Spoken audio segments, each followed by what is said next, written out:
Alrighty, good morning everyone. Monday, and we're gonna start painting Apocalypse today. So I'm just getting organized right here. Got some new brushes I bought the other week. I'm just putting them in my brush caddy real quick.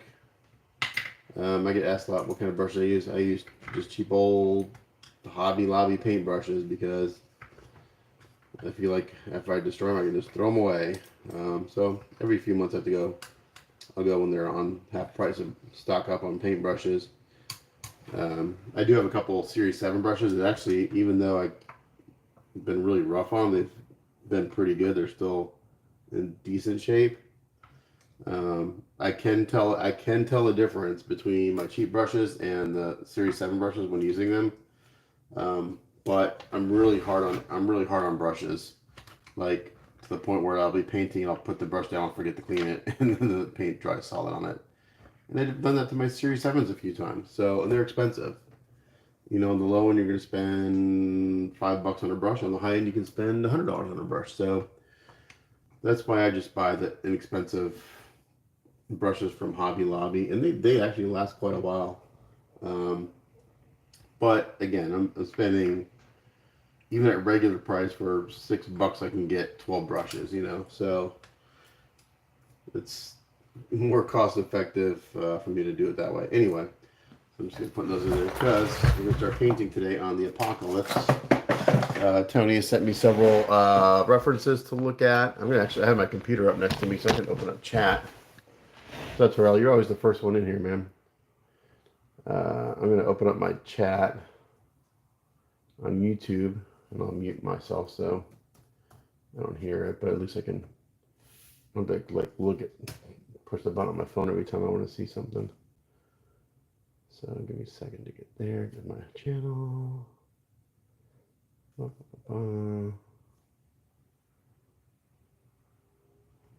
And mute myself. Okay, we're muted. Perfect. And chat's open. All right. There we go. So now I can see the chat.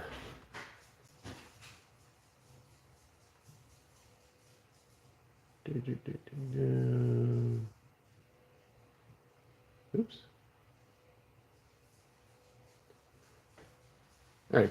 So we're gonna start painting. I'm gonna start with the base today, and Tony gave me basically there's a render of the base. I think Wicked must have done this render of the smaller base because there's different bases you can get for this guy if you don't want to do the big ass base that we have here.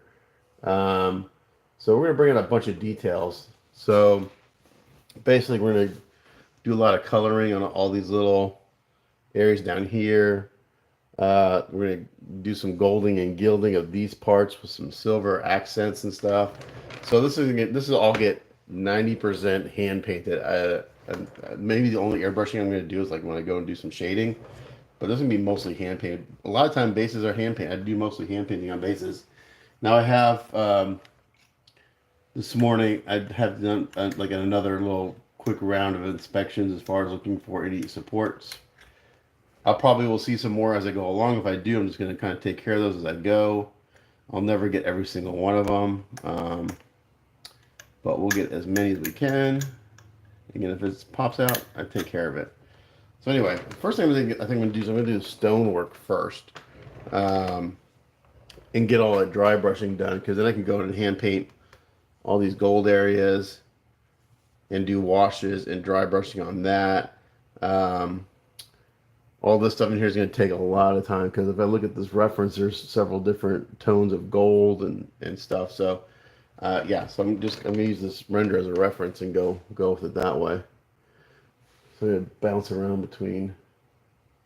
Yes, I did. I printed this other shoulder. Is that Friday? Yeah. Well, I printed it Thursday night, and then Friday I cleaned it up and primed it and all that stuff.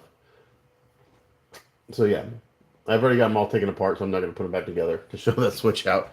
I posted photos on my Facebook page of the screwy arm thing on there, whatever you want to call it. All right, so let's start. The best thing to do is just start. Let me get some cups out here because we're going to do. Let's see, this water. Perfect. Okay. So I think, let me turn on my air compressor because I may do some light misting of paints on this. Let's see.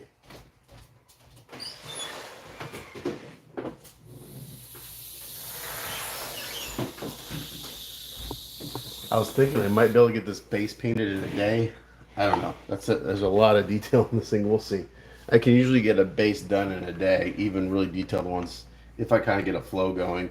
Because we have different rock textures here. We got these columns. We got a lot of skulls that are going to go different colors. The one thing on the reference that I may change up is that all these are just stone color, but I may go in here and do some gold gilding on these details here.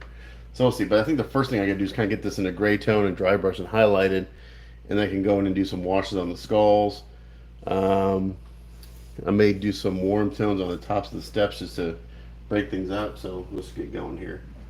For that, I really need to go to the craft store because I'm getting really low on my craft paints. In particular, like just neutral colors, grays and stuff. I could technically use this primer as a base coat, so let's just do that because it's already gray. So let's start off by putting some washes on. I'm gonna mix some washes up with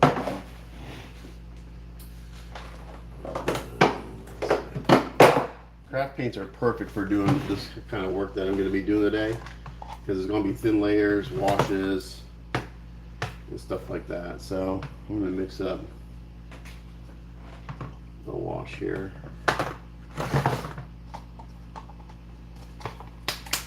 Instead of just doing black, I think I'm going to do a warm wash. So this is just raw umber. I'm going to mix in a little of this. I like this. This is morning mist. It's a gray, but it's got a little bit of purple in it. I'm going to kind of mix up a wash here. So I've got raw umber and morning mist craft paints in here. I'm going to mix it up and then add water. I want to see what this color looks like first before I add water to it. Maybe a little too cool. I'm going to add a touch of black to that.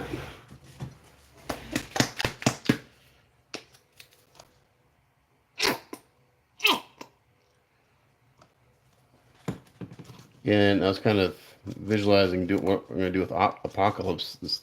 I've got references for that too. Tony sent me a couple paint ups of that I really like. So tons of details. A little more brown. And I'm trying to think, I'm thinking Apocalypse may be majority hand painted also. I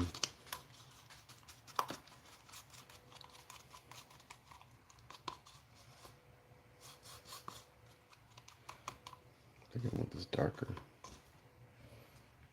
So I added that kind of brown there because I wanted a warmer. So instead of using my, since this thing is so big, instead of using my Vallejo washes, I'm mixing up a wash with craft paint.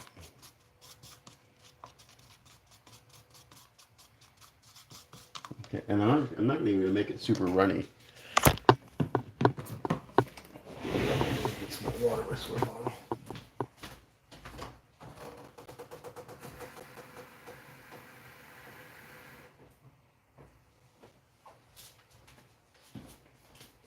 I should get some gloves on. This is gonna be a messy process today.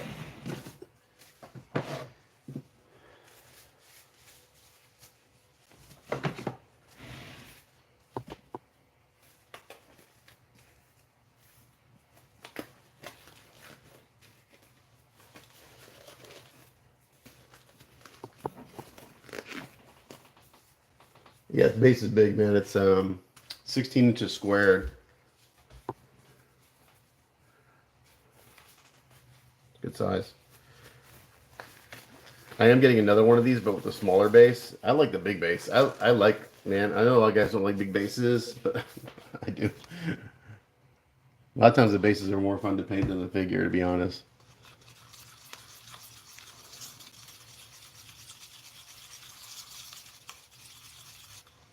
Okay, so I kind of got this warm, dark gray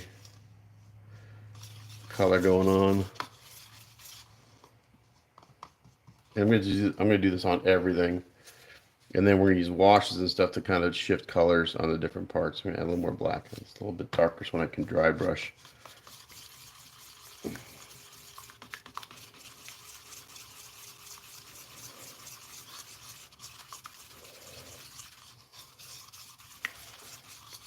So I think once I get all the stone colors the way they want, I can go and start doing all the really nitty gritty hand painting of the.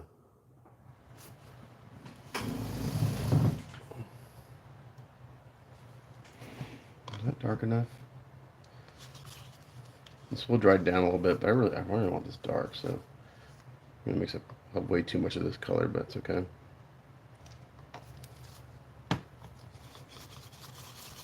These craft paints are cheap. Like this bottle's like 99 cents.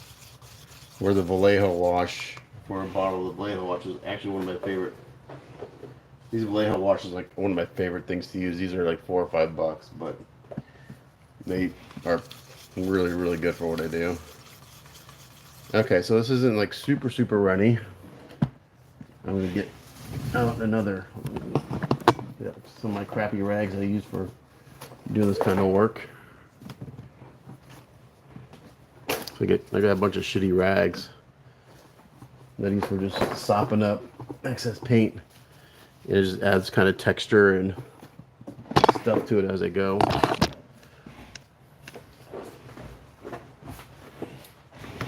Alright, so I kind of got this kind of dark gray wash. I'm just gonna start putting it on. I'm going to put on everything, even where I'm going to do the golding and everything, because that's just going to help kind of add some texture and things. A little bit more water.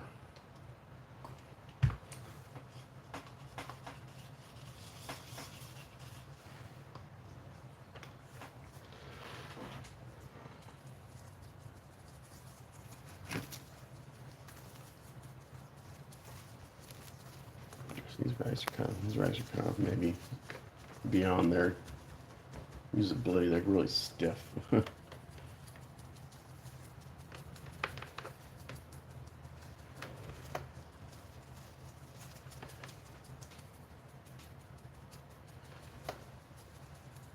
you're doing this kind of thing. You start out really loose. All your painting's just really loose, and then as you you tighten it up as you get further in the process.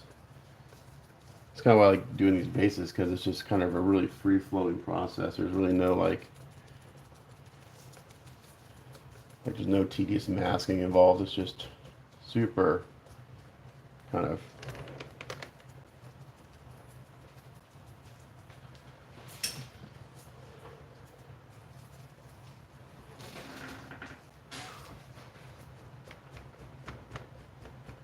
I'm going to put this down first, and then I may go back in with a black wash to deepen some of the areas.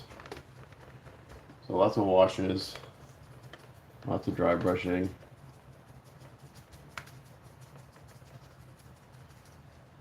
We'll see how far we can get on this base today. I don't know if I can get it all done in a day. That's a lot. That's a big piece to get done in a day.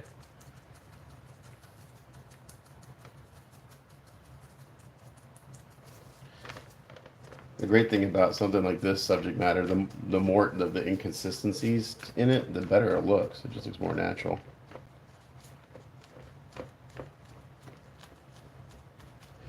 Another thing about these craft paints is they dry fast, you know. You know what I mean? You get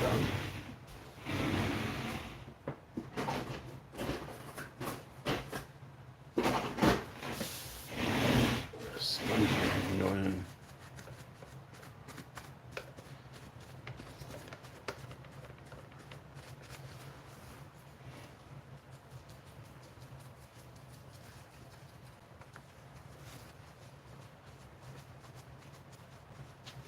Sponge goes, I can really get it kind of sop up in some of these crevices.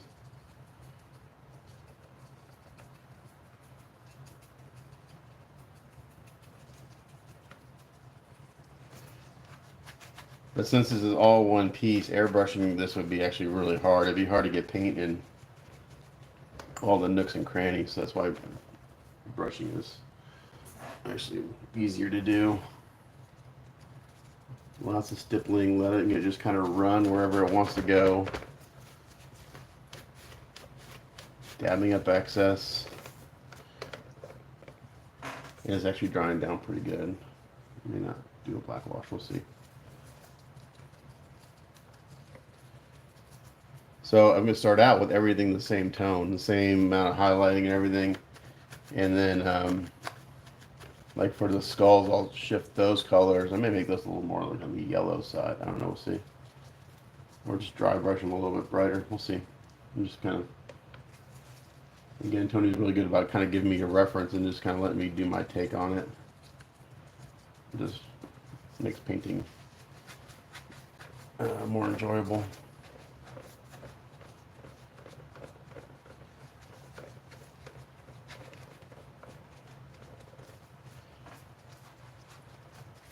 So this base, technically everything looks like it's carved out of stone, even the areas that go gold. So these are going to get hand painted again later, but I'm going to start out with them stone color. And then as we tighten things up, we'll go in there and bring those out.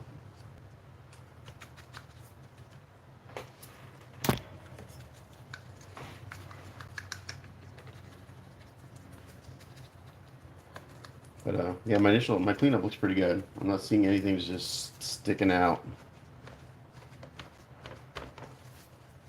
That may change when I start dry brushing. We'll see. That's when you start dry brushing. That's when you know if you've missed stuff, because the dry brushing picks up any little mistakes.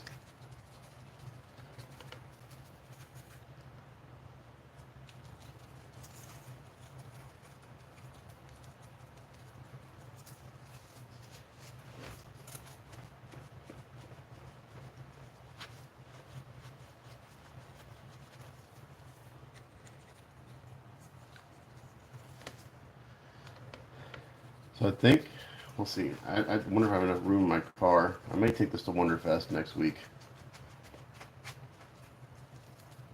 I'm taking the Punisher I did as just a display. It's all boxed up. That's easy to travel with. And I'm taking this is Avi that I did. That's gonna be. I gotta spend some time packing that. 'Cause I don't have the custom packing made for that yet for shipping. I'm waiting for the base to get here. Hopefully I'll get that here in the next few days. My buddy Richard Flanagan in the UK came through and made some really cool bases for the Sazabis. I'm doing another one of the Sazabis eventually for Tony.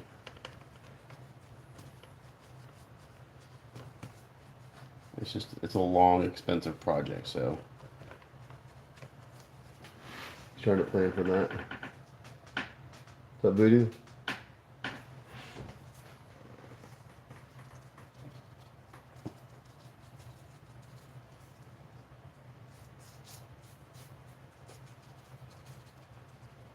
So in the reference, it looks like some of these stairs are actually gilded in some gold and turquoise. But again, I'm just going to kind of get this all washed and sponged and get some texture in here.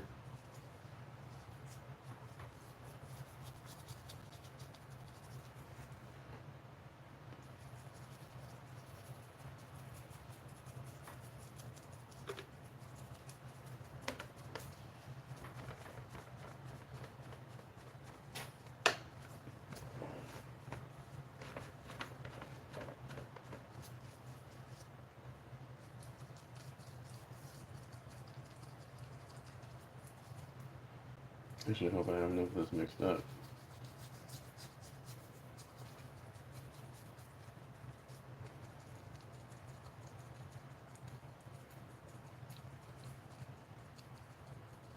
Come on, get in there.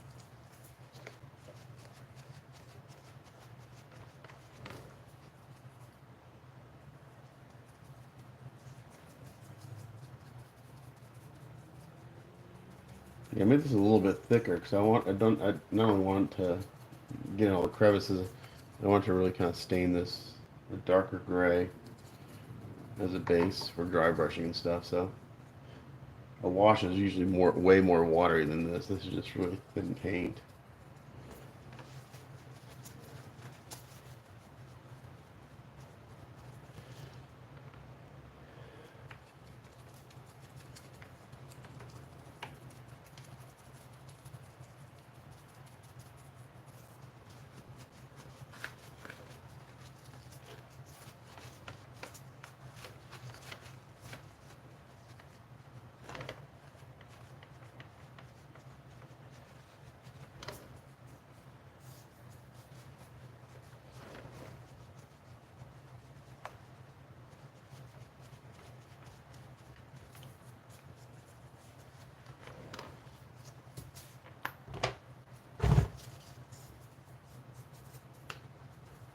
We go underneath here.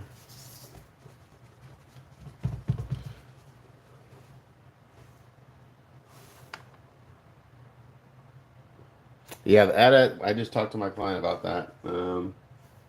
He's gonna send me the Merlin Malls is doing the ATSC also, so he's gonna get that and send it to me. So I had planned on kind of starting that sooner than later, but we're gonna just wait for that to come in so the paint schemes can match. So we're debating whether we're gonna make one big diorama or two separate dioramas. So that client lives up in New York, and our main concern is shipping it. So I suggested if he wants to, I think he's in New York, yeah. Basically, we should plan that project to be done next year so I can drive it to Wonderfest and he can drive and pick it up. Wonderfest is about halfway between the two of us. So I think if he can swing that, that is the best thing to do, to be honest. Um,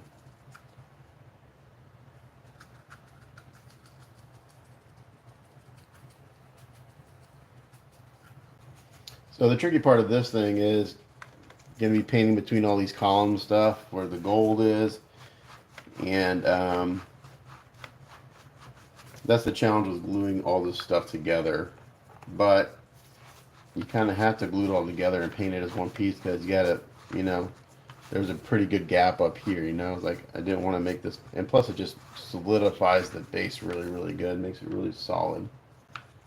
And I don't want to glue it later and have glue oozing out everywhere on my paint, so you kind of have to weigh those options as far as when do you glue stuff together, that kind of thing.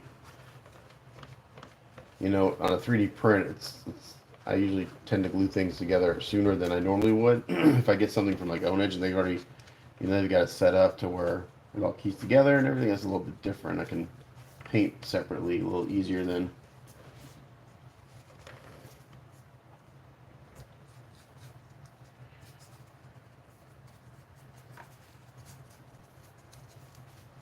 I think I'm going to bronze this back plate.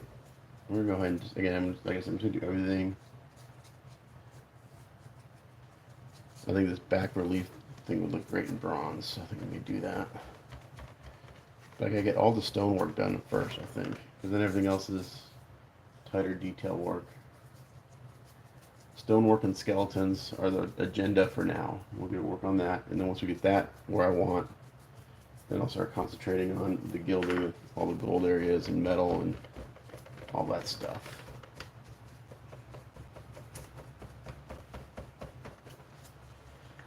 That's my thought process at this particular second. That could change at any moment. Someone commented on one of my videos, like, why don't you do any editing? I told them, like I always tell people, I don't have time for editing. I'm not a filmmaker, you know. I don't, you know, it's really, this is what Tony asked me if I would videotape this. Like, yeah, sure. So I am.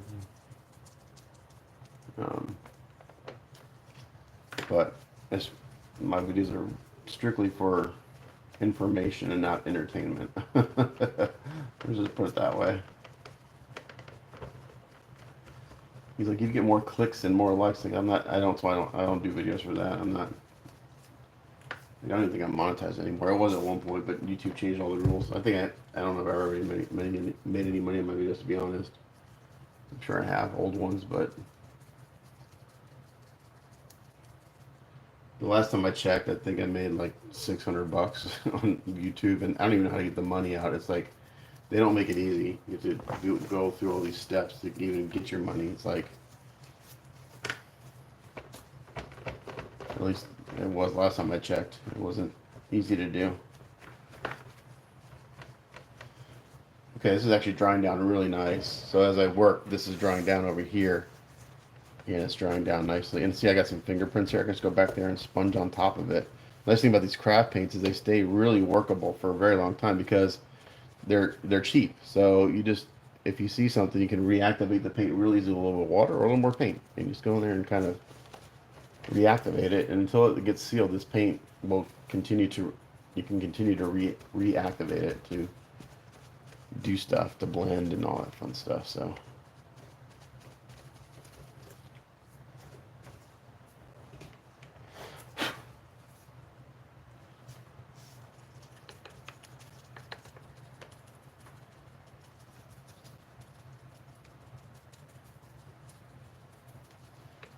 again, I'm going to bring this down. I'm going to get this pretty dark. I'm going to bring it up pretty bright with dry brushing, and then I'll go back in with washes and airbrushing to shade and all that stuff. So it's going to be light to dark, or light to dark, and then back and forth, back and forth, back and forth until we get what we want.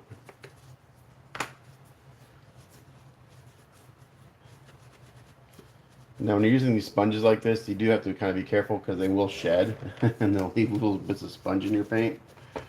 So be aware of that. It's not a natural sponge; these are, are fake sponges, so they will shed.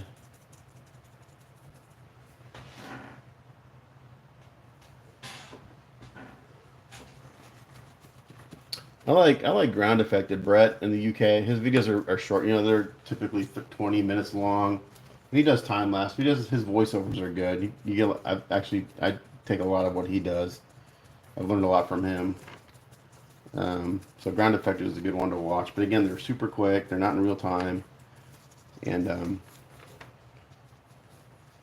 he does a lot of editing.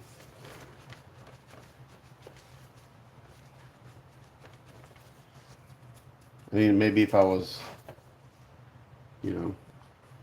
trying to make an income off of YouTube, maybe, but I don't have enough viewers for that. Or I think the mini painters do pretty well with YouTube and making money because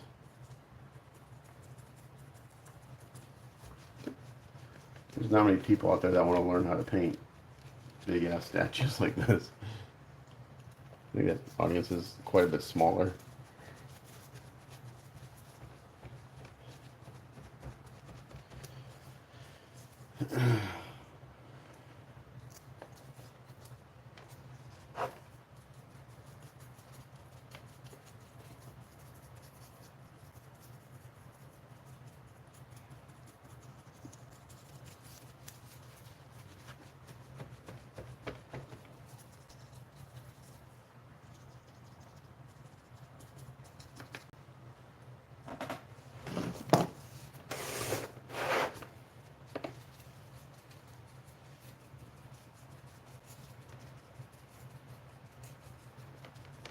Hopefully you guys can see what I'm doing. I'm just slapping paint on and cleaning it up. Nothing.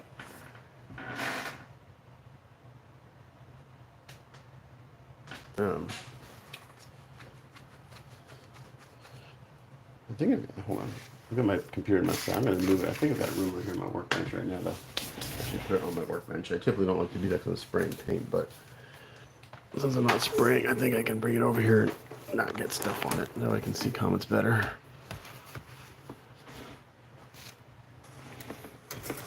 For the few guys that watch, I gotta get my eyes checked. I'm surprised I get anything worth looking at because my eyes are so bad. I've got to get to the eye doctor.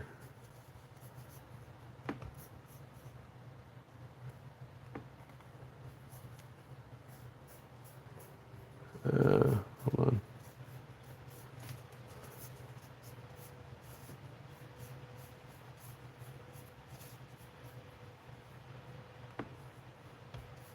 There we go.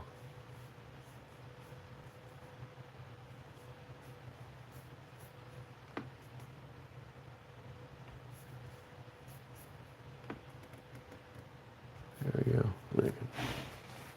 I can kind of see a little bit better. So this way, put that there. Put this over here.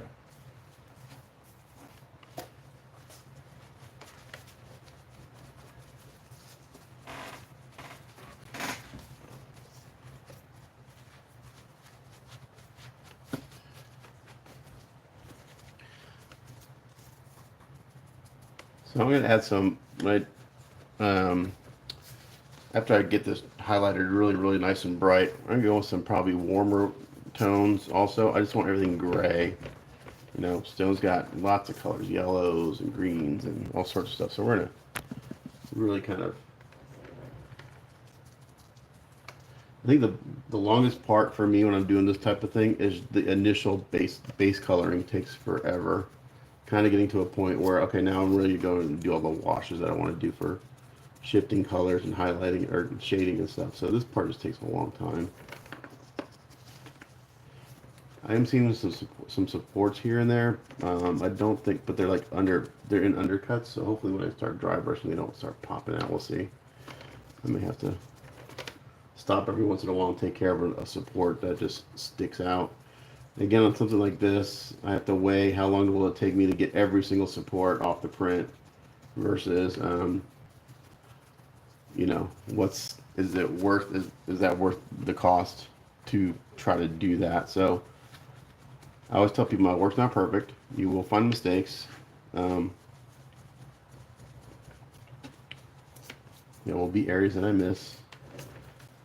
And I've never once had a client come back and say, "Oh, you missed this spot." I know where it is because I'm looking at this thing so damn close, and I'm looking at it through a different lens, you know. So now, if I start getting complaints from my clients that they don't like my work, then I've got a problem. But I've yet to have that experience. So.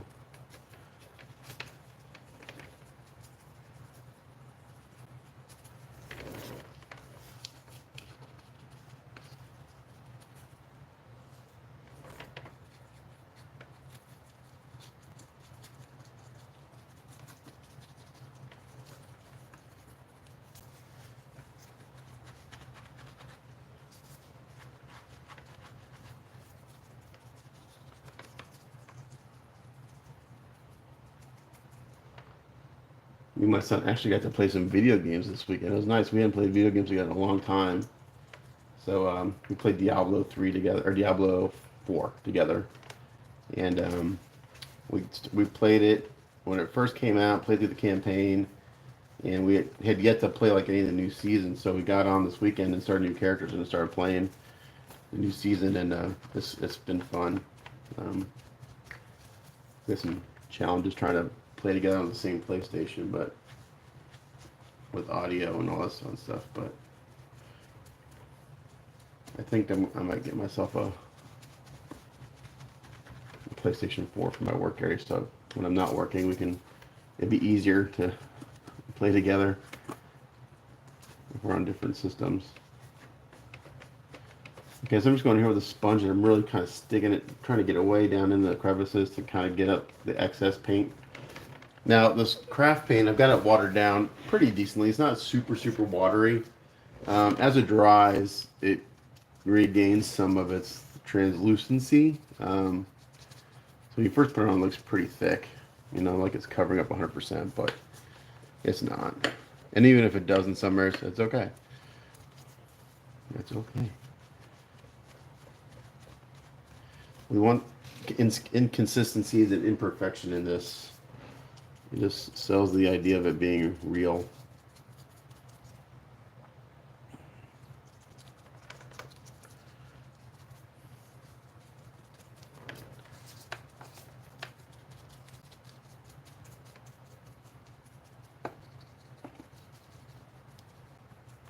So I don't know if any of my viewers, any people watching, are going to be going to Wonderfest. I'm giving it a demonstration. I've been doing demos at Wonderfest now. I think this is my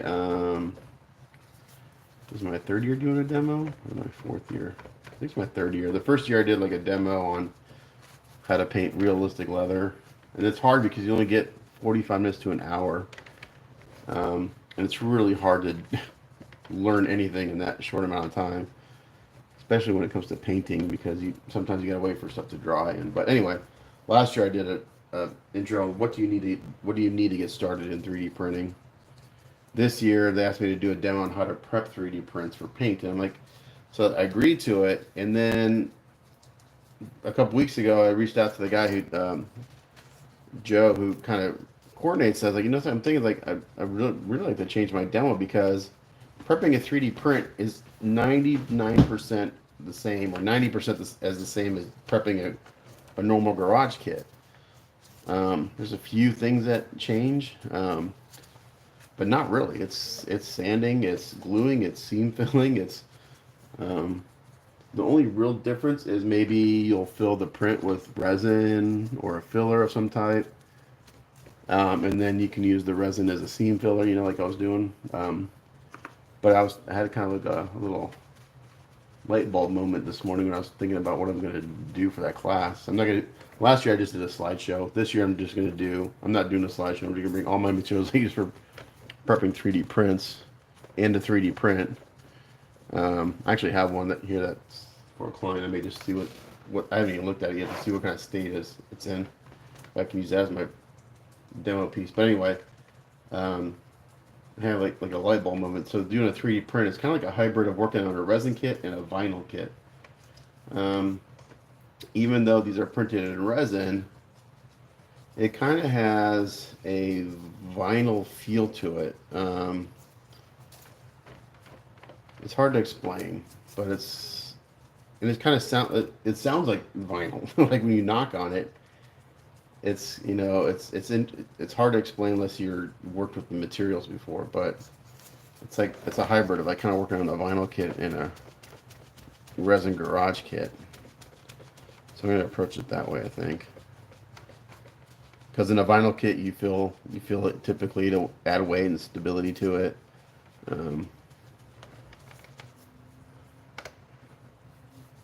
This has got a really cool relief on here. This is a really cool scene on the back.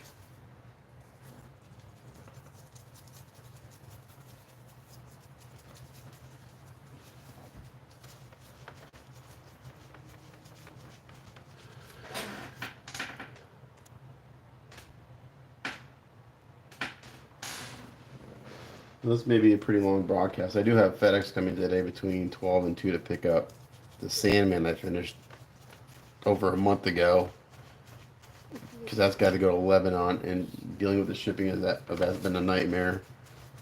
I haven't shipped international in a long time.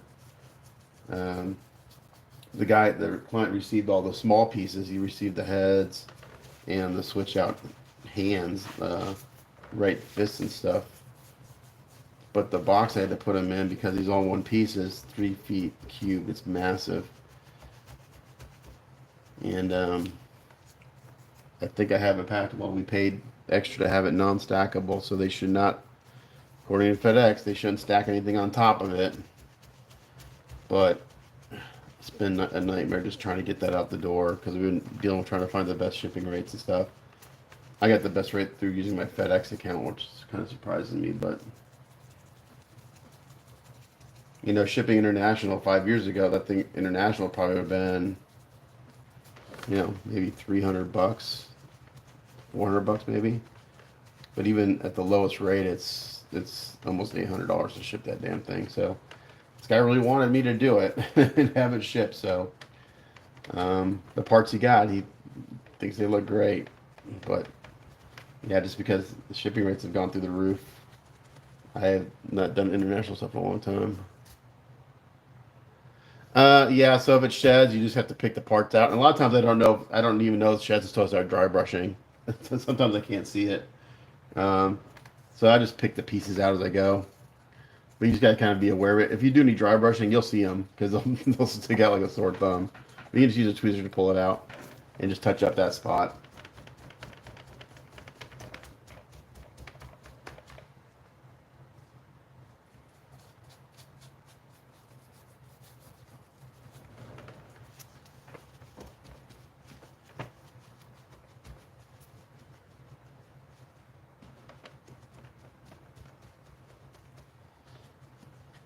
Okay, once I get this where I want, I'm going to go over this with the hair dryer and dry up all the little, there's like little pools of paint here and there, which is no big deal. Get those dried because then I'll have to seal this guy. I'll have to go get more sealer for sure. I think I only have 2 cans of sealer. So I always get asked what I use to seal my kits. I use Krylon Crystal Clear Flat. I get it at Lowe's. A lot of my buddies use the like the art spray. That's just more expensive, so I don't use it. But I'll go through a lot of sealer on this piece. It's so damn big, and there's going to be so many different layers of dry brushing and washes and stuff. You really have to, like if this was like a Vallejo paint, I could probably dry brush right on top of this, but since this is craft paint, when I start dry brushing, it would reactivate it pretty easily. I gotta seal it, so when I go to dry brush, I don't start pulling paint up. The Vallejo paint, I can get away with dry brushing it without sealing it. It's got a tougher finish when it's dry, not cured but dry.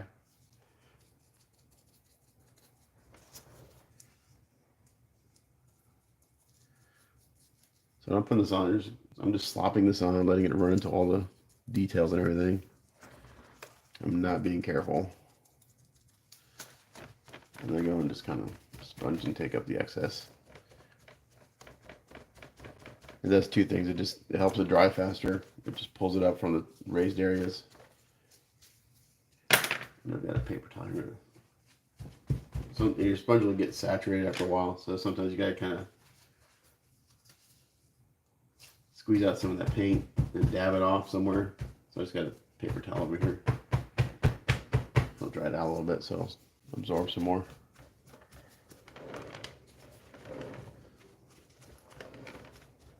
For all my really shitty rags, they're caked with paint, so they're actually not absorbent anymore. I probably just need to throw them out and get some new ones. Crappy rags.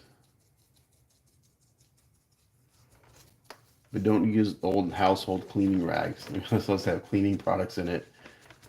And you will not be happy when your paint doesn't stick because it's full of alcohol or ammonia or anything like the bleach. The paint's not going to be happy. You won't be happy. You'll be sad.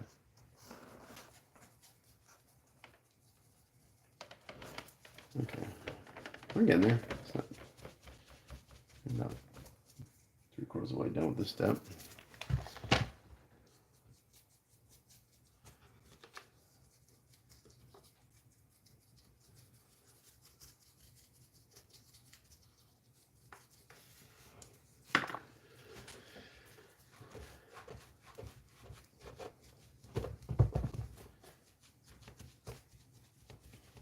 Yeah, I'm thinking I may hand paint most of Apocalypse too. We'll see. His paint scheme kind of lends itself to just hand painting. I'm going to do a lot of stippling of them. I need to go across store because there's a metallic blue I used on when I did the Beast from Wicked. That was actually for Tony, but there's a metallic blue I used. It was actually the perfect blue. I just stippled it on and it looked really, really good. So I need a couple shades of metallic blue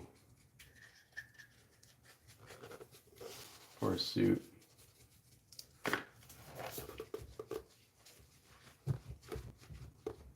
Be careful right here where this skeleton is. I don't want to break these bones.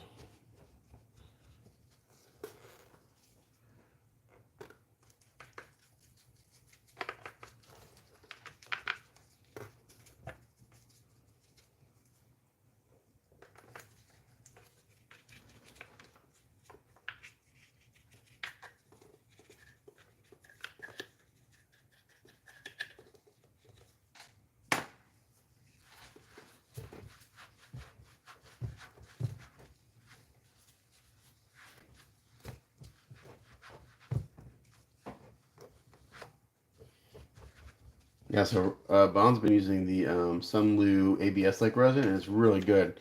These bones right here, they're sticking up on the base. They've got the perfect amount of flex to them that even though I've bumped them a few times, they haven't broken. No, hopefully I don't shoot myself in the foot by saying that and jinxing it, but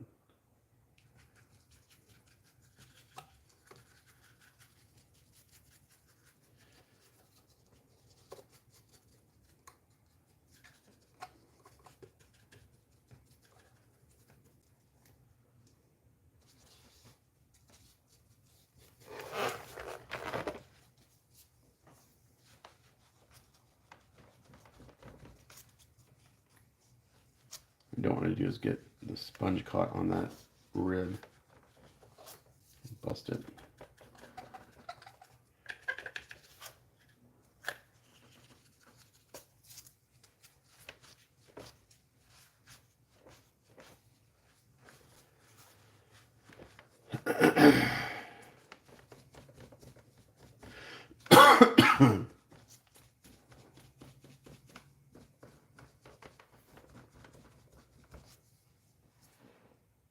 Alexa, play Pandora.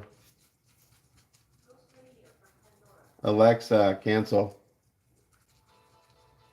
Alexa. Alexa. Oh my gosh. Hold on. Let's start on a different Alexa.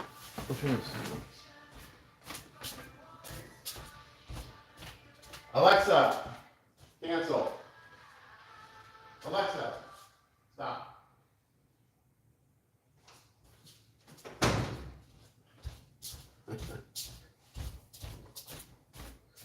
They picked up a different Alexa. Alexa, play Pandora Gunship.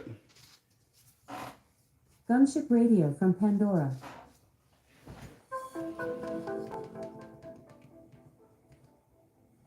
I got to put it on really low so YouTube doesn't. This is, no, it's already primed. I'm doing a wash, a dark kind of gray wash on top of the primer. This is the first layer of paint. That's what I'm doing with the brush. I'm just kind of not being super neat about it. I want inconsistencies and imperfection and different layers of tonality in this. It's already been primed. I primed it last week. So this is going on top of the primer. The light gray is the primer. Alexa, yeah, so, play, continue. We have one in like every room of the house. So sometimes when you tell her to do something, it picks up on the wrong one.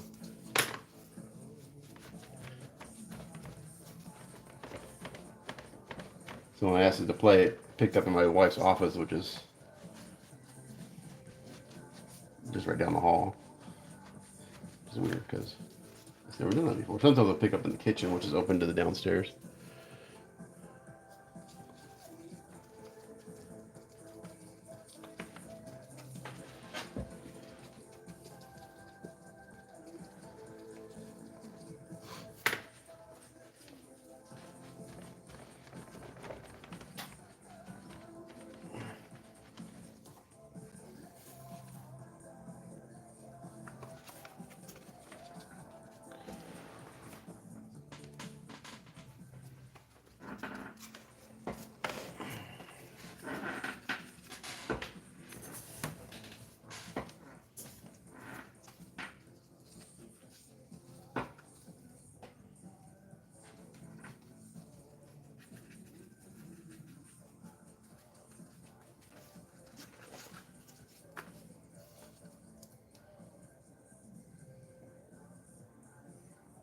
Oh, cool, John. Is it your first time tuning in?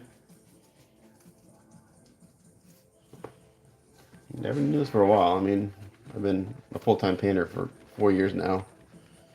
But I've been painting, if you count where I started painting, I've been painting since I was 17, so got like 30 years.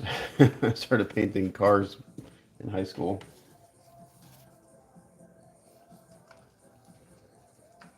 As far as modeling goes, I've been a serious model builder since 2008. I started doing commissions in 2010 with Gundams. I did nothing but Gundams until 2015 when I kind of just, my friend Floyd convinced me to go to Wonderfest for the first time, and I went and kind of picked up a few figure kits and started doing those, and then just kind of transitioned out of Gundams into figures. I never thought I'd like doing figures, but I do enjoy the Gundams. Uh, but I've been enjoying the figures a lot. Oh, yeah, I was putting them together last week. Yeah, it took me just right at 4 days just to get them prepped.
Tip it up, make sure I get all these undercuts.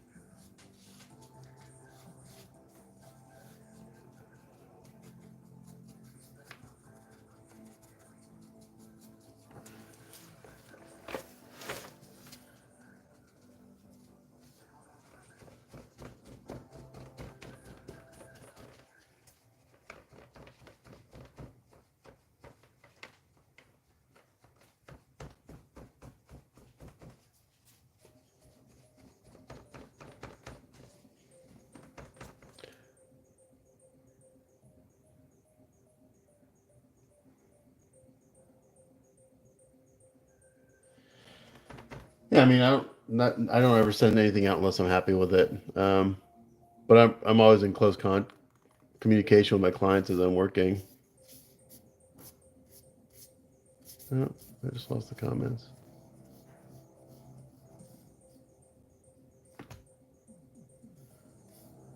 Come back. Oh, poop. Where did they go? Oh, there they are. Okay. Hold on.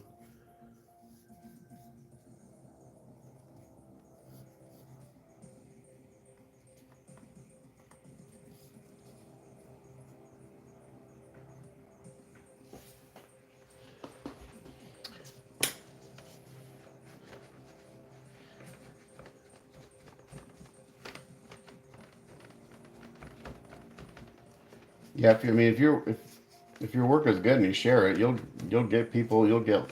That's how I get a lot of guys asking me, how do I paint for others? I want to make money painting. I'm like, my first question is like, you sure you want to do that? Because um, if you want to paint for yourself and you start painting for others, you'll never get to paint for yourself. So there's that thing. A lot of guys they don't like that. You know, I don't care that I don't paint for myself because again, I say this all the time. My enjoyment is out of this, and then my client gets their piece and they love it. So I don't have the need or feel the need to do stuff for myself. My enjoyment comes out of the painting, and that's where I get my satisfaction. I don't need to look at it on my shelf, you know. So Yeah, so I'm like, share your work. If it's good and people like you, they'll come to you. But this is gonna sound really really rude, but typically guys that want to paint and they're not getting requests for work are the ones that need to improve their skills. Um, there's a reason why people aren't reaching out to you to paint. If you're sharing your work on social media and people aren't asking you to paint, well, there's a reason for it. Your work's probably not up to snuff yet, and it's not good enough for people who are willing to spend money on your work. That's just kind of the truth of it, unfortunately. But um, I got work because I shared it and people liked what I did. I never, hey guys, I'm a painter, start hiring me. It just happened. People like what I did. So yeah, I never told myself I'm gonna build, paint models for collectors one day. It happened. Started getting requests and it took a few but then if you start sharing, you're just like, oh yeah, this was, and you post on your thing that this was a commission, and then people know you do commissions, then you'll get more requests for work. So it's a balancing act. Like, do you want to do that, and do you want to spend time away from doing stuff yourself, and knowing that you may, depending on how you work, I paint whatever. I don't turn down work because it's my full time job. But some guys may not want to paint an apocalypse. It's not their thing. They don't find that interesting. Have I gotten commissions that were like, I'm not really gonna, I don't think I'll be into it, but in the end, I enjoy the process of it. So I'm like, sometimes it's a challenge. You get asked to do stuff you're not used to. Then it's like, oh, it's not in my wheelhouse, but you may learn something from that process. The AT-AT I'm doing is a good example. I love Star Wars. The last Star Wars model I built, I was probably 14, 13. I did actually turned out really good. Um, but it's really, painting is a lot of times it's the same process. It's different. It's just the subject is different. So the guys are like, I want to paint for people. It's like, all right, well, put your work out there. If people like your work, they'll come to you.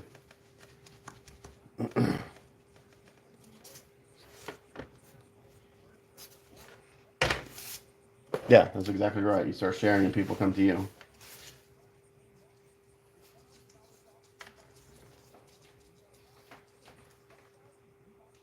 And then once you do one, you post the finished piece. So after I pin it, like after I post Apocalypse, I'll get a lot of people. Well, first of all, people think that I'm a sculptor and that I'm making these pieces, and I have to tell them like I'm not a sculptor. I build and paint. It's like I can 3D print if you have the file.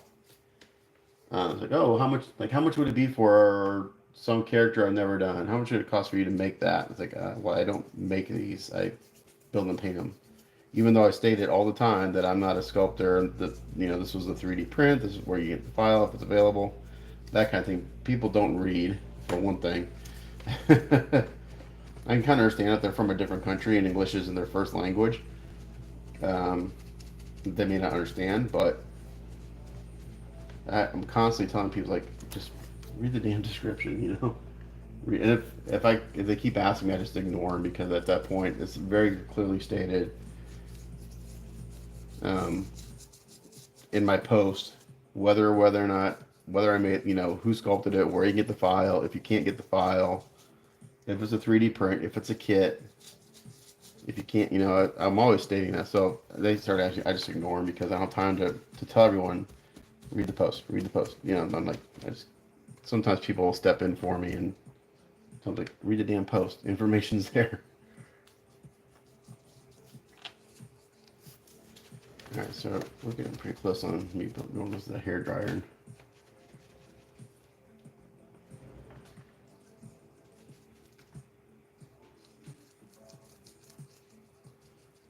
I'll do one more check over, make sure I got everything.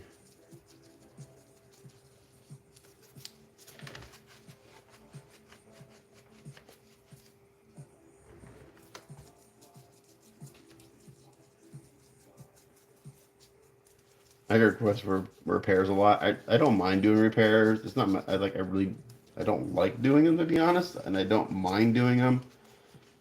But I have to have a few in my shop that I can do like in a day or two to make it worth my while. I do have a minimum fee of $100. I don't care what it is. Anything I do, it's a minimum of $100. So like a good example is there's a local guy here I've done some repairs for, and he had a Teenage Mutant Ninja Turtle had a little tiny chip in it. I think it's from XM. He's like, "Well, would you charge me to fix it?" Well, I was like, my minimum fee's $100. But I was like, to be honest, just touch up with some paint. The chip is like, you put some paint on it, you can't tell it's chipped. It's like, oh, it's really bugging me. Like, well, it's like bring it by my house, and I'll touch up the paint for you while you wait. It'll take me 5 minutes. So he brought it over on Friday, and he sat here while I touched up the paint. And I'm like, look, I didn't even do any putty work, but you can't. It was so small. So it's something like that. And he's a local guy. It's like he can bring it by. It doesn't cost me shipping. I don't mind doing that, but yeah, I mean, I have $100. My minimum is $100 to do anything. Because now it's not just the matter of, you have the work that's involved, but you have all the stuff that goes with it, the communication, the shipping, and packing, and all. You have to take that into consideration.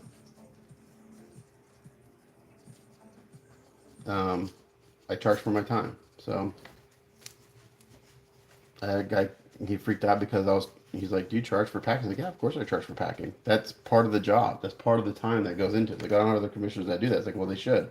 They should charge for their time. It's like, it's not my fault they undervalue their time.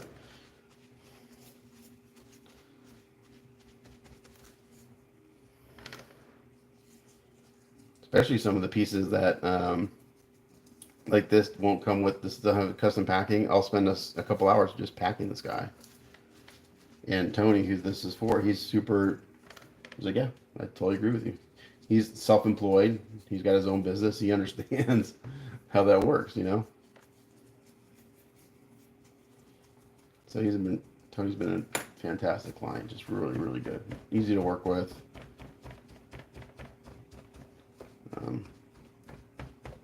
Okay, so I think I got this on here pretty good. So good high-end printer. How big do you want to print? That's the first. Okay, couple questions. How big do you want to print? You can technically print anything on the smaller print. Like you could print this Apocalypse on an 8K mini if you wanted. You'd have to cut it up into 1,000 pieces, but you could technically do it. So that's the first thing. Like, how big do you think you want to print? How much money do you want to spend? And then from there, you can kind of make a decision, based on what my personal preferences are. Everyone's going to tell you they like a certain brand better, but I'll tell you what I like because I've used them and they've been good. They work well for me. If you want a great high-end 3D printer, go get yourselves a commercial, grade Stratasys 3D. You got a couple $100,000 to spend. But if you want stuff like if you want to print like how Ownage prints, you're gonna need an industrial printer. If you're just talking about like a desktop printer, like most of us use. There's, you got Frozen, Saturn, Elegoo, Anycubic. Those are like the big brand names, obviously. And from my personal experience, the Frozen printers have been the most consistent. They've just worked really well. I have a Frozen Mega 8K and a Frozen Mighty 4K. I have no reason to upgrade my printers right now. If you want a bigger printer, so your two options for big printers are going to be the Frozen Mega 8K and the Elegoo Jupiter Saturn, or not, Elegoo Jupiter. Those are the two biggest kind of printers that are out there right now for printing what we print. Elegoo does make a bigger printer. It actually prints really big, but the resolution on it's not very good. So I don't know the name. It's about $10,000, but I think the print volume is it's big. I have to look it up because I looked at it briefly, then I saw the resolution on it, and then I wasn't interested in it. But yeah, so it's like Apocalypse here. This was printed on the Frozen Mega 8K. That's what Bond has. He's got a couple of those printers. And as you can see, the print quality on it is very good. What you really want to look at, as far as like the resolution of the printer, You want to look at the XYZ resolution. Um, so the Frozen Mega AK has a XY resolution of 45 microns, which is equivalent to like my Mega 4K. At some point, it's they're coming out 12K printers now. For what we do, you don't need 12K, and to be honest, you're not going to notice a difference. Okay, um, if you can get your settings dialed in and you can get anti-aliasing your anti-aliasing to work correctly, 8K is more than enough to print all this stuff that we do. I mean, they're kind of 12K, 14K. It's a marketing gimmick, in my opinion. Now, that might be different if you're doing like dental work or if you're doing really, really highly detailed jewelry and things like that. That might make a difference. I don't know because I don't print those things. I could see like in a dental office, if you're doing dental implants, that might make a difference. I don't know. I can't speak to that because I don't do that kind of stuff.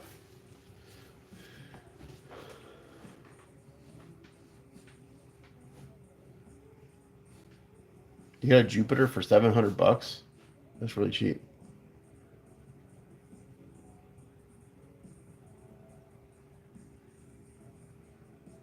Yeah, and my experience with Anycubic was not good. I had two of their Mono X's. I bought one, and then they sent me one to review. Oh no, they sent me one to review. Take that back. I didn't buy it.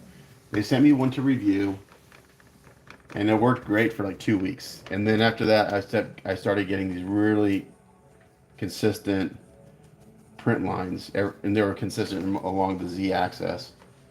So I got on the groups. I did all the stuff, cleaned everything, lubed everything, and I was still getting it. So I reached out to, and he keeps like, hey, I gave this thing a good review. 2 weeks later, it's not.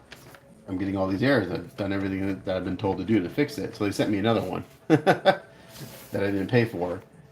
Same thing. Worked great for like 2 weeks, and then I started getting all the same problems. So they sat for a long time. I didn't use them because I was having all these issues with them. And then eventually one day I was like, I'm just gonna sit here and spend a day. I'm gonna tinker with these damn things. And I tinkered with them, cleaned everything again, took it all apart, and then they started working again. But by that time I just sold them. Like I don't want to mess with these. So that's my experience with Anycubic, and I haven't tried it again. I have a Saturn 3 that I've used a little bit, but again, the Frozen Mighty 4, the Saturn is an 8K, and the Saturn, my Frozen, oh my gosh, the Saturn 3 is an 8K, and the Mighty 4K is obviously 4K. I can't tell the difference. I got a phone call. I gotta take this.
All right. Am I still there? I don't know if I'm still broadcasting. It looks like I am.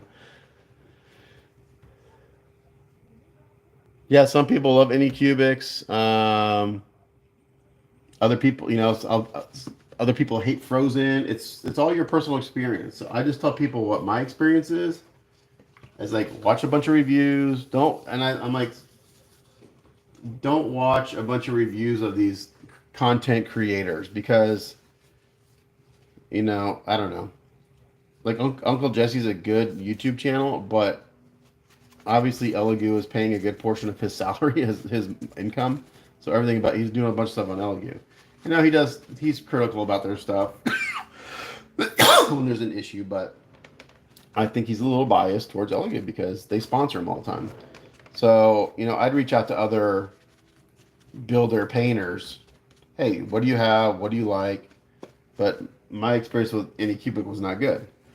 My Saturn works. It works, but the Frozens have been the best for me. So that's what I recommend.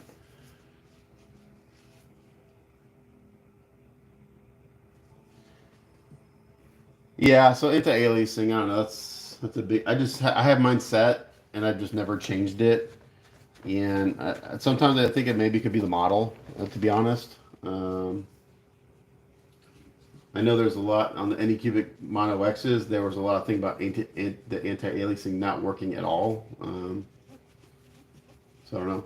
But Bond's printing these on the Mega AK, and to be honest, in this whole print, I didn't see any voxels. I did see some print lines here and there that weren't bad, but I didn't see any voxels. So, all right, I'm gonna have to get the hairdryer out, so it's gonna be noisy. I will have to step away for a few minutes in about 15, 20 minutes because I've got FedEx coming to pick up this big box. I'll just keep broadcasting. I just won't be in frame doing anything.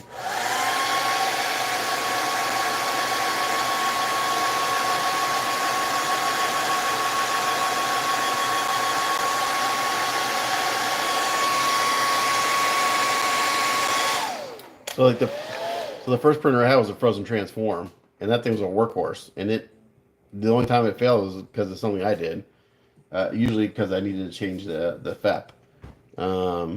But that screen had an old school RGB 2K screen on it, and they were only supposed to last for like 500 hours. I probably had 1,500 hours of printing on that thing. Okay, so I'm gonna hair dry this, but while I'm hair drying, I'm gonna use my brush to kind of sop up some of the stuff in the crevices and just stipple it out.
I got some areas where I missed, so I'm gonna go back there and just add a little more of this paint to it, a wall wash. Another eye socket of this skull. I took my glove off. More.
Probably should use a crappy brush. This is a brand new brush, and I pretty much destroyed it right out of the gate. It's alright. Like I said, these are cheap brushes. You can use this for dry brushing later. What's up, Tony?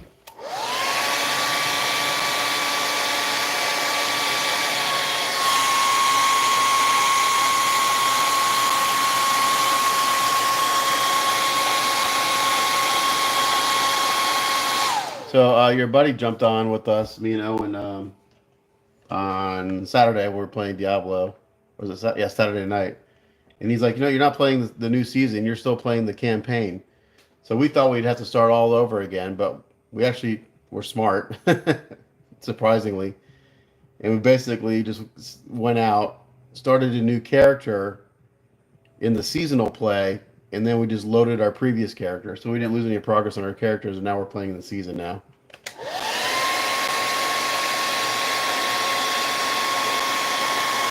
Yeah, Dave, he was helping us out. He's like, he jumped in. He's like, I think you guys aren't playing in the new season. You're playing the campaign again. He's like, yeah, we've already done all this.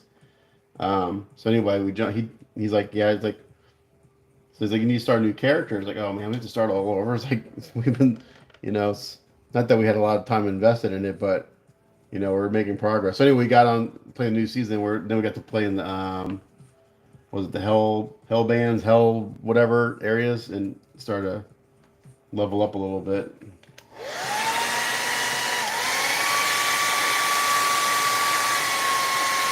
Yeah, he knows like all the lore and all that stuff. It's like, man, I have no clue what you're talking about. Yeah, hell tides. Like we just want to kill shit.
So is that hell tides? Is that like a continuous, like, because we were doing one, and it ended after, an hour or so, and I guess it just moves around the map. Is that right? Is that how that works? And then, like, how long is that going to be going on for? Because that's a really good way to level up, as far as just getting XP points.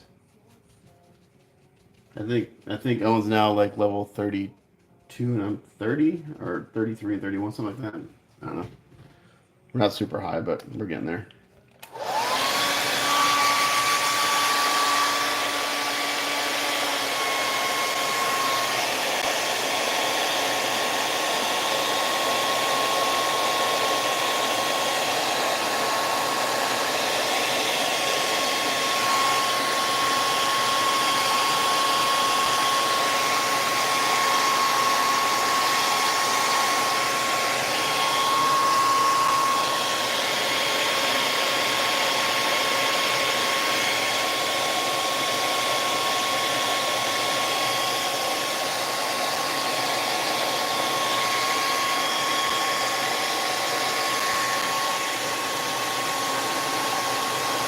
Oh, sweet. That's good to know.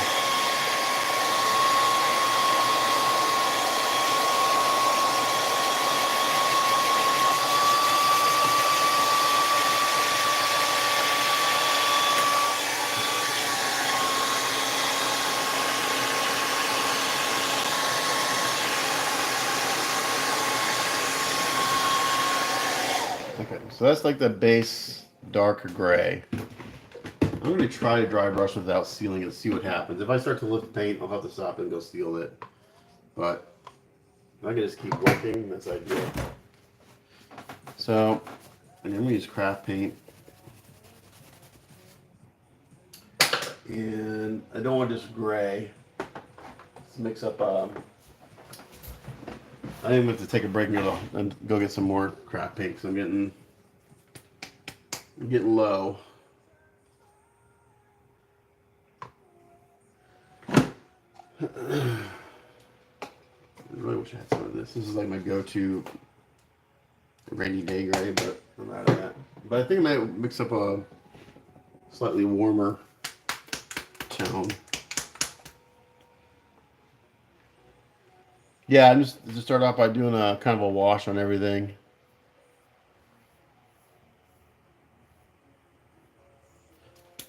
A thicker wash just to kind of stain it and get a dark tone. I'm going to try to, so I'm going to get all the stonework done, get the skulls done, and then I'll start going in and pulling out all these metal.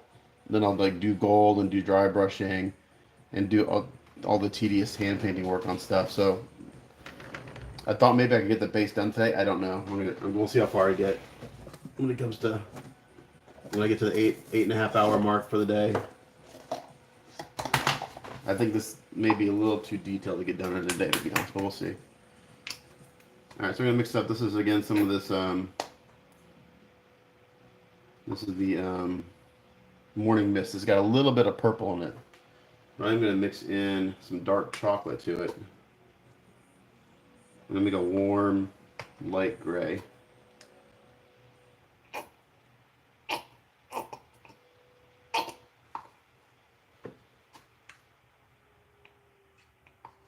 Yeah, I have to go stock up on craft paints. Okay, let's get a.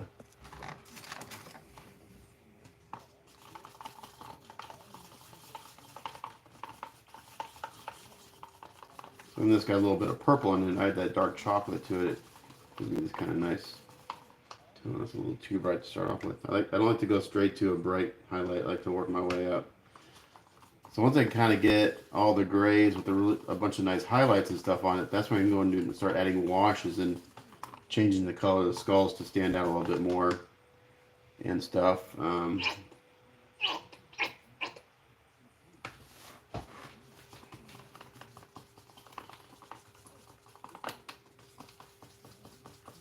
So these are just craft paints, really cheap, deco art.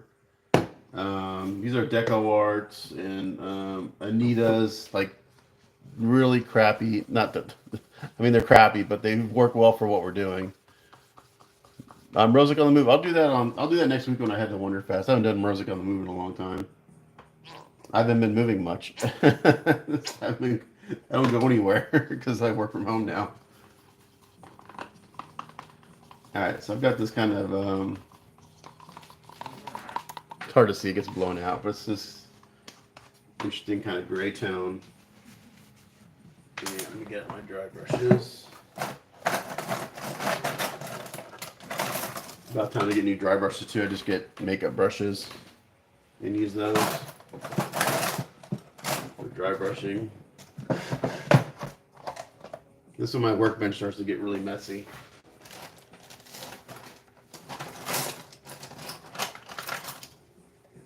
These are like my two main.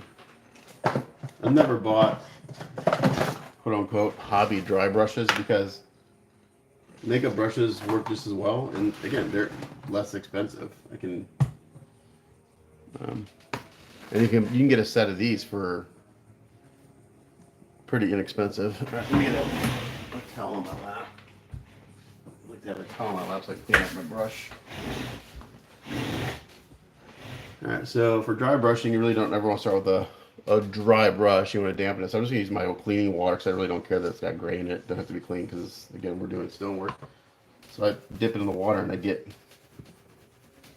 then I just really kind of dry it off as best I can. These are craft paints, so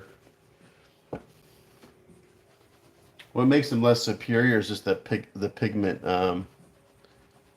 the pigments in the paint, there's not a lot of pigment, which is what we're using to our advantage. So depending on what you're doing, sometimes you don't want super saturated, bright, a lot of pigment. And for what we're doing here, this is perfect.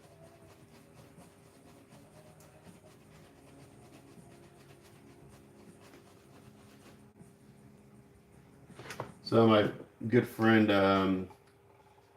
Anya Shintanina, I always could say her last name wrong. She's Russian. She's from Russia.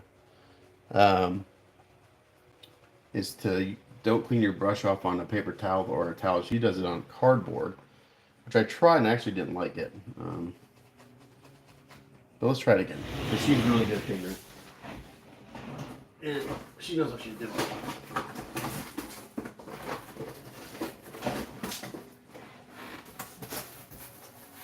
Oh, she doesn't use cardboard. She uses a paper bag that they don't have. She's like a... And I kind of understand it because if you start using paper towels and stuff, you're just taking all the paint off. But, let's see.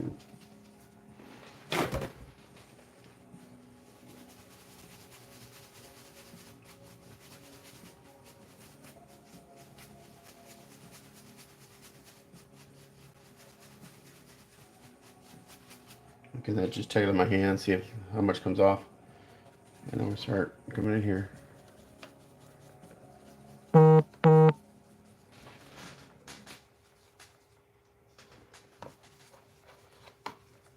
Again, we're just kind of establishing base tones right now. It's usually kind of right at the final end of the stage that, oh, it's all coming together.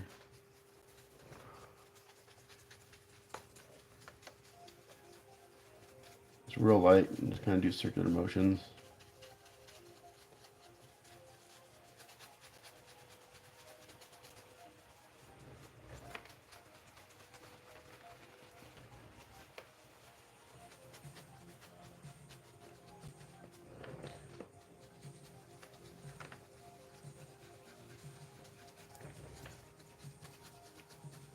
Okay, so far I'm not lifting paint, so I can continue doing this.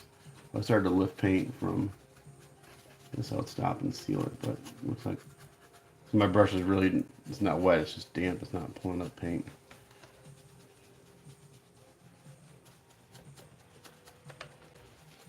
So I do circular motions, I'll go back and forth, kind of depends on the area I'm dry brushing.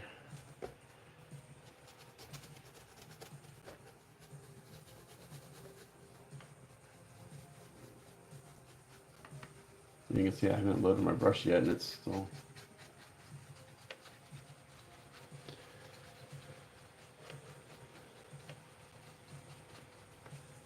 I don't steal my wife's makeup brushes, I go buy my own. If I stole my wife's brushes, she would be very upset with me.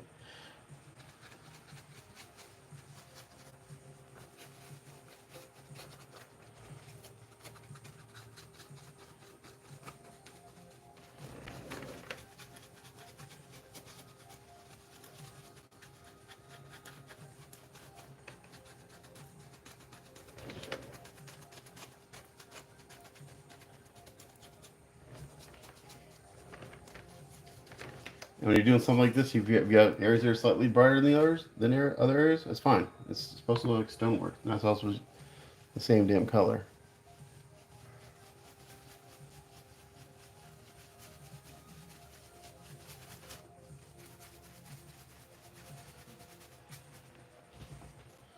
So again, I'm going to bring this up pretty bright.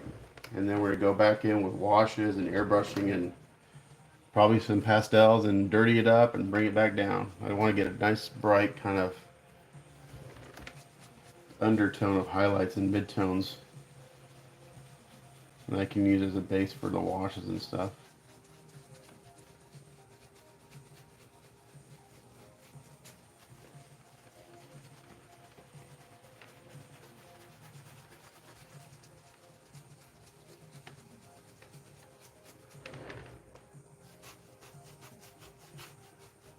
All these bands right here are going to get metallic gold and stuff, but we're just going to do it all rather than trying to avoid it. I'm just going to do it. Yeah, I mean, I could do it. So I use all my photo gear, and pretty much keep the same setup. I got my little photo studio set up in what used to be our media room. It's now kind of like a catch-all storage room and photo studios, and where I keep all my clients' pieces. Where I keep the queue. So there's like a support mark that popped out right here. I'm just gonna go here and just shave it off, just so it's, and I can just dry brush over and cover it up. Um,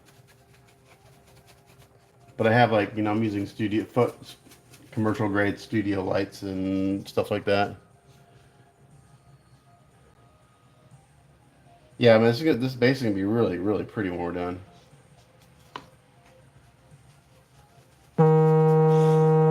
All right, I gotta go meet the FedEx guy. I'll be back in a few minutes, guys.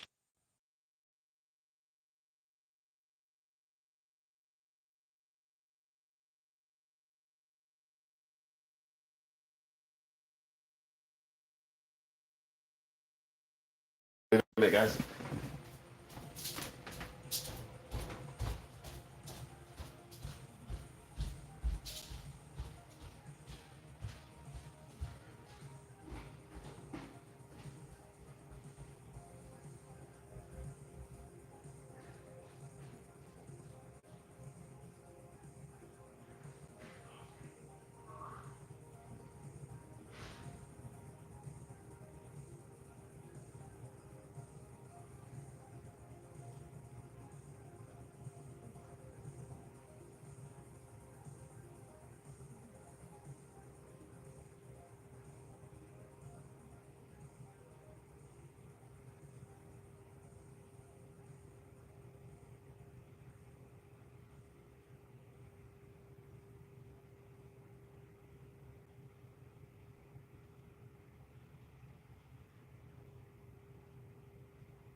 Well, that was easy. So I'm going to take a quick second and send a message to this other client that his piece is being picked up. So I guess it's been a nightmare getting it out the door.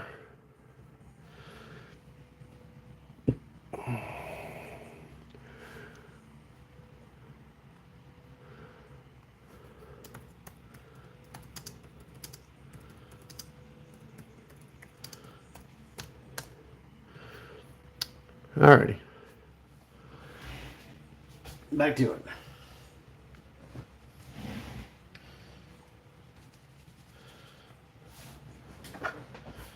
I've not seen it. Oh, yeah. Robbing it. So you can actually get pretty good photo equipment and not spend a crap load of money. I mean, I have the equipment I have because I was a commercial photographer for 20 years, and I still do some photography, not a ton. But yeah, so I've invested in good equipment, and even the equipment I have, it's old, but you can spend a ton of money on. The lights, like the lights I have, they don't connect to my computer. I can't control them remotely.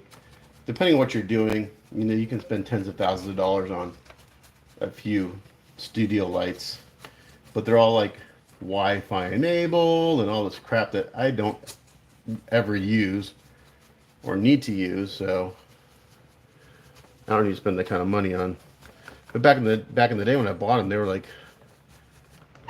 you know, the highest quality lights you could buy. They still work great, but they don't have all the bells and whistles like modern day studio equipment. But they make light and they go pop, and that's all I need. And to be honest, like anything else, with the more crap on it, the more shit can go wrong. Yeah, so there's two different. I've seen. So the render, my reference is just it's the top part with the bottom step. So there's like a different. There's different bases you can do for this. This is the full on big base. Like I said, I'm getting another one of these with a smaller version of the base. So I don't know what that looks like yet. What all is included in it.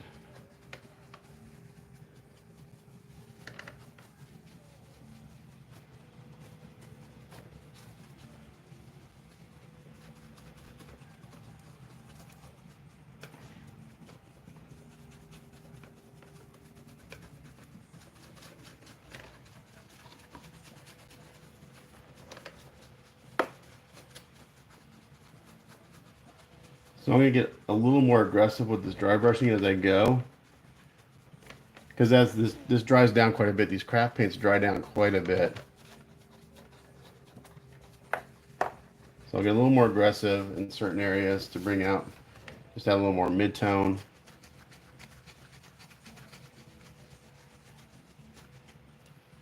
And then when I get to just doing the brighter highlights, I'll go a little bit lighter, and then it'll still look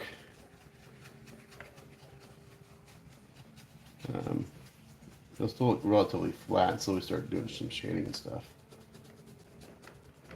But these got these cool little emblems here. I'm gonna think of I've seen some paints where they gild this whole center area gold. Like the reference I have, this top part, there's no metallic on it. But I think I'm gonna bring out these little guys in some gold since we have these feathers and things that are gonna go metallic. And then we're gonna do some colors down here on these areas. So I may kind of replicate that on some of the areas of the column. We'll see. I think that'll bring out those details nicely.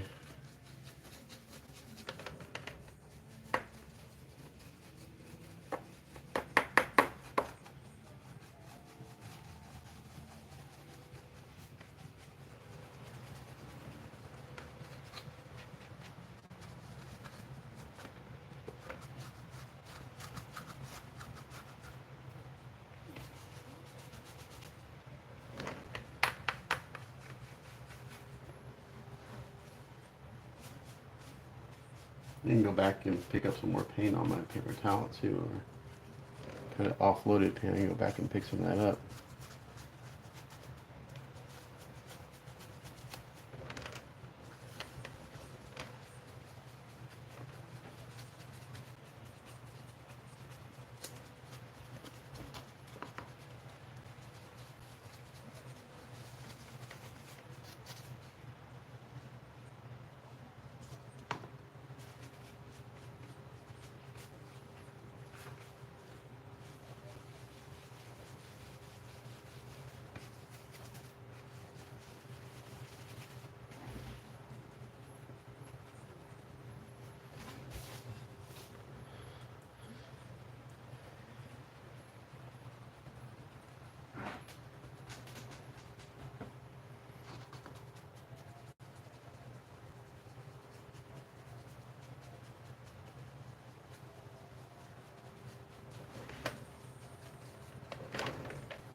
I think I may do the skeletons in like I did some I did a Magneto last year.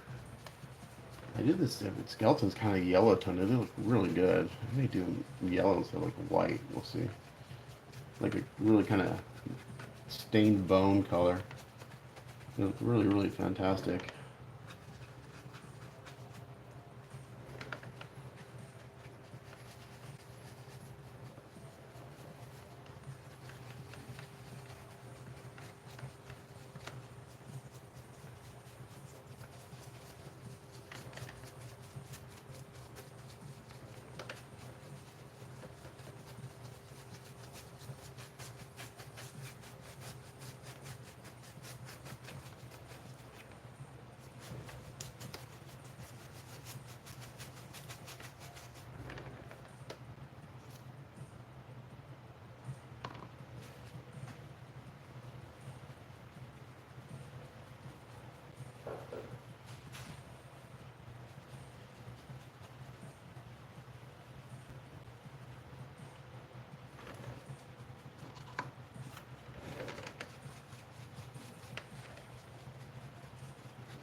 Alexa, volume up.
So I'm doing stuff like this. It's usually not till the very last, I'll say 3 or 4 steps that it all comes together. It takes a long time, at least the way I do things, that it actually starts to really kind of come together. So you kind of have, I kind of have a picture in my head of where I want to get.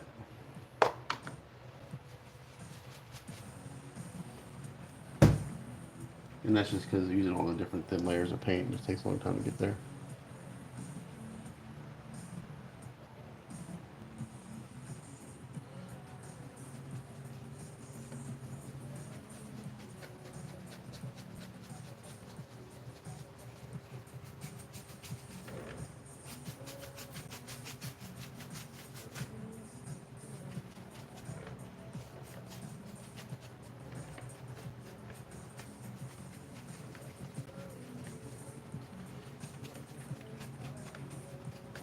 Okay, so the one part in this print where I see some voxels are in this area right here.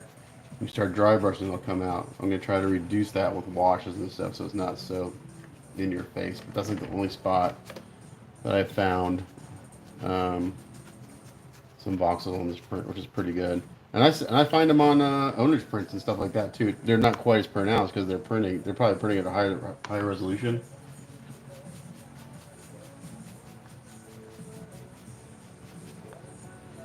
But yeah, so even on really high end prints, I'll find them every once in a while.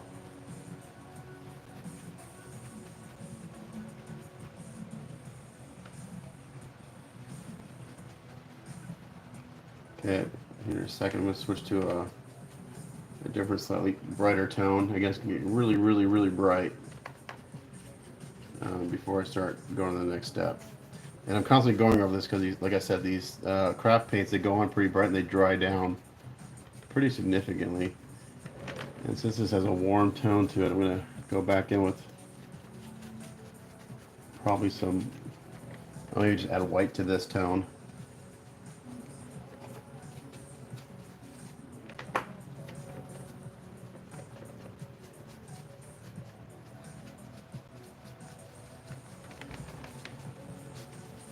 But I'm looking at this reference.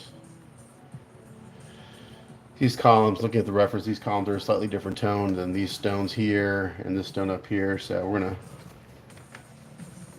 I don't want it all the same stone color.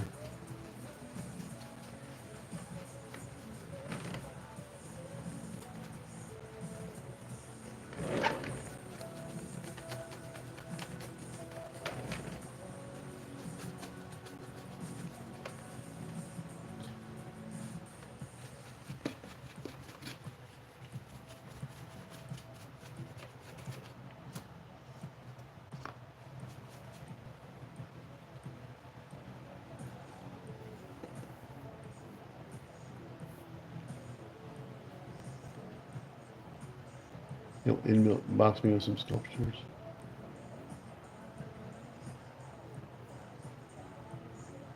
Yeah.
Okay, so this is pretty good for this step, I think. Got some warmness to it. It's not just plain old gray. I'm gonna add a little bit of white to this. Oh, I'm out of white. Shit. Damn it. I'm gonna have to take a break and go to the hobbies to hobby. What time is it? 10 yet? Yeah, they're open. Oh, cool. Yeah, man. I didn't know who you were. Half Dead Custom. Again, I need to get my my eyes checked, man. I can't read shit. It's not very it's not very reassuring to my clients that I can't see. uh,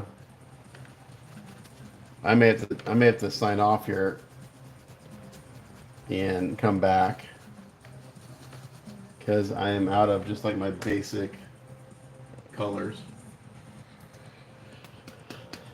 I'm gonna go in with some of this morning mist. It's maybe too cool, but we'll see what it looks like.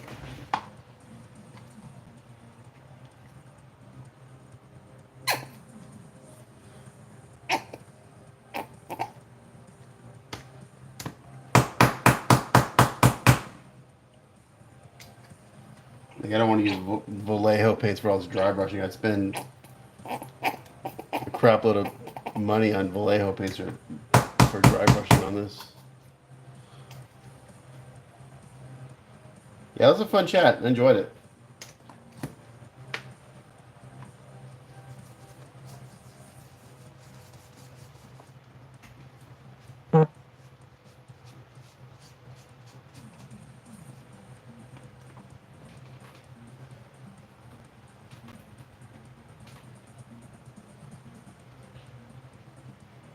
Okay, so now I'm just going in with the morning mist. This is what I mixed in with the dark chocolate a little while ago. Let's see what that looks like. A lot of times people say don't ever dry brush with white. I do all the time, and I just knock it down with washes. So, yeah, if you look in nature, nothing is has bright white highlights.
Okay, now we're getting a nice bright highlight on the sky.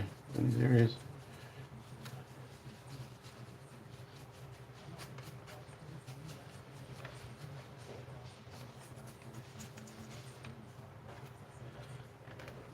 For craft paints, I use Hobby Lobby. Yeah, when I'm going to get these cheap craft paints, I use Hobby Lobby. That's where I get them, or Michaels has them. But for all my hobby paints, there's a Hobby Town that's like really right around the corner from Hobby. I'm lucky. I've got Hobby Town or Hobby Lobby really close, and then right around the corner is a Hobby Town.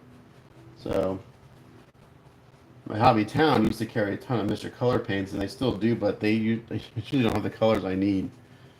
And when I do get them, I buy them out because I love Mr. Color paints. Those are my favorite paints for airbrushing. So that's why I keep going over these areas because as I get done, it dries down, and I just go there and I go in and add more highlight to that. You know, as it dries down, just keep adding more highlight.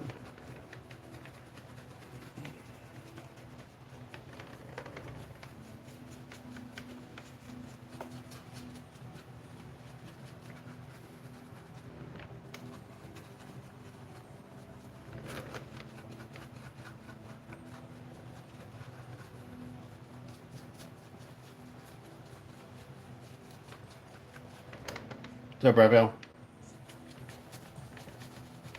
I'll go as long as I can before I have to stop and go get paint.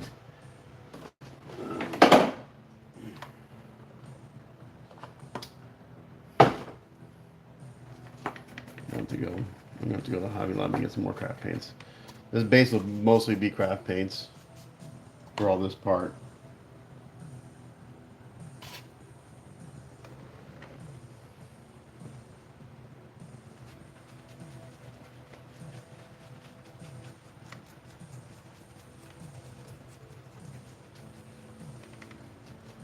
I'm trying to keep some of these other tones that I got going on. That warm tone I put on initially.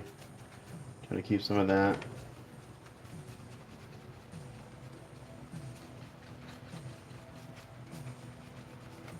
But the reason I bring it so high in contrast is when you put the washes on, then it's already got all the highlights and everything built in. Do it this way. And you can always go back and dry brush more highlights, but you have the initial shadings already done.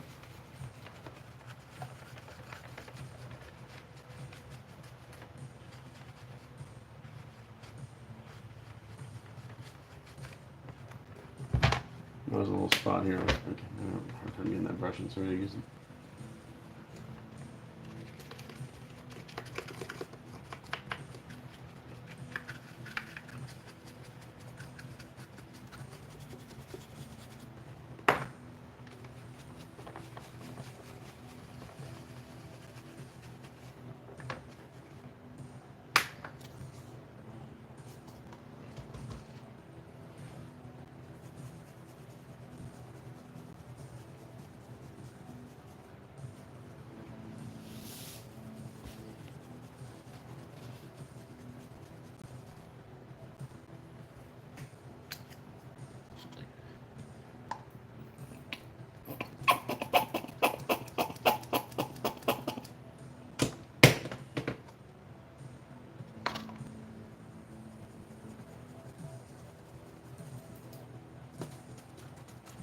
And come with a stiffer brush, I can really kind of concentrate on some of these higher spots.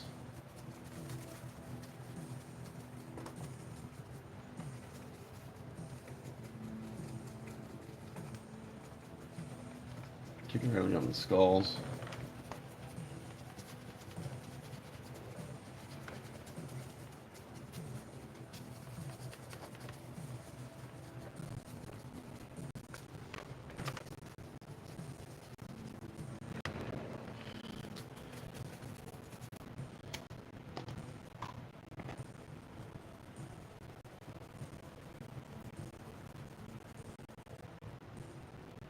So right now I'm just establishing all the highlights and everything on everything. This is just to get all the highlights on.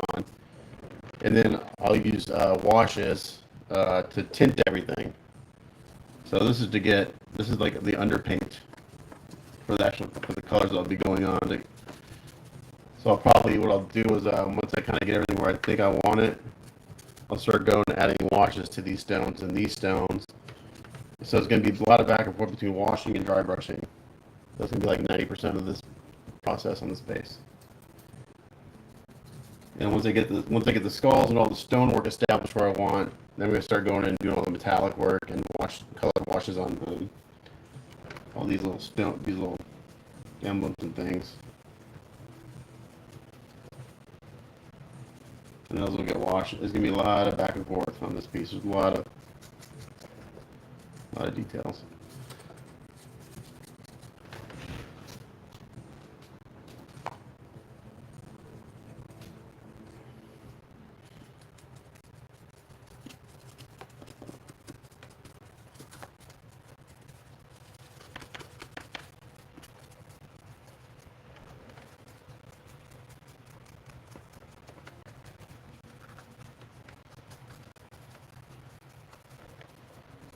Oh, my putty work looks good. Got a big gap right here to fill in. Looks really good. I do have. I can use.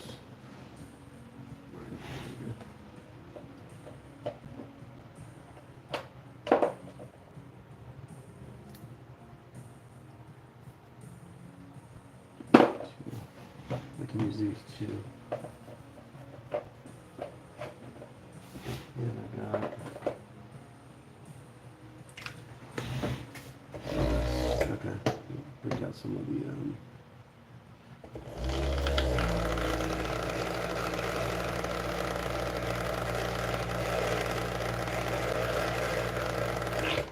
So I use Badger and I use Iwata airbrushes. I do have one Grex brush, but I haven't used it in a while. I need to get some parts for it. But you can't go wrong with Badger or Iwata. I like Iwata a little bit better because they're easier to clean, I think. But Badgers you can get they're less expensive. But one of my favorite airbrushes is actually one of my least expensive airbrushes. It's my Iwata Neos. Um, you know, I'm getting a couple of new airbrushes at Wonderfest this year from Tom Grossman from Tag Team Hobbies. But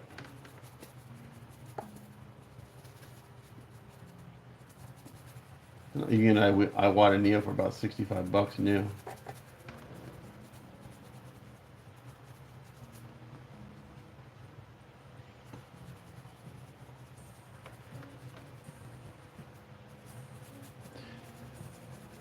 So I'm gonna go in. I'm gonna add a little more brighter highlight to these skulls real quick. Just bring them up a little bit.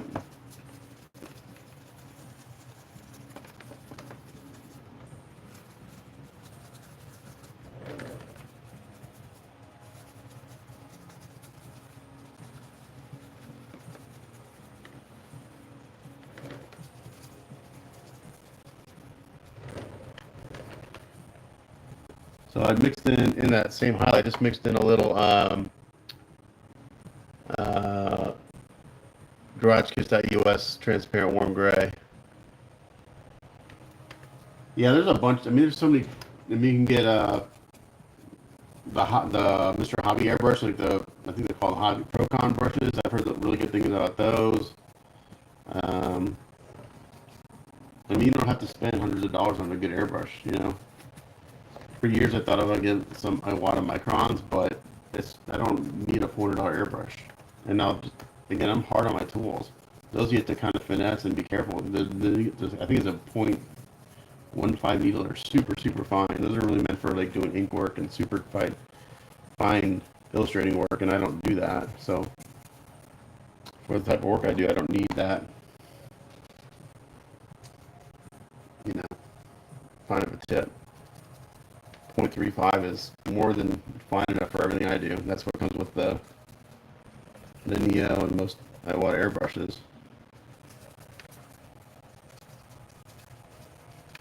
Okay, so I'm bringing out the skulls a little bit more here, bringing these up a little bit brighter. Hopefully you guys can see that.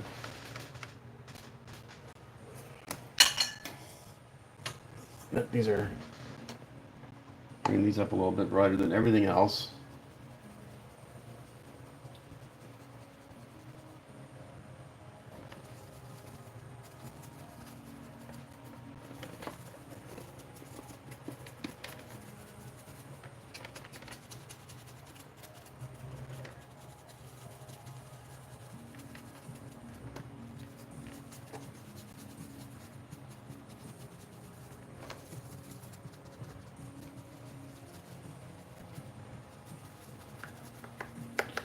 So I got this little makeup brush. I can be a little more specific with my dry brushing. But if I get some of this on the other areas, I don't care. I just want to kind of bring it to the skulls a little bit more.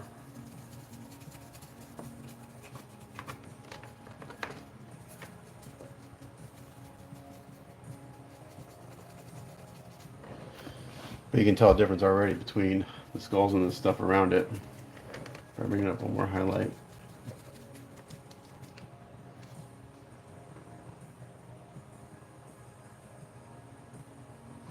Yeah, do the airbrushes go at 40%? I don't think they do that anymore. Yeah, because if you can get a freaking, if you can get like a Neo for 30, 40 bucks, 40 bucks, grab a few.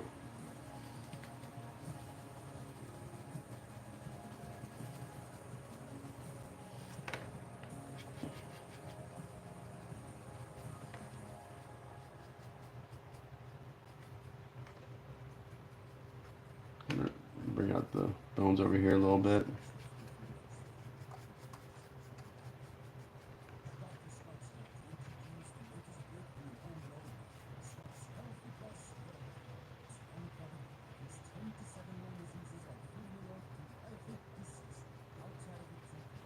He's going to be really bright at first, but I'm going to knock him down again with some washes and stuff.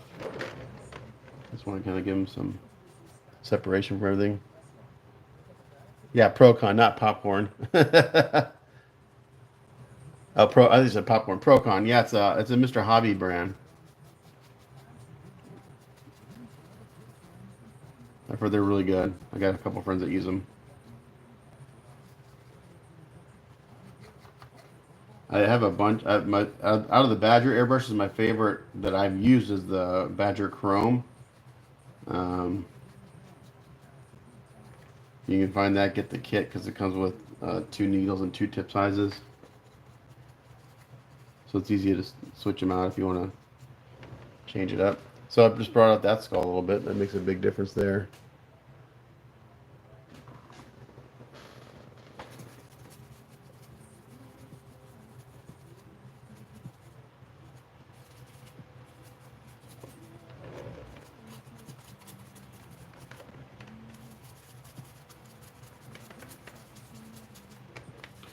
So again, I keep going over these areas because as they dry down, and I want to.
I actually have this color called Polished Bone.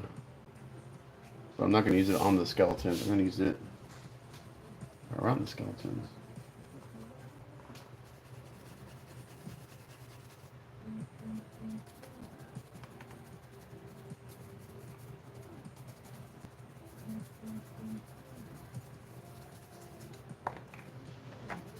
Again, everything's gonna look very much the same for a while.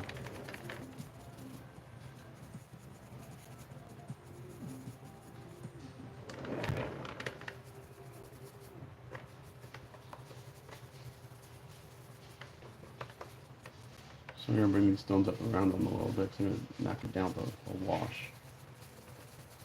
This polished bone's got a little bit of I think a little bit of a little green in it.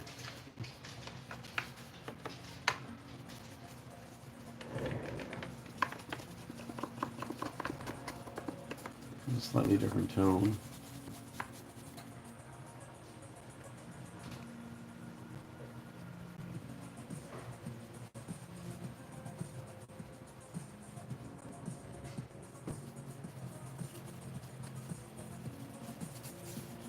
Yeah, I probably need to change all the seals on my brush. So like so Thomas Grossman, who owns Tag Team Hobbies, he's an Iwata, uh, I guess rep, sells Iwata brushes.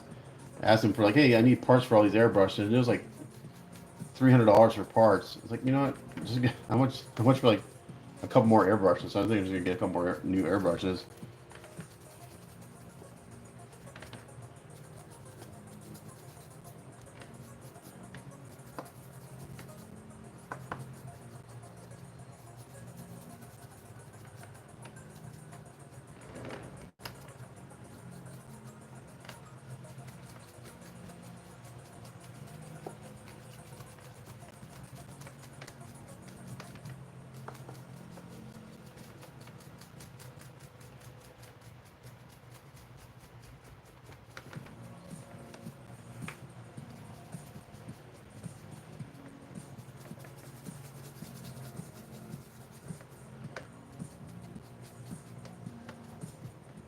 So even though this is a bright highlight, it's a different tone than the highlights. Is that bones on? Yeah. So there's we got a skeleton and bones right here, and then you got a rib cage right here. Pretty cool, huh? So even though this is a really bright highlight, it's a different tone of highlight than what's on the skulls. But again, until I start doing all my washes on top of this, it's all gonna look pretty similar for a while.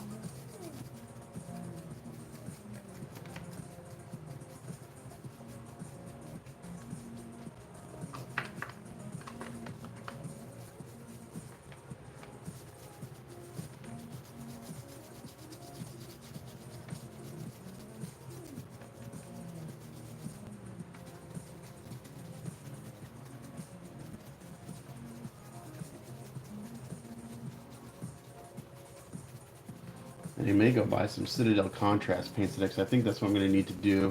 Use for all these little colored areas on the steps and areas.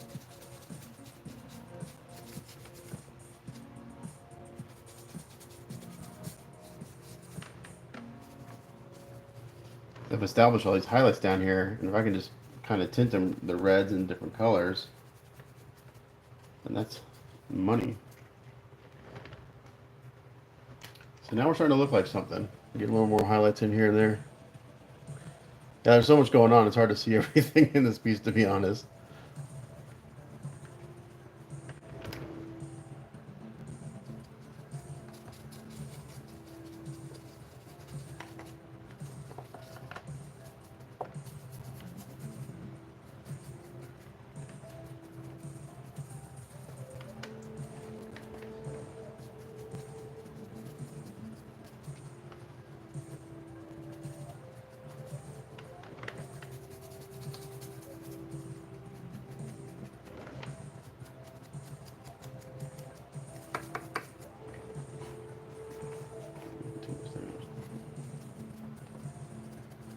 No, I haven't. Have you unboxed Sabretooth yet? I haven't put work in progress 2 is very similar to just my live broadcast the other day. It's just sanding and stuff. So I mean, it's really nothing different.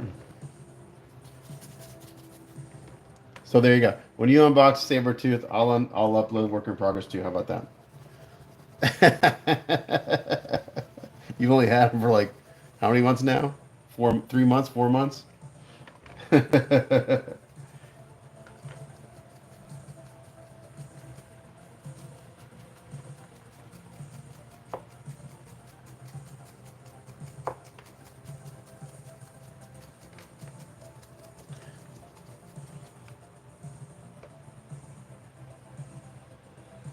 Oh, gotcha. Yeah. Okay, so we have some really nice highlights established here.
I like this polished bone color. It's got a little bit of green in it.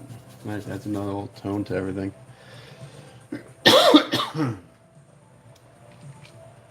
It's very subtle, but I like it.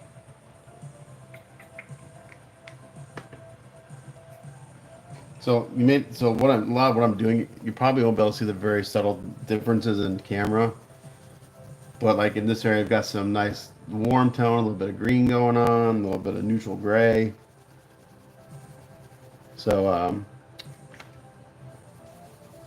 yeah, it's just a bunch of little subtle colored variations. Again, you probably won't be able to see it until you get this in person, but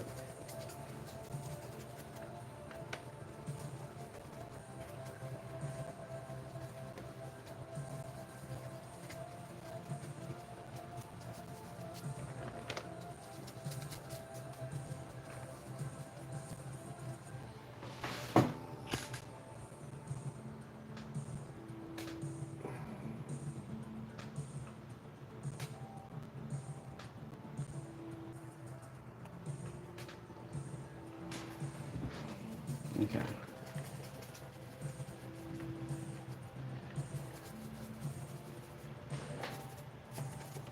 Now I think I'm gonna come in here and start doing some washes on some of these rocks. Get some tonal variations. Let me look at my reference here.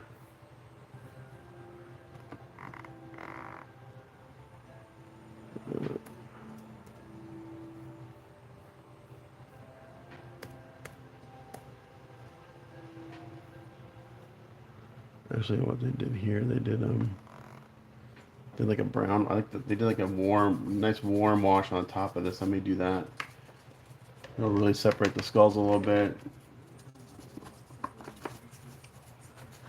I may do the tops if you're there. Since you're there, I may do a wash on the top of these stairs brown. Um, One of the paint ups you sent me, they did like that. I really like that. And then do the stones a more neutral, cooler gray.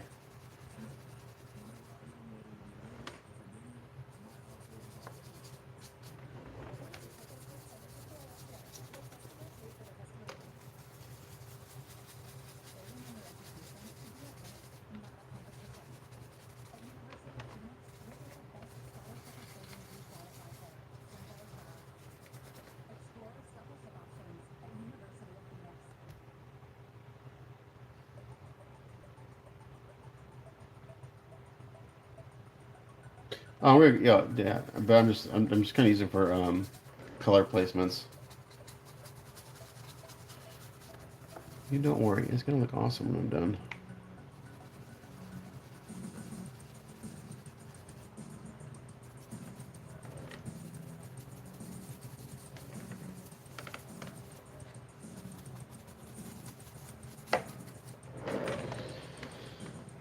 I'm gonna go clean up my dry brushes real quick in the sink. I'm gonna come back and start doing some washes on some of these areas to start getting some tonal dip variations. I'll get back in a minute.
Put these aside for now.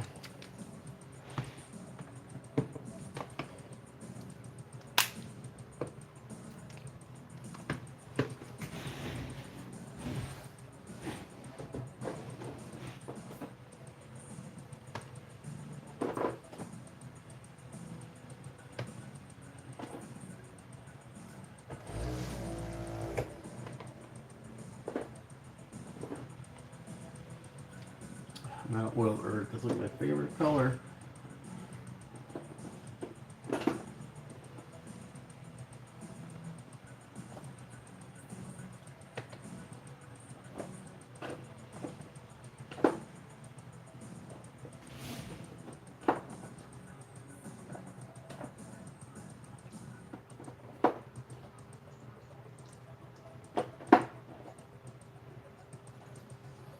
That's all I can use.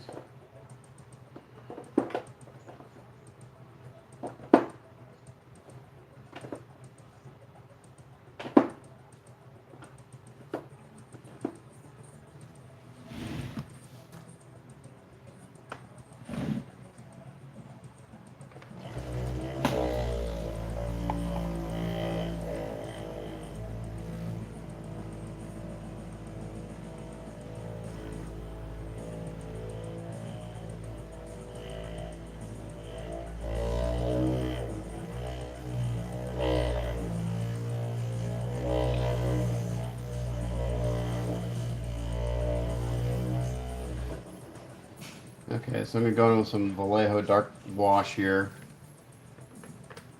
And I'm just gonna kind of come in here.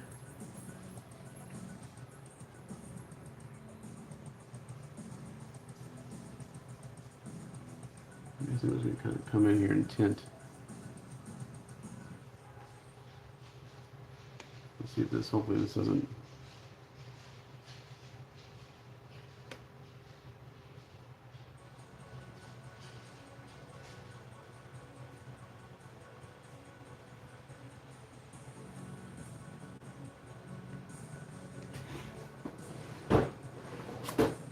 To go darker, but we're gonna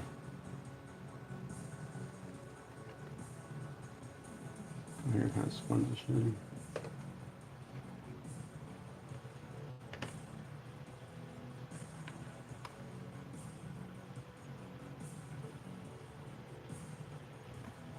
Again, this is just a tint. The areas around the skull's a little different tone.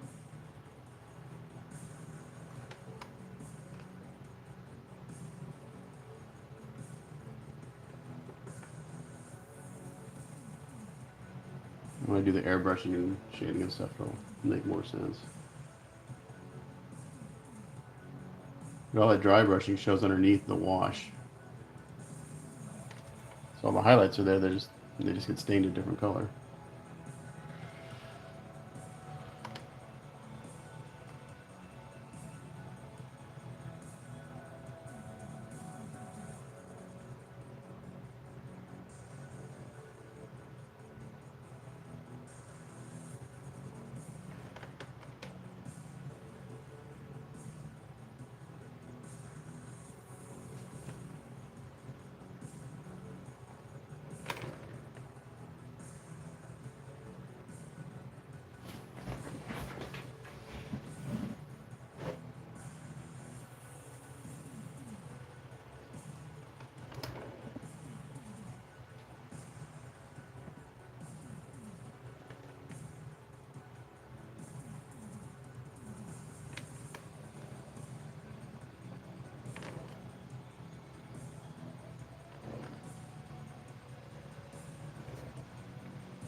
No, this dries down. That's looking really good. I'll bring it down darker.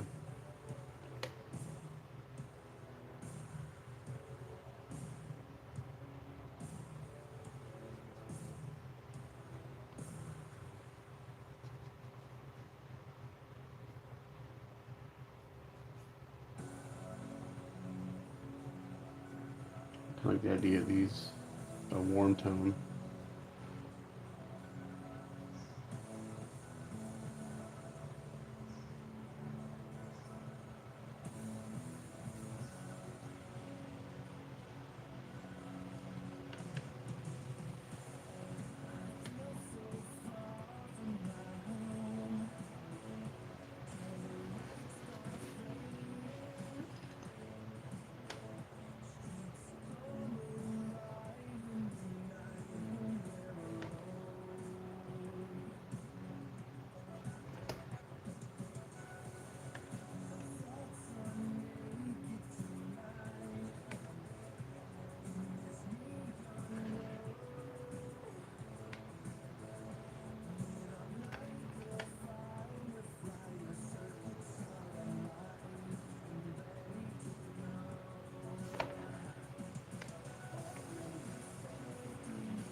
See how the dry brush is showing through the wash, which is nice.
It's two box. You have two like train box cars, Tony. You must have a big backyard.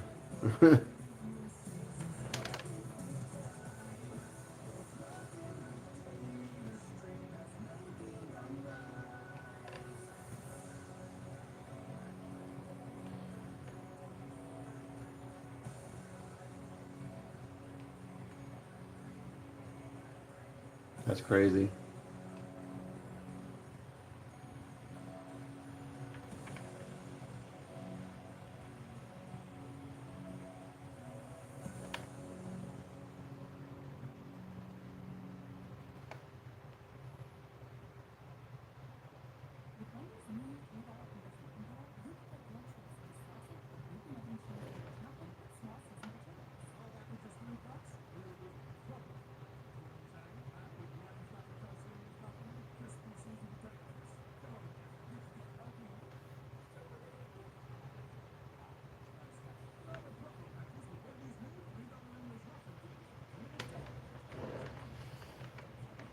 It's starting to look like something a little bit here.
So again, I'm just kind of establishing colors. This will really, when I start doing all the real shading, this is gonna really pop. Yeah, one for the office. Oh man.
Okay.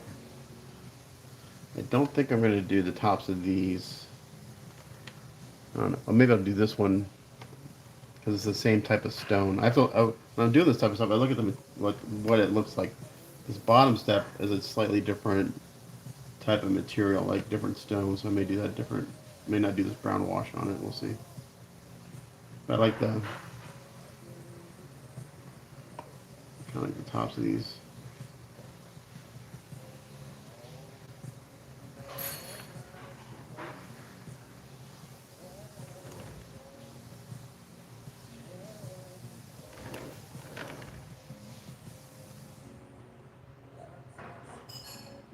Oh, there's some bones over here I didn't get dry brushed. We'll do that later. It's fine.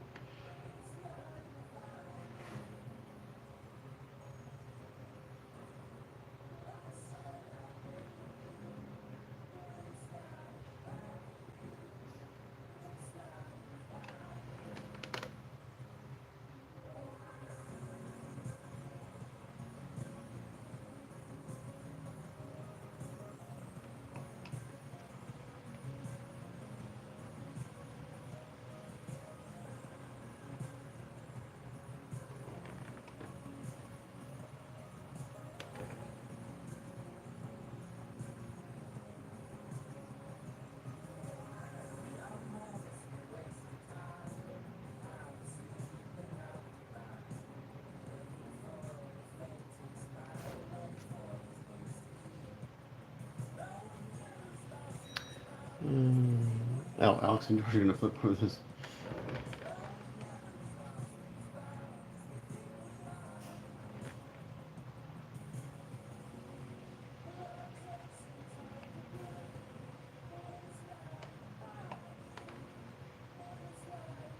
I think it's gonna look good when we're done.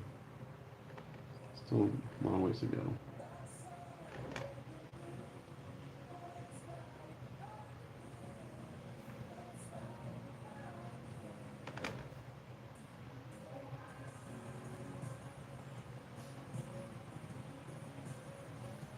I'm not being super careful with this brown wash. Pick a little bit on some of it. It's okay. I'll just add to the kind of realism of things. It's kind of like doing base like this because it's a very kind of free flowing process. I don't have to worry about being like crazy precise. Well, I'm going to take off a little bit. It's a little too much. But I think I'm going to do these. One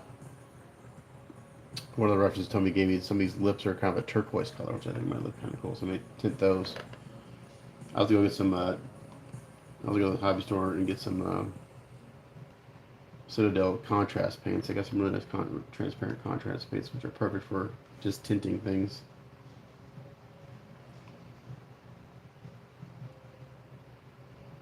So this whole process of using grayscale and highlights and then tinting everything works really well for this type of subject matter.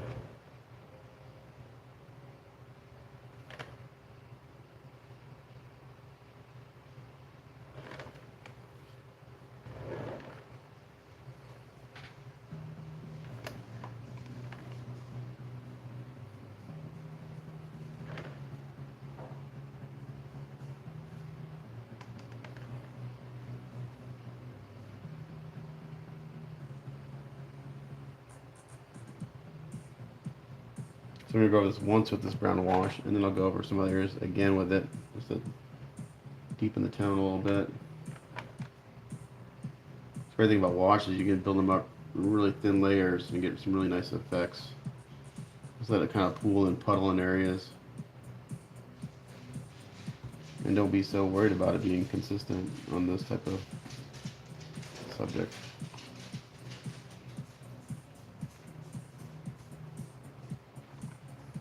So I'm going to try to get it to go up underneath this skeleton, just kind of let it flow around there.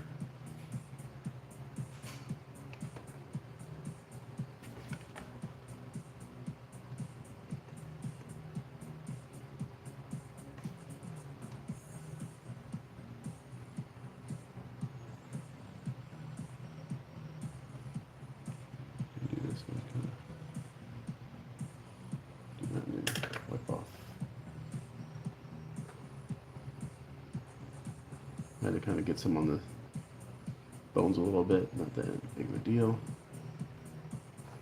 Just help the cell the fact that they're sitting there.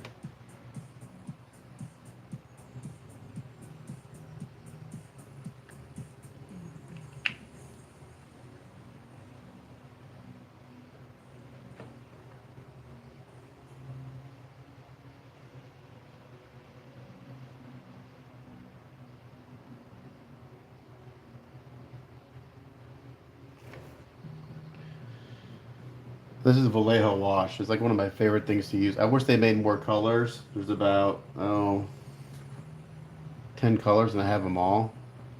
But it's Vallejo wash. It's like perfect. You can make your own wash like I did earlier for the first gray, but this is like the consistency and the colors like perfect for how I like to paint. So it's out of a bottle. What's great about it is that it's more like an ink than anything. It's really like there's no pigment particles in it. Okay, so now what I'm gonna do is I'm gonna make myself this is dark brown wash, but I'm gonna make it even darker. I'm gonna mix them up with some black in it. I'm gonna hit all like the areas that are kind of mix some of this in with that. I'm gonna take some black.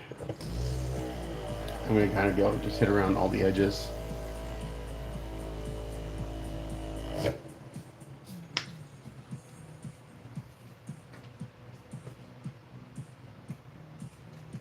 So I got this really dark wash.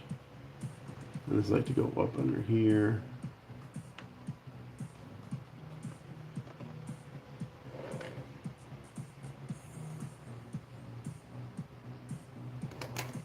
Just kind of let it naturally flow into crevices and stuff. Like to stipple it, blend it. So it's just not straight black. I mix some of that brown into it, so it's just not.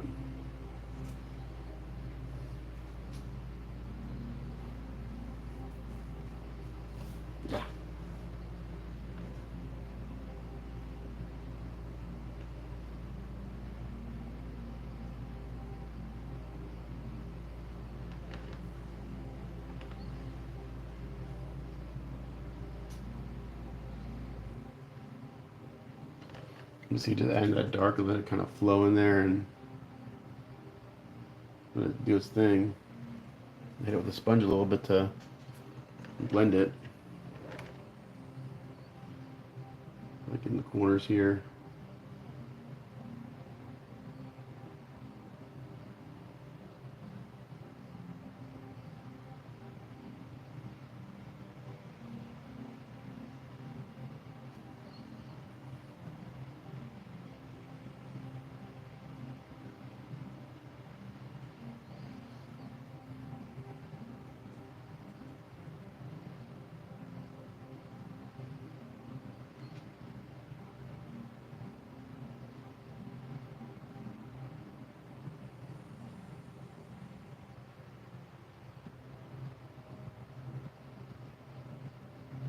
Just putting some of this in the cracks, letting it do its thing.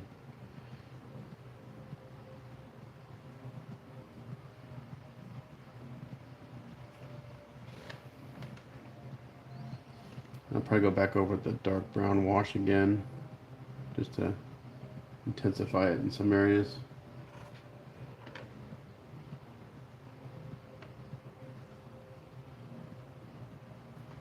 So that's why when I'm doing stuff, like it's a lot of back and forth.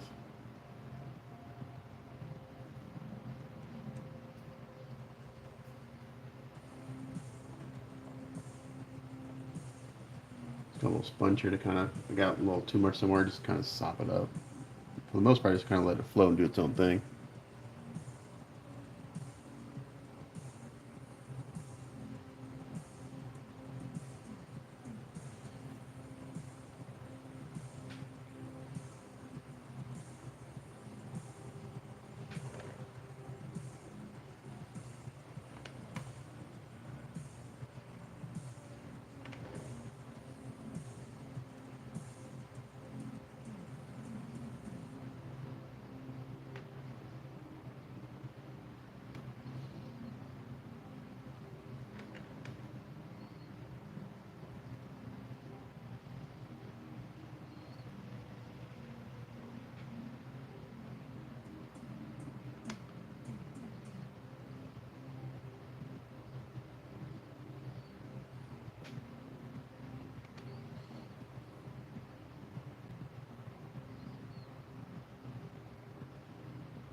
these skulls, I don't want to look brand spanking new. They look pretty new, so we're gonna dull them down with some yellows, I think.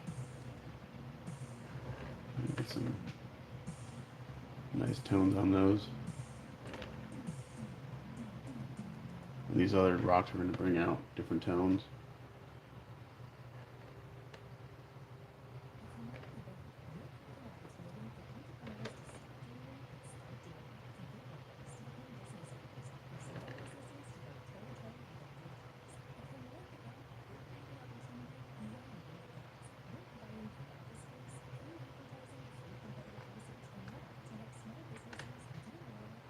Yeah, starting to look like something. Start doing these washes and stuff, man. Um, Start adding these washes, it really starts separating things and bringing things to life in a very nice way.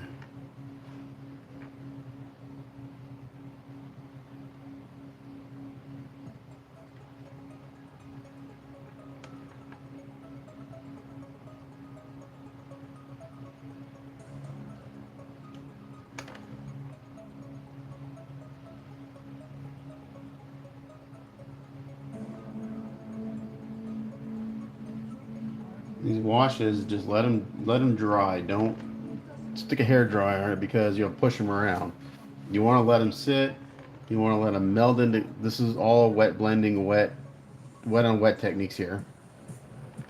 So as that brown is still kind of wet, I'm going in and I'm adding this wash on top of it. It just helps blend it all in. And just let it do its thing. Don't go throwing a hair dryer on it. You'll blow it all around. Then you'll lose all the work you did.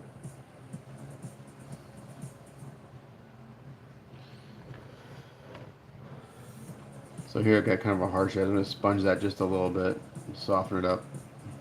You can also stipple. I'll blend it in a little bit.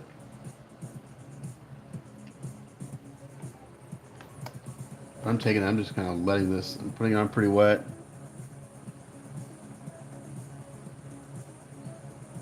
Oh, yeah, the Judy. That's for Tony. That was Tony's piece. That's who this is for. Apocalypse. Tony likes Judy so much, he wants me to do all the Film These Girls kits, which is really awesome because I own a lot of them. But again, I don't build and paint for myself, so it'll be nice to be able to get a chance to do them up. So he's starting to slowly collect those as he can.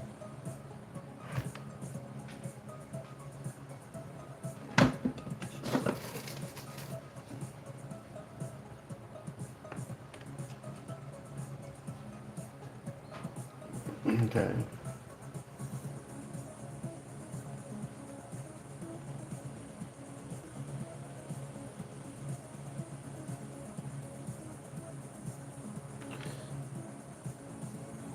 I'm not being crazy careful about getting this on the other areas again. It'll just look natural. So if it gets on some other areas, it's just going to kind of add to the the overall kind of weathering look of everything. But these washes, you can just kind of keep building them up because they dry. Unlike most paint, which dries darker, these dry lighter. So as they start to dry, they dry lighter. But man, look at this! Look at this area. I don't know if you can see it. It looks really freaking good. Come down. But look at that in there. It's looking really nice.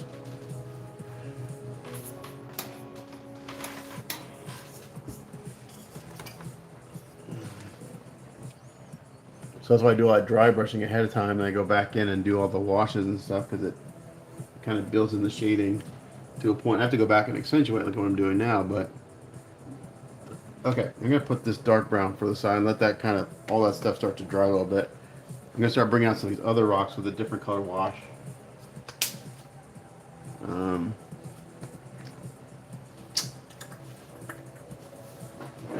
What is it?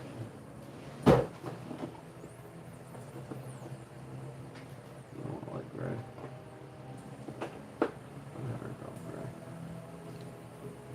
Blue gray. That's really blue. I don't know if I want to do that.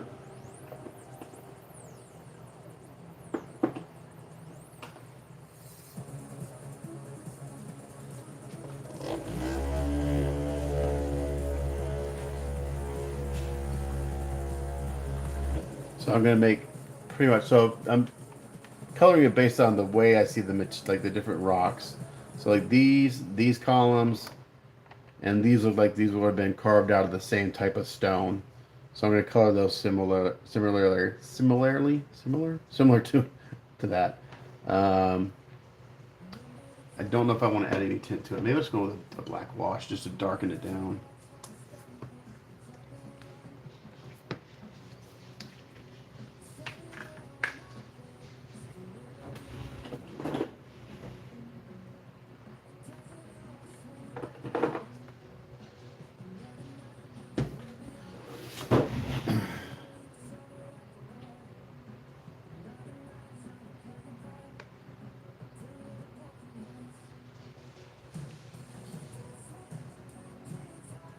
So I'm gonna go these. I'm just gonna do a black wash on these.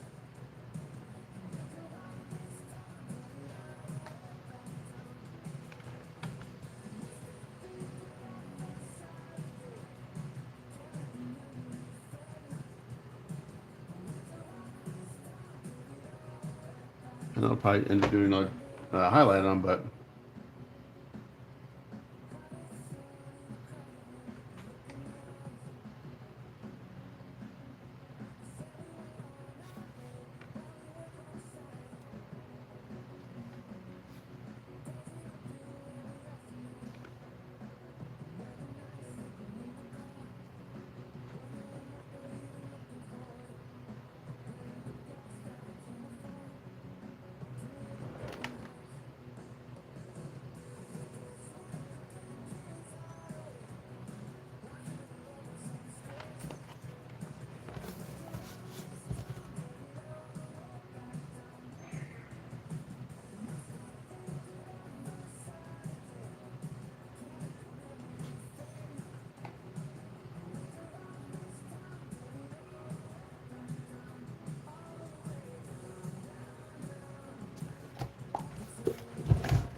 so I'm gonna kill quite a bit of my highlights on this doing a black wash, but that's okay because we'll go back and we'll add some back in.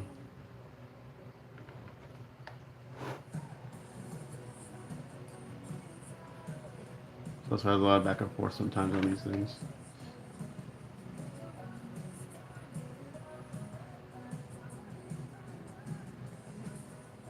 Alexa, next song.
So over here where I put some of this wash and I see it was drying, I'm getting like a harsh edge. I'm just going in and sponging that to soften that edge a little bit. As it dries, I can tell if it's gonna leave a hard line or not. So I just go in and kind of sponge it to blend that transition a little bit better. And I can always add more wash and sponge it. I'll kind of reactivate a little bit. Like right here is a.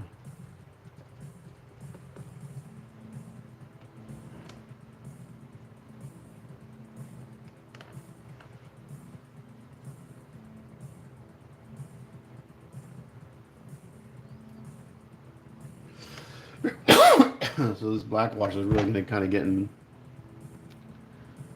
these details a little bit more, all the engravings and things, and then we'll add another. We'll go back and do a little additional highlighting on top of it to bring them back out. But that's actually looking really pretty in there. As it dries, I can tell it's looking good.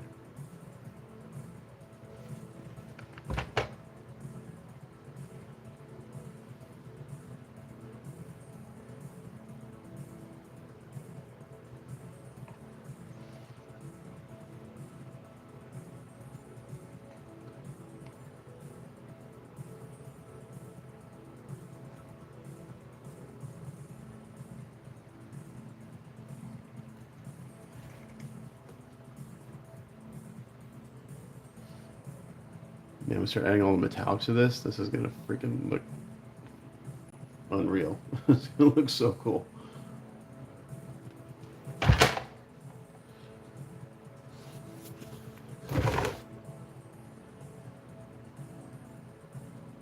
So I'm just putting this on, letting it flow into all the crevices and stuff.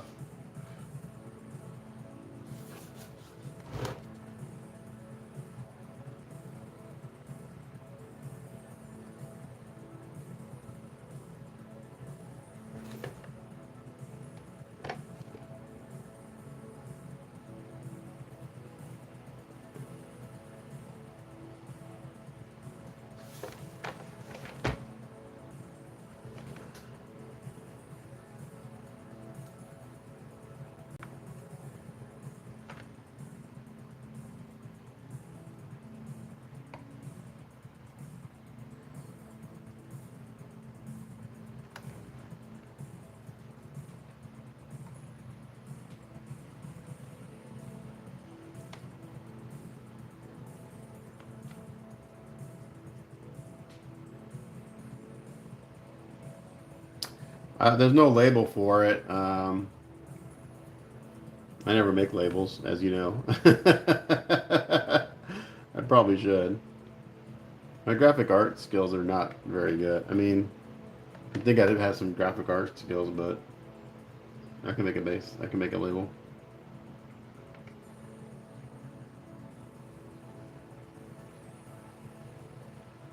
Seems like the only thing I've found that I'm decent at is painting these things. Even photography, I'm an okay photographer.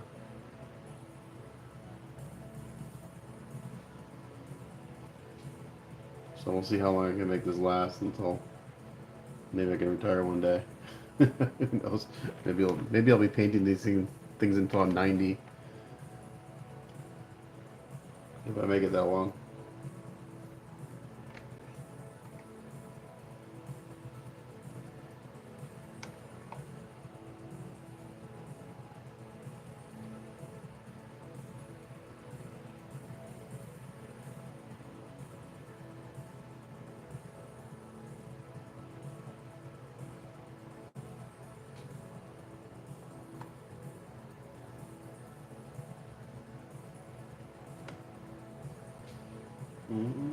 Maybe I should start doing that for you, Tony. Maybe I should start making you labels. Be a nice thing. Be a nice touch on your pieces.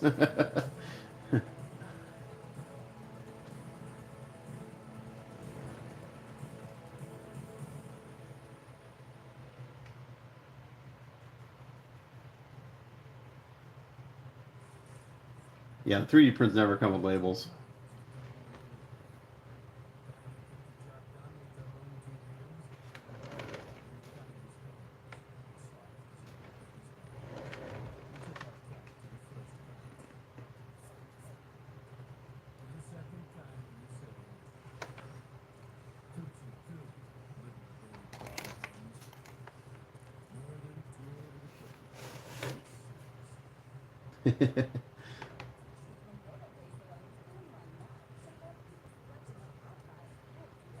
All right, I'll try to make you a label for this. How about that?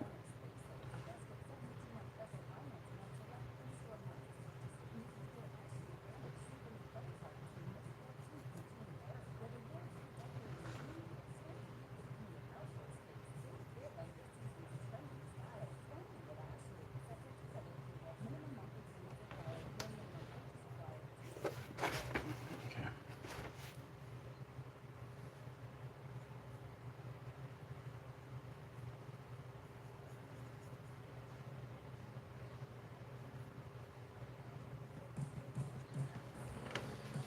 This black wash is doing a real nice job of just giving some contrast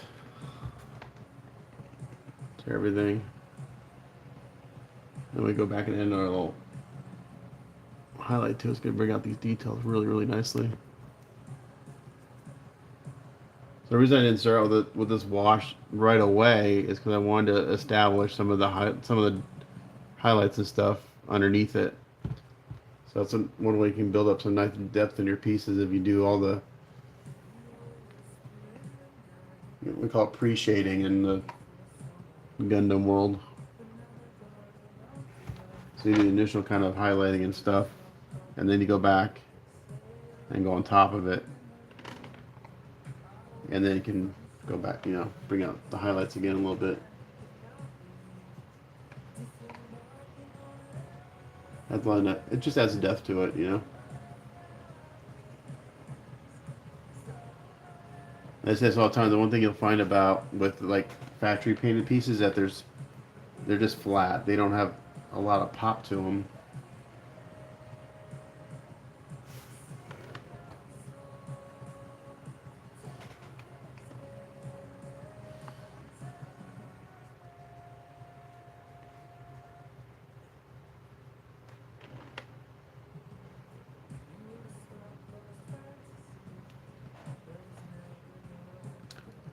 Art cast to fill prints.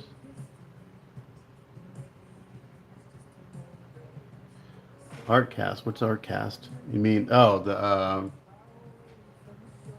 did I tell you use art? Just the resin? Two-part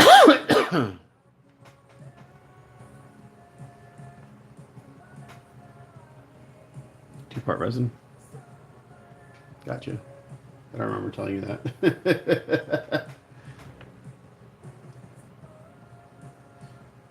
Yeah, I just for filling this type of stuff, I just buy the least expensive castable resin you can find because you're not trying to retain any. You're literally just trying to fill it to add support and weight. So it doesn't have to be super high quality casting resin. Just the cheapest two-part you can find works.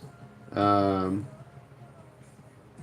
when you're filling 3D prints, I highly recommend filling anything that's water based, like plaster, Durham's water putty, anything like that. Because the first few 3D prints I ever did, I filled with Durham's water putty, and they look great. I went back like 6 months later, and they'd all split wide open because the resin absorbs that moisture, and that's why I advise don't use plaster of Paris because there's a lot of water in it, and as it's curing, your resin's absorbing that.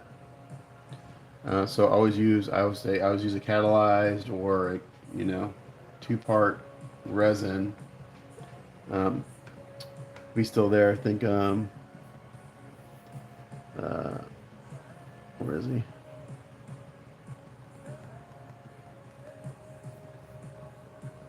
I don't know if he's still there. Someone who recommended using foam, and I'm kind of hesitant to use expanding foam because I've gotten resin kits, garage kits that were filled with foam, and they look great. And a year later, I go back and the foam had continued to expand, and the kits were split open. So I'm kind of hesitant to use expanding foam to fill these two.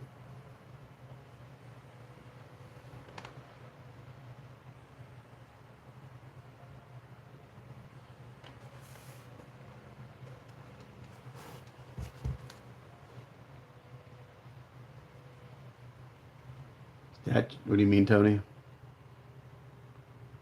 Nope.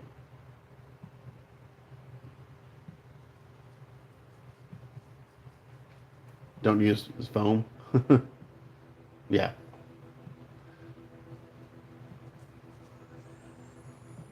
Yeah, because when you think it's done expanding, it's never done. I know a lot of guys that recommend using it, like, that doesn't sound like a smart idea to me. I mean, I may be Polish, but you know.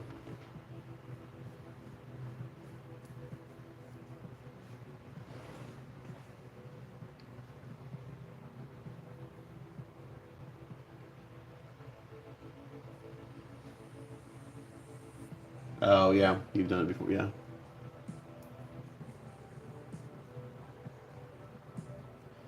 Yeah, because they'll continue to expand. I think the only time, like, I wouldn't like maybe if you use like a two-part expanding foam, a catalyzed expanding foam, but the kind of you get in the can, like for your doing insulation, definitely not because that stuff just keeps expanding. But maybe if you use a two-part expanding foam, because once that chemical reaction is done, it should stop expanding, theoretically.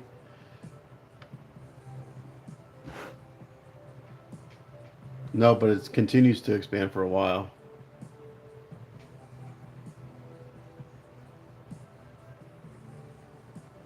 It's not that it expands aggressively; it just continues to expand. So,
so those are drying down nicely.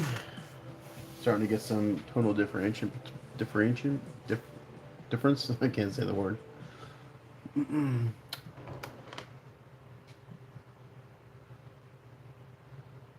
this is drying down nice. Gives me a nice kind of medium dark gray. I'll go back and add some more highlights to it, very lightly.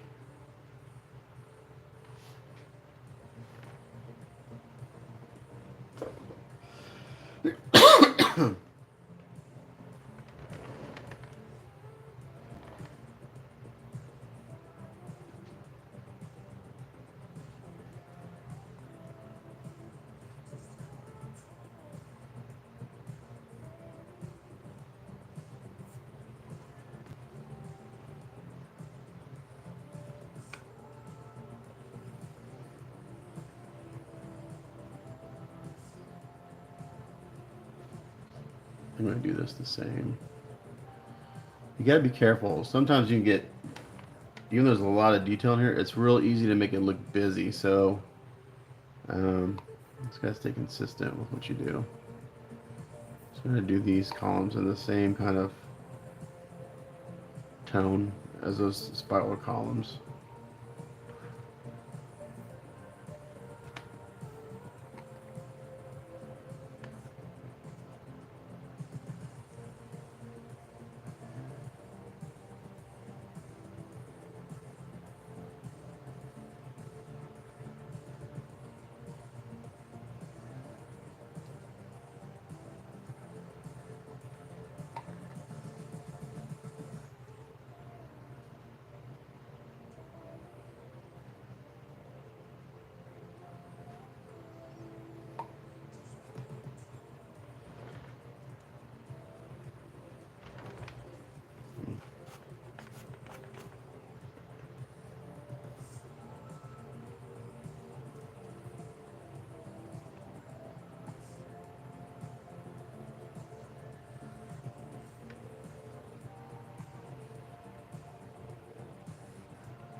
God, bummer. I spilled my wash. Good thing I got more of it. Knocked it over. Son of a bitch.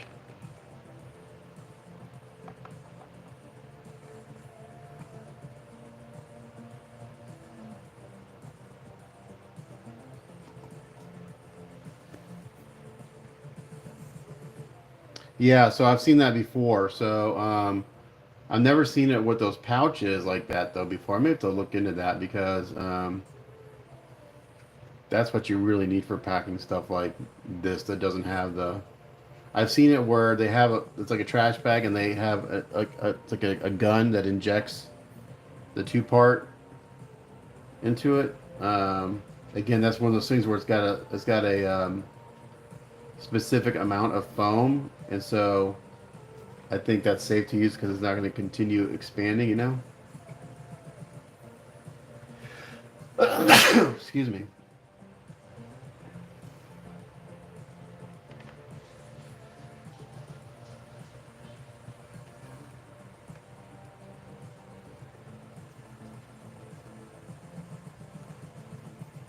I never seen it with the with the bag with the it already kind of in the where you pop it and it works. Oh, do they have it there? I'll have to check it out. Is it expensive?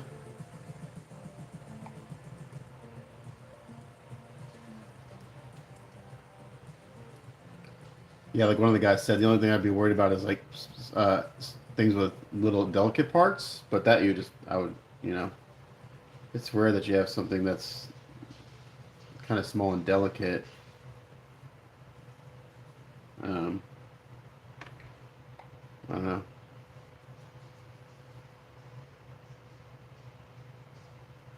on the base, but like I've got a couple bones here, but all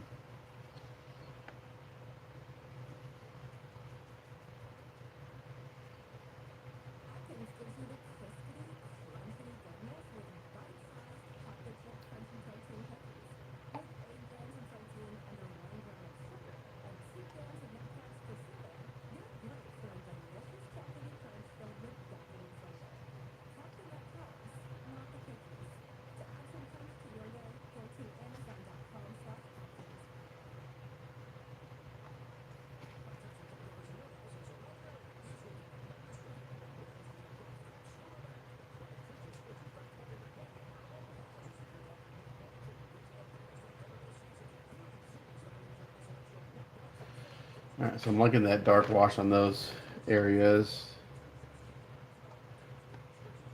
I'm thinking I'm gonna leave these center areas that kind of neutral gray. That tone. We'll see. I'm gonna once this dries, I'm gonna go back and add some more highlights to these columns and things. I just put the black wash on.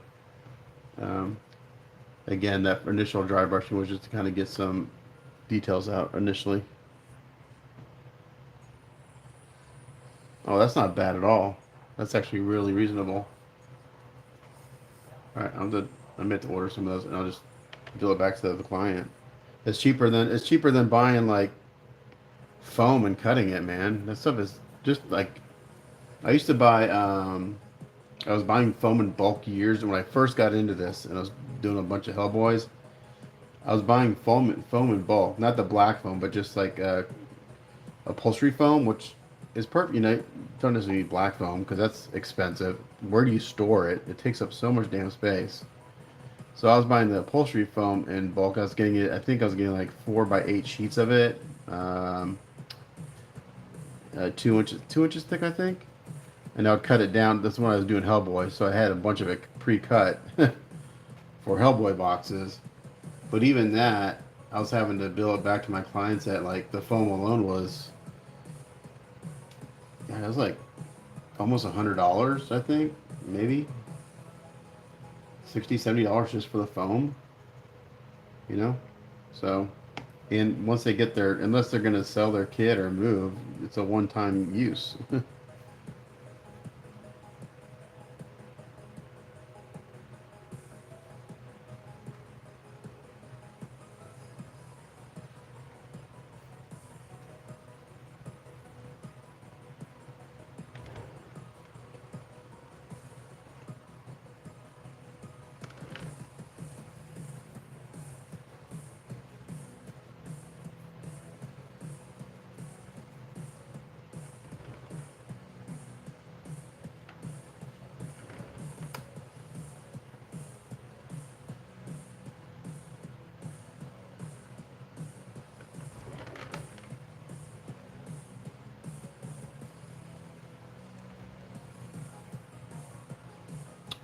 I don't care if this gets on the skulls a little bit. I don't want it to be too much.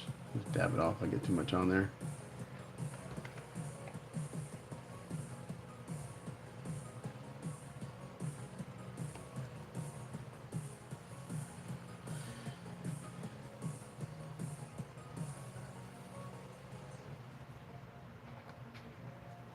Oop, that's a lot of wash. Oop, too much.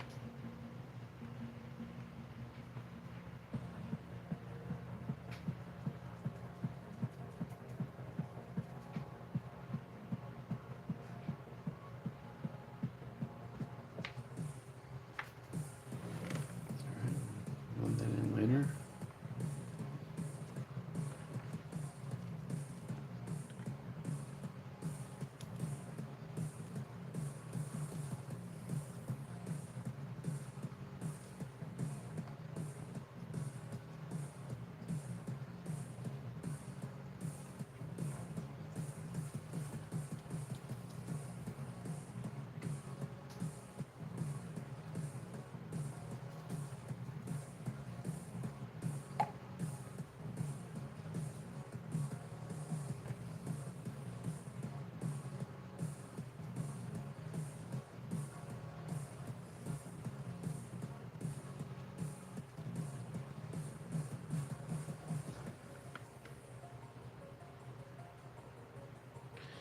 Okay, I'll let that dry.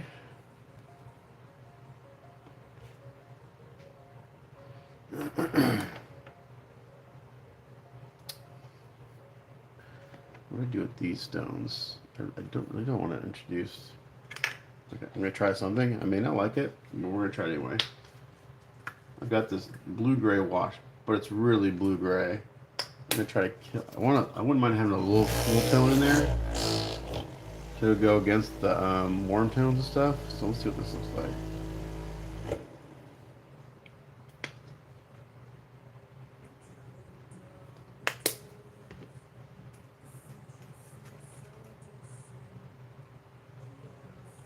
I'm just a little black in it. Let's see what happens here.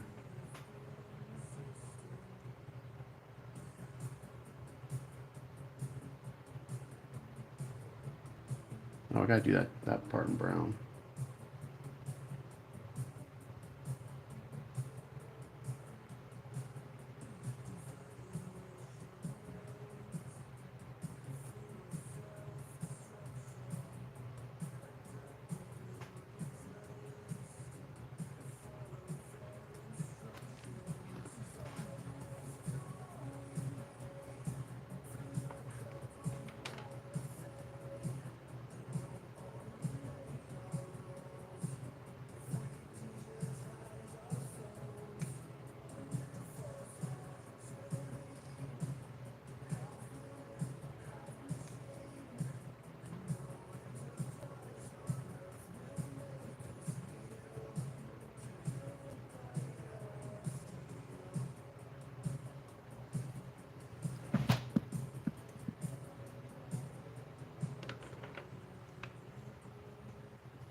Like a little more neutral type gray for these.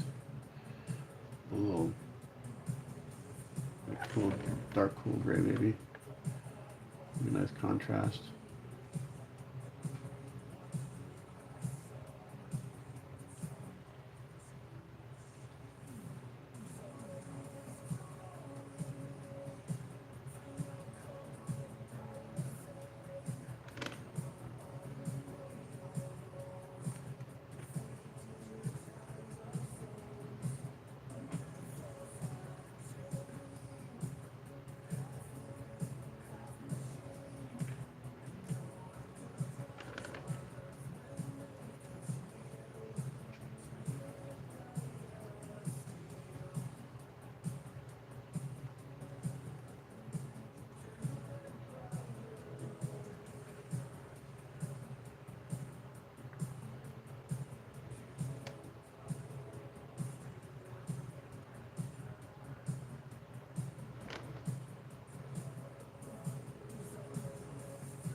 Yeah, it's perfect. Nice kind of dark, cool. Great. It's not blue. If I put that blue gray on by itself, it literally turn these rocks like blue. I don't want that. I just want a cool dark tone.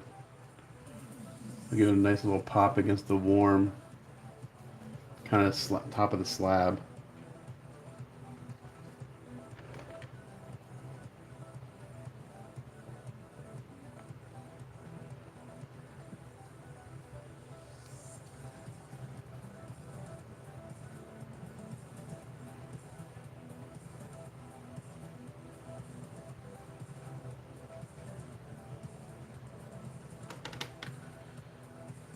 Vortex, yeah, I've got a vortex mixer. Yeah, it's right here. Right here. See this guy right here? Right there. You push it down, it mixes the paint.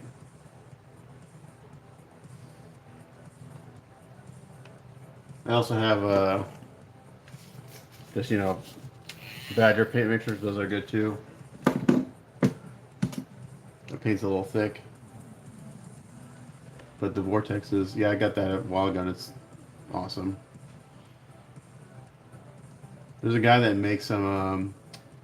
He actually buys like broken chemistry like lab mixers and he refurbishes them and sells them as hobby mixers. I think they're about $100. I think I got that for around $100. I like this just because of the smaller footprint. The one the guy makes is really big. It takes up a lot of space. I mean, it is more kind of commercial grade, but you know, this has worked perfectly for a couple of years.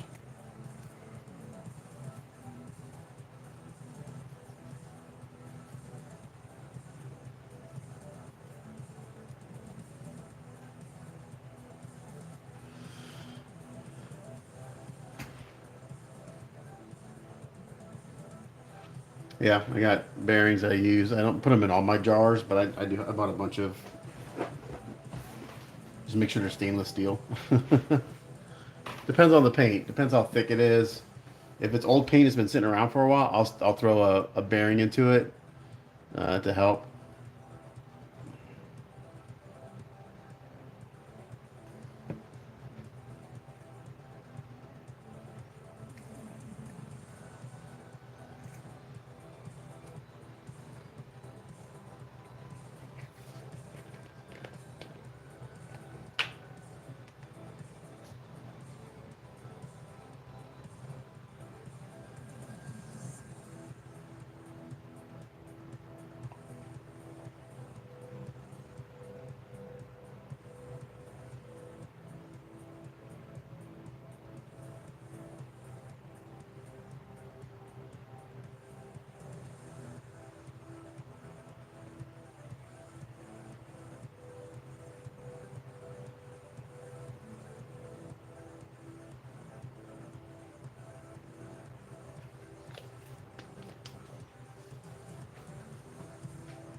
Yeah, this one I got off of Amazon. This is what's this brand?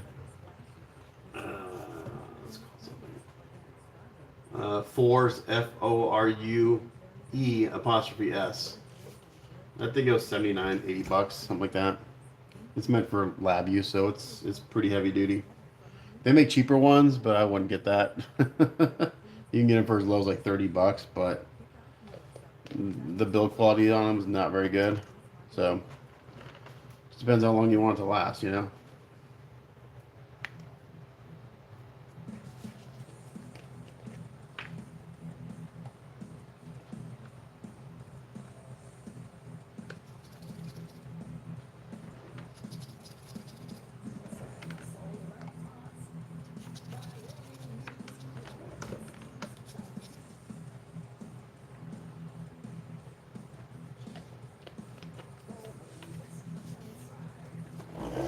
Okay, so I think what I want to do now, I need to let this dry for a bit.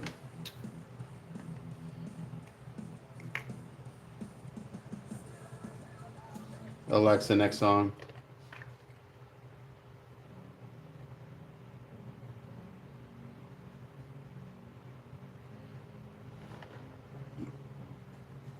I think I'm going to have to seal this here soon.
Okay, so these skulls I just don't want like all white. I think I want these to be more I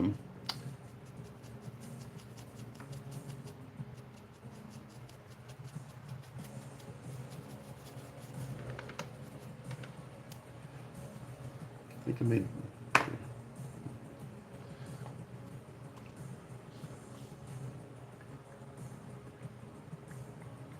just thinking here.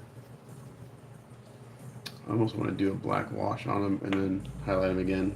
I think I may do that. Again, lots of back and forth.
It's going to bring them down quite a bit, but I think my gut tells me I should do this.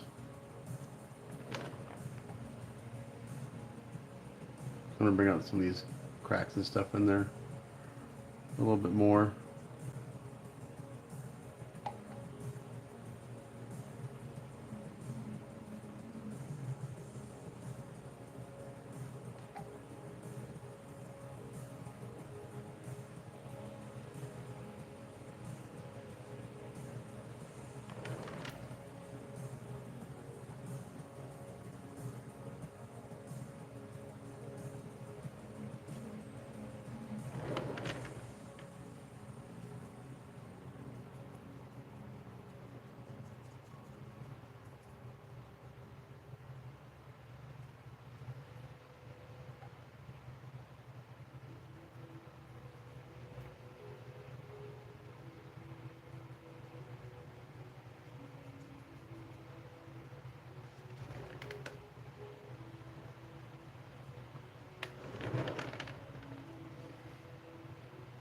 I'm going to get to a point where I'll have to stop and have to go to the store. I don't have the colors I need to. I don't have the colors to make the colors I need, so.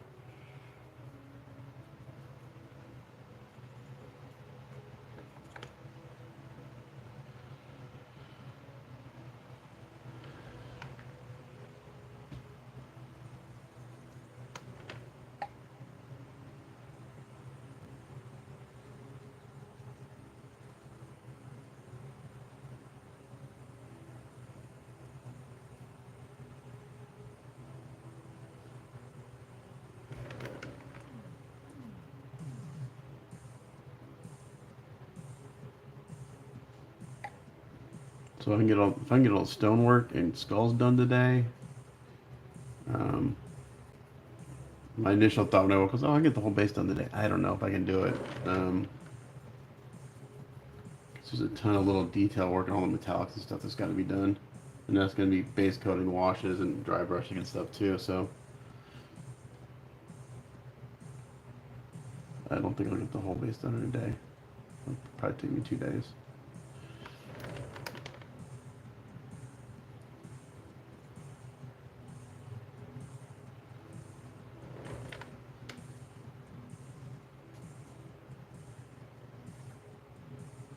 So since I brought these up almost to pure white when I put this black wash on there, should be a nice base coat for the final highlights and stuff on the skull. I'm going to add some tint to it, so maybe a little bit of yellow or something, brown. I don't know. See, I don't want it to blend into the top, obviously, but I don't want, you know, just white skulls. These guys need to be here. Like, they've been dead for a while.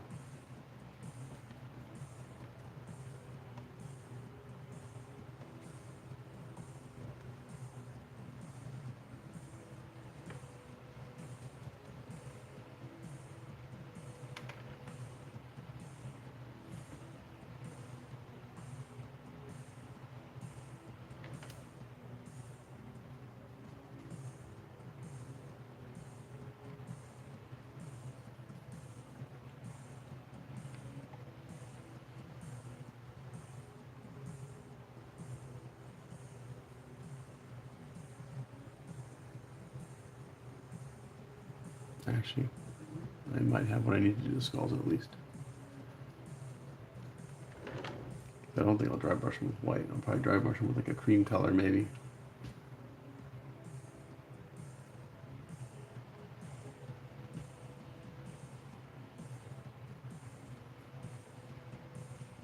More black wash. I have more. I have another bottle. Thank God. When I was at the Hobby Town last time, I bought another bottle. But yeah, it pisses me off. You know, what pisses me off when I spill paint because when I spill paint, it costs me $5 because that's what it makes me mad. Like shit. Well, there goes $5. It's all over my desktop. I technically could probably pick it up off the and use it, but I'd rather not because I don't want to introduce any dirt or anything. That, you know, my paint jobs have enough dirt in them as it is. Don't need to introduce any more. of my work surface.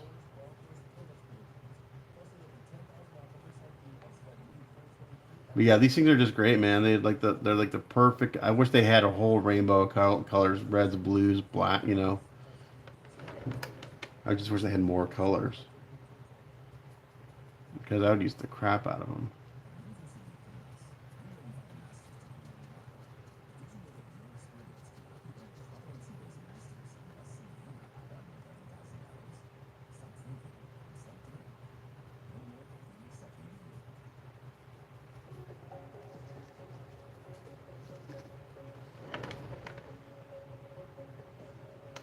I mean, other companies make washes. I mean, like Citadel, they make contrast paints, which are basically washes. So there's a store near me that I can go get those. It's just called something different. It's called contrast paint. It's a clear, thin, you know, more like a dye than anything.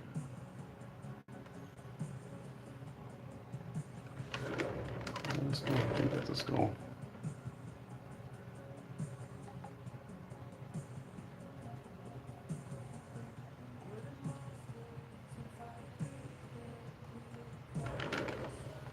Okay, so now we had everything looking the same. Then we had looking different. Now we're looking this very similar to the same. But I've got a lot of different tonalities going on, undertones, blues, browns, just grays. So it kind of established those undertones. And then I'm going to go back to start dry brushing and we'll start separating all the elements again.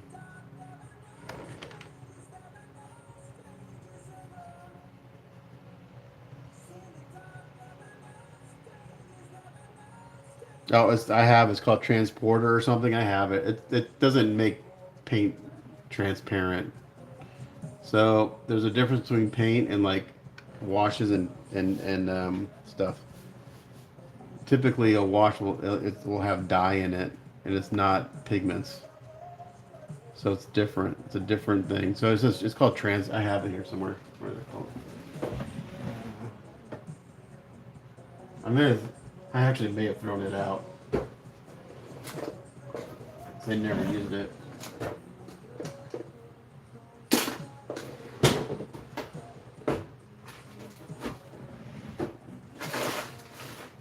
Yeah, I don't even have it. Yeah, but that's been out for a while. It's kind of misinformation. It's basically thinner. It may work slightly different than a thinner. It may not break the paint down as you know. So it may work slightly different, but it's basically thinner.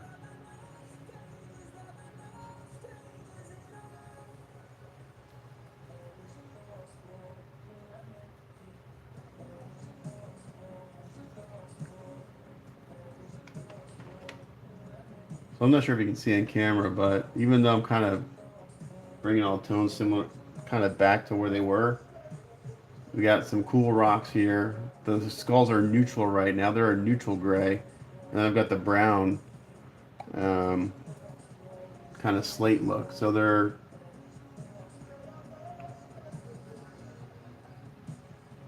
so again a lot of back and forth, up and down, up and down. And then at the very end, it all comes together.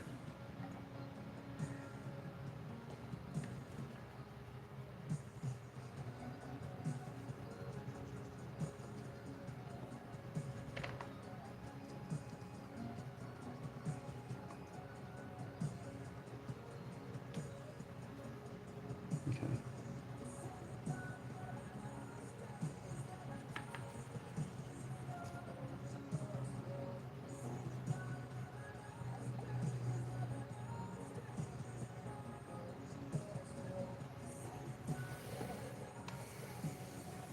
Well, if someone's watching, I'll talk. So, if someone, that's my video. Like when I do a YouTube video, it's 4 hours long because I'm explaining what I'm doing and why my thought process is. A lot of guys don't like that. They're like, "Can't you edit it down and make it quicker?" No, I can't. First of all, I don't want to, and secondly, I can't explain myself in 30 minutes of what I'm doing. My brain is all over the place. It's my ADHD, man. it's constantly going in 20 different directions. So yeah, this is how I work, man.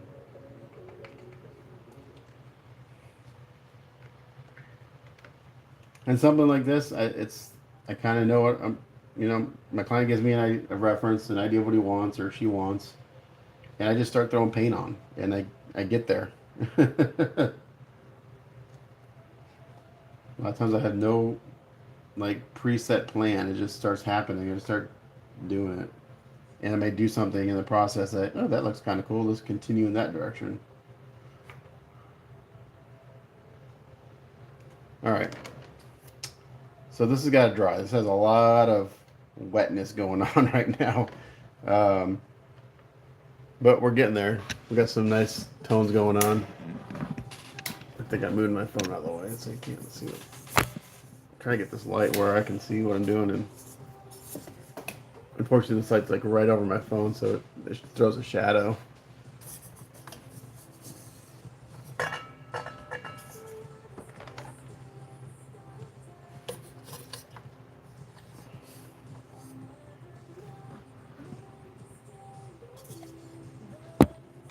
It needs to be like right there. That's what it needs to be. There we go. Can I adjust the exposure? It looks pretty dark or pretty bright. I don't know. But I need to see what I'm doing. I would love to throw a hair dryer on this, but I can't because I'll blow all this washer around. But what I can do, um, I think I want to go back over where I got this kind of dark bluish wash. I think I'm going to hit that again. Just intensify that a little bit.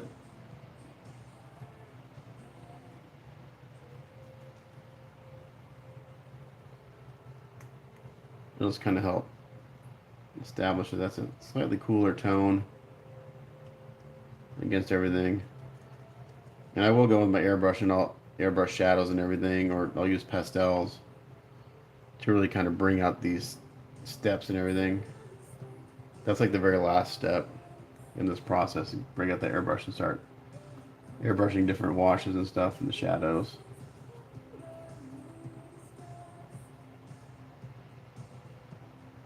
But I like to work, when I'm doing these washes, I like to work wet on wet.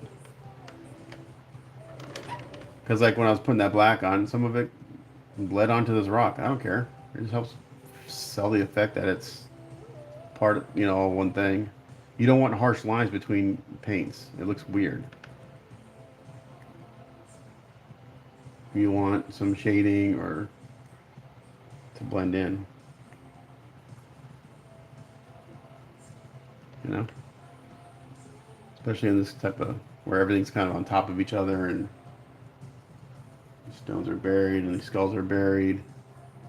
You gotta have some, you don't want harsh paint lines between everything.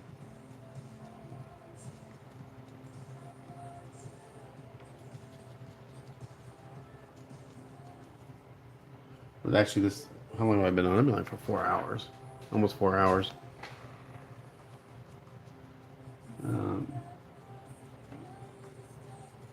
I'll get to a point where, like I said, I've got to stop and go get, I may have to go get some paints, so we'll see. Which would be a good chance for this stuff to dry, because it'll take me 30, 45 minutes to go do that. It's just down the street around the corner. But I can continue to intensify some of the shading in these really dark recessed areas.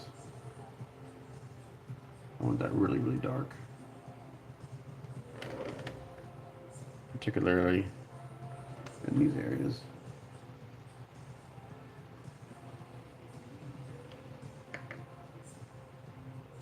I can even bring this up on the skulls a little bit. This dark brown helps sell the effect that they're sitting kind of on this and they're maybe a little dirty.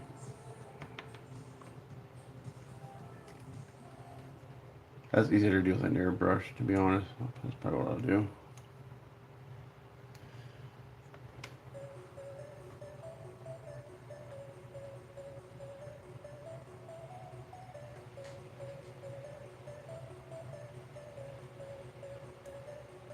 Yeah, they're almost done. One is completely done, and then the other one's about 80% there. Hopefully, he gets those shipped out to me in the next day or two. They're coming from the UK. The last time he shipped, they shipped to DHL, and they got it really quick. Um, but they're looking freaking fantastic. They look awesome. Richard really outdid himself again on it, man. He killed it. He put switches on the back. One switch will turn the bass on. One switch will turn the Sazabi on, the thrusters.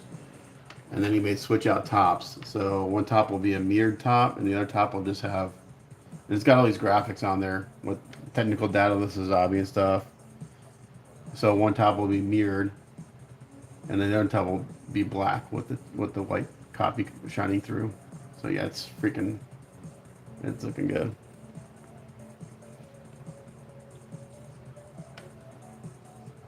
And he even there was something he didn't like on it because it's the base is big. It's like 24 inches wide by 18 inches deep. It's big. It's big as he can make on his cutter. So he had to put some internal supports because the Sazabi weighs like 10 pounds, 15 pounds, and he didn't like the way the light was shining through some of the supports. So he took them all out and made new ones with holes in them. So he like went back and redid some stuff to because he wasn't happy with how it looked. So it looks awesome.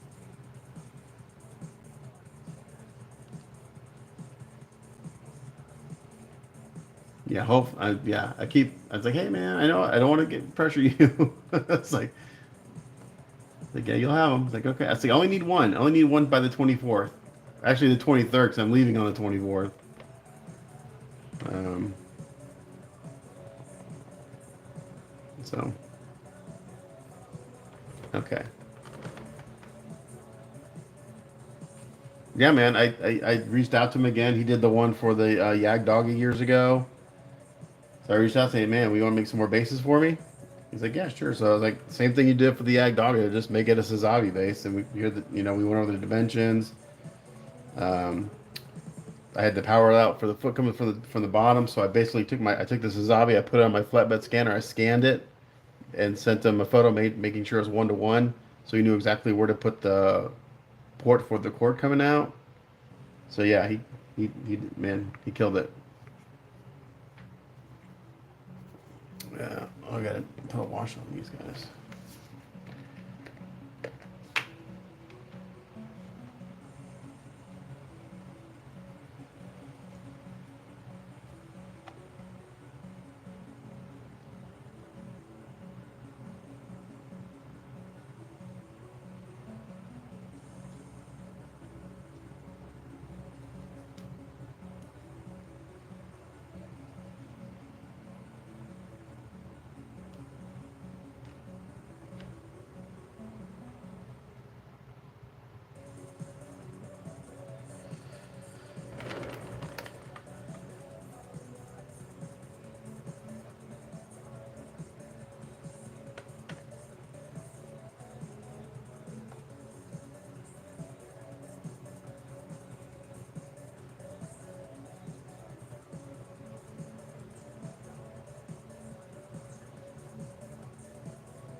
Yeah, so he made two, one for the current Sazabi, obviously, and one for the one that I'll be doing eventually for Tony.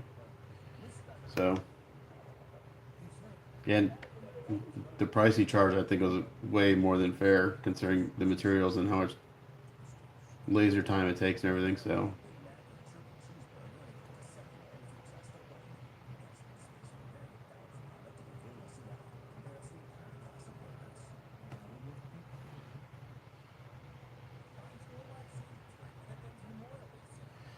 okay, I keep saying I let this dry. I keep messing with it.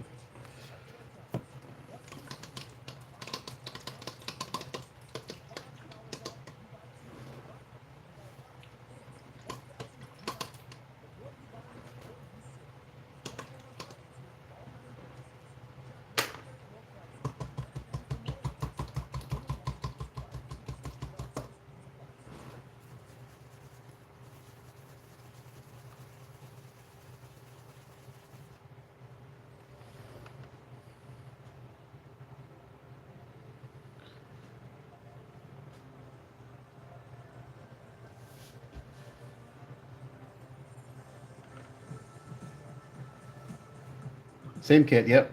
Exact same. Yeah. So Tony saw my I think I posted it. It came across my memory, so I posted the Sazabi build. I did 12 years ago. And he reached out to me. He was like, "Can you still get that kit?" It's like, "Yeah." Um, it's like, "Let's do one." It's like, "All right, not gonna be cheap." Not that anything I do is cheap, but those are really expensive. But he's like, "Let's do it." Like, "All right, man." I'd love to. I love doing that kit. And we're gonna light it up too. He wants lights on it too, so we're gonna do it. Should be cool.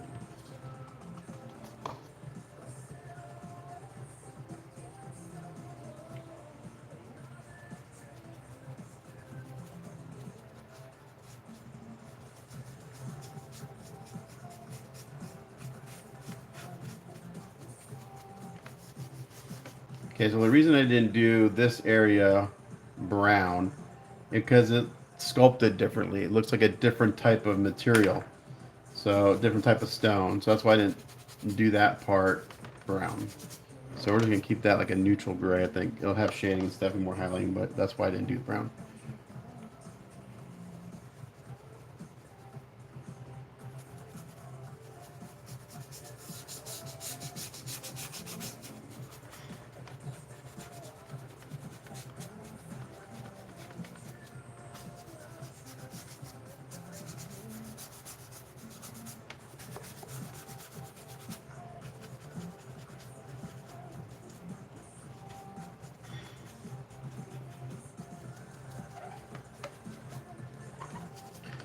Man, I really like that dark blue I did. That looks great. It looks like a nice slate gray.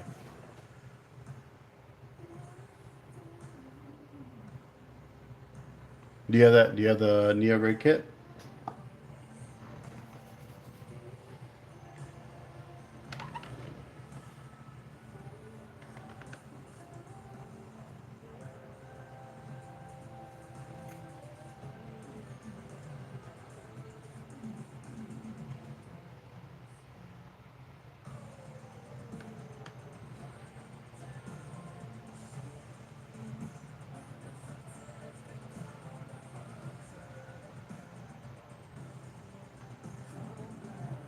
Oh yeah, yeah. Half the time it's like, when do you know when you start, when to stop? I have a picture in my head what I want this to look like, so um, you get better at that the more you do stuff. But yeah, a lot of times like, when do I stop? Um,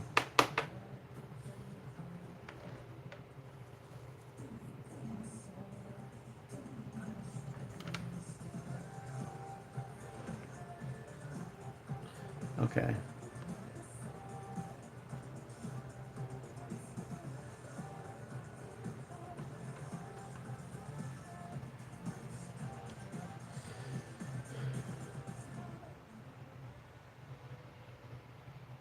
Oh, yeah, I've done two of the Verkas. They're nice. So the only other Sazabis that are bigger than 1/100 scale is going to be either the Neo Grade 1/60th, the G System Shop 1/72nd scale, or I forgot what it's called. Something King made a 1/35th scale.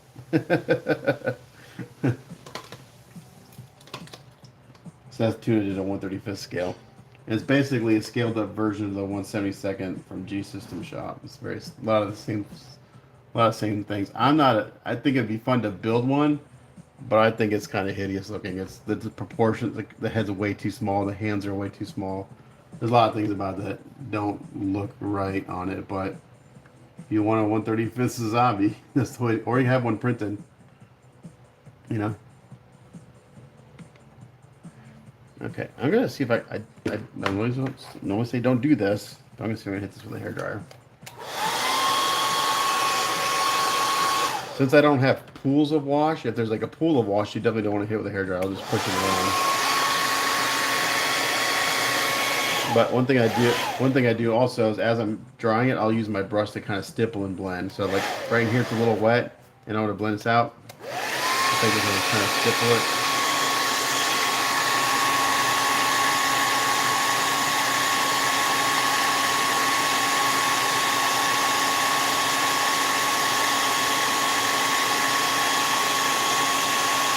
And it kind of gives me some nice variation in the tone too.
I mean, yeah, but you're going to spend a lot because there's a ton of parts. I started to print a 135th Zaku years ago.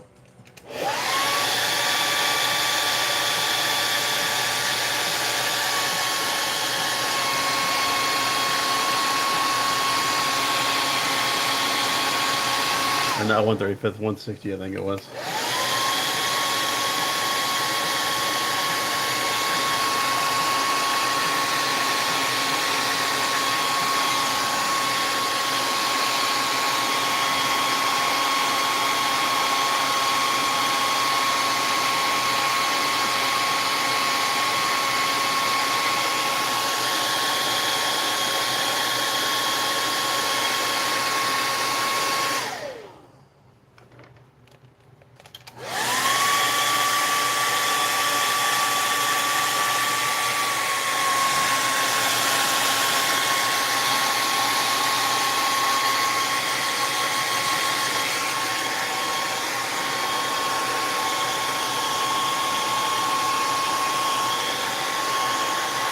Yeah, I think someone asked me to print one for them, and I charged by the hour. So the digital prep alone um, could take days, because you got however many parts there are. So okay, so we're looking really good right now. The only color I don't have that I wish would be like a Greyfist, but I think I can do the skulls. Let's work on getting the skulls. I'm going to use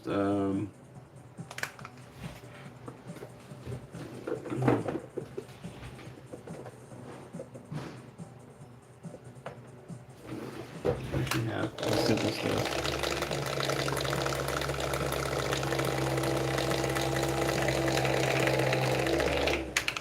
So in here I've got the what is this? This is the polished bone, but I'm going to add some semi-transparent bone white to that.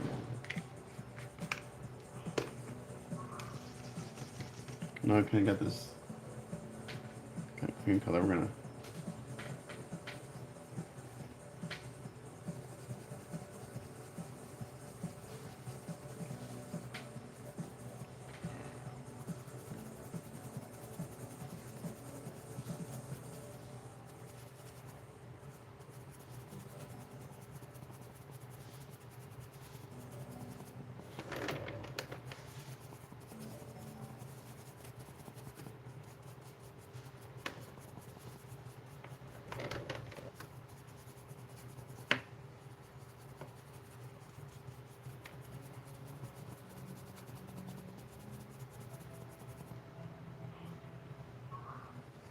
Alexa, volume up.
Yeah, so finding an original Neo grade is gonna be tough to do. If you do find one, you're gonna spend, you know, at least 1,000. I've seen them on eBay for like $2,000. I won't spend that much on it. So I'm gonna say a word I normally don't say. You can get a recast for about $600, which is what we have for Tony. It's but it's just as good. I mean, I had an SMS version for years, and it's just as good as the original.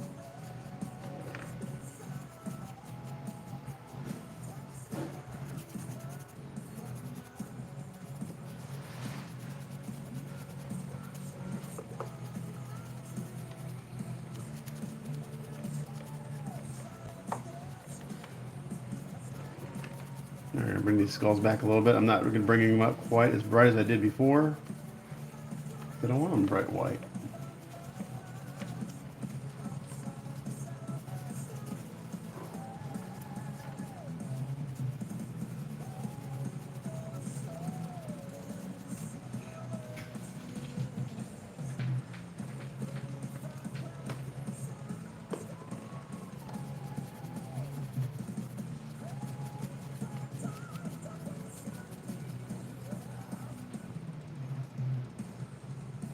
No, 600 was what the original was when I got mine.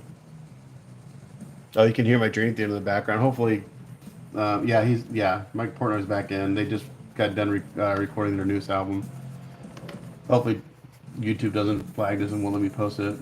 The Dream Theater. This is one of my favorite Dream Theater songs.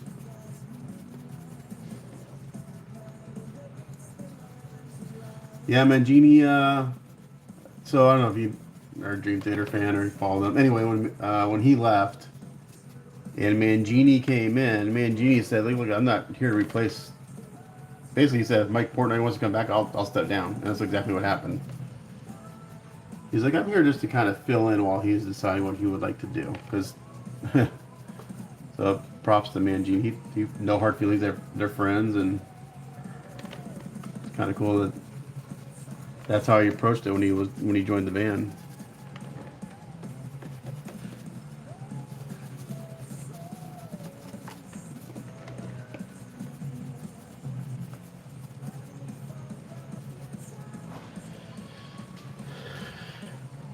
I think so, yeah.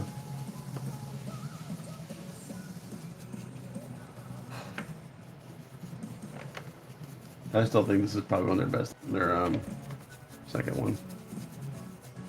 When LeBrie just first joined. I'm a guitar player. Or I used to be a guitar. I haven't played guitar in years, but man, this right here, this whole album was like just Portnoy is the best in my opinion. In my opinion, I have, and I know a lot of guys that use them. I need to try them. I've heard nothing but good things about them.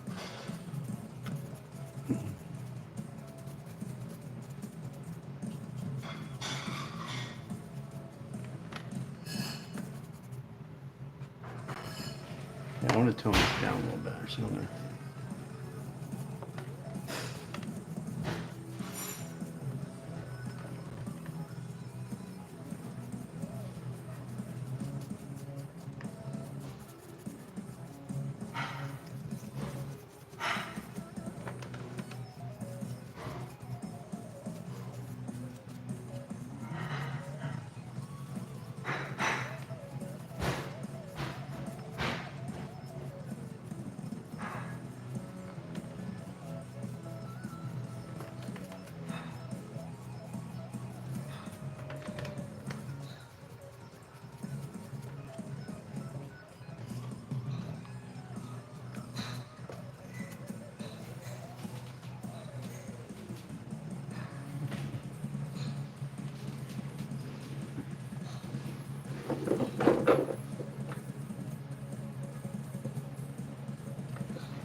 this may totally screw things up, but I'm gonna try it anyway. We're gonna introduce a little Iraqi sand into my highlight color right now. Just gonna add a little bit of yellow. And I want to tint these skulls a little bit so they're not just bone white.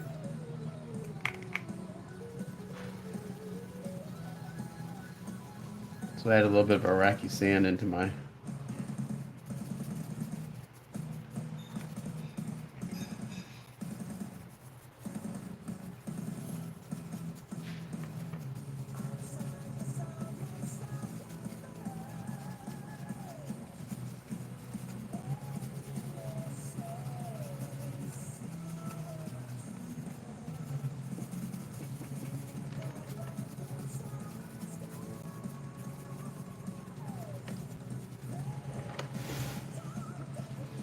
Let's keep that away from me.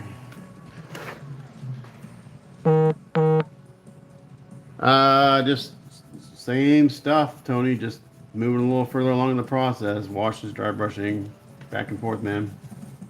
Yeah, we're getting there.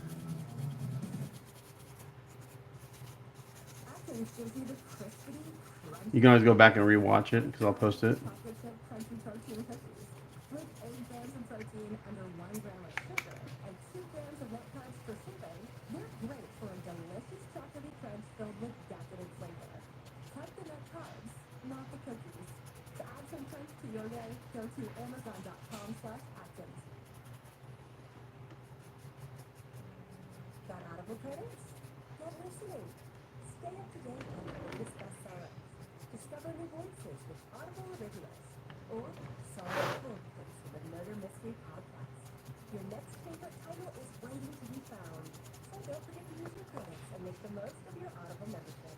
Just kind of bringing back some of the highlights after doing some washes on the skulls and stuff. So again, it's a lot of back and forth.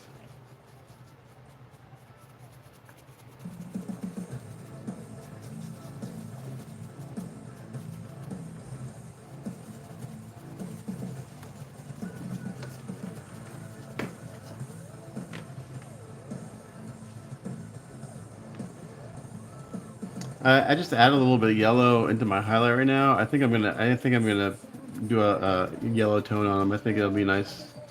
I don't want to blend into the top too much, but I don't want them white. So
I need fresh skulls, a little bloody. If that's Tony, if he wants any blood, I don't know if he wants any blood on these.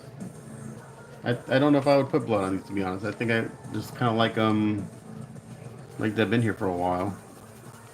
It's up to Tony if he wants any blood.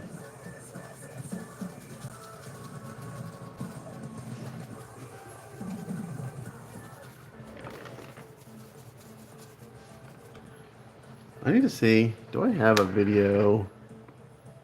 Did I do a video series on? Um, I know I did.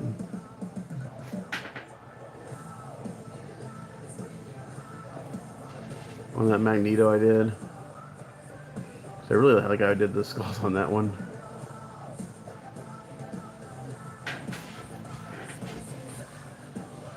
Oh, I did. I think I did. Well, I have a.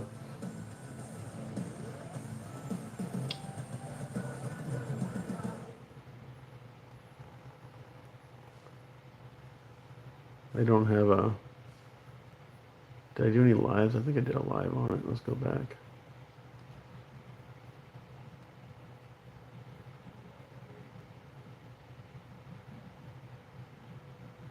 Maybe not.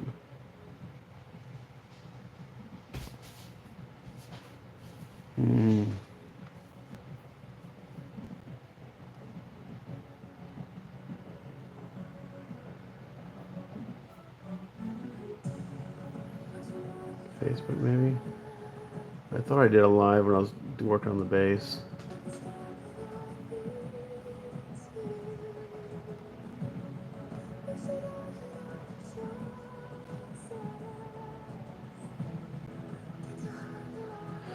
Oh, I did. Is there anything on the skulls? I really like how we did them. They were like really good.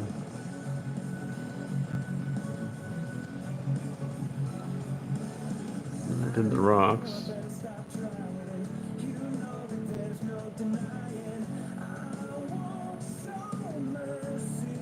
Yeah. Man, the skulls I did on the Magneto were really good.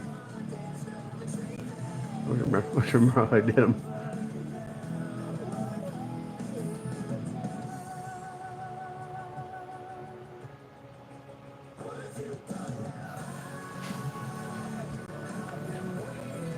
I think I used.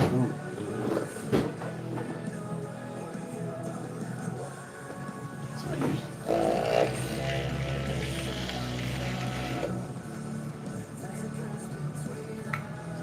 transparent iron oxide.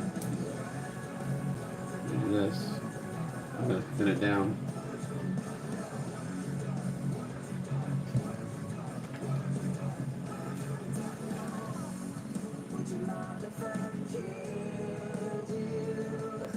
I'm gonna try one and see what it does.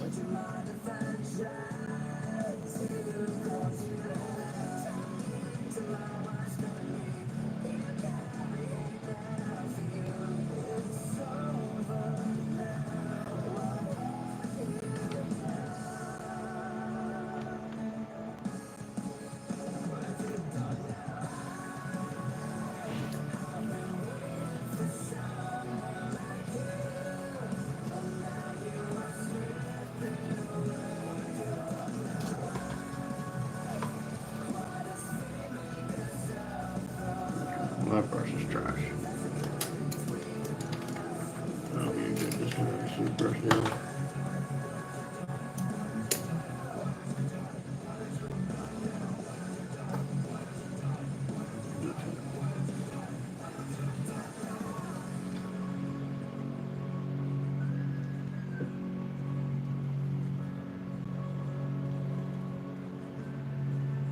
I think this is what I did last time.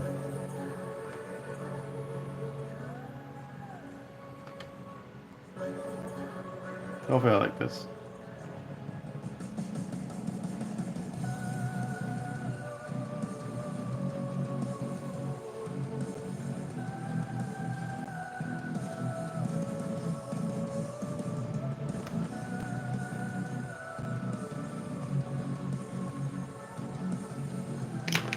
This is a little transparent iron oxide, yellow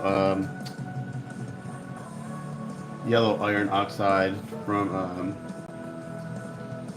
my gosh, Golden. I watered it down a little bit.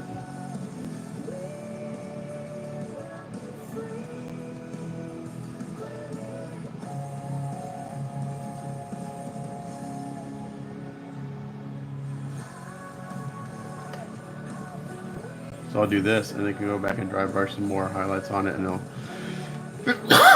give me a nice tone.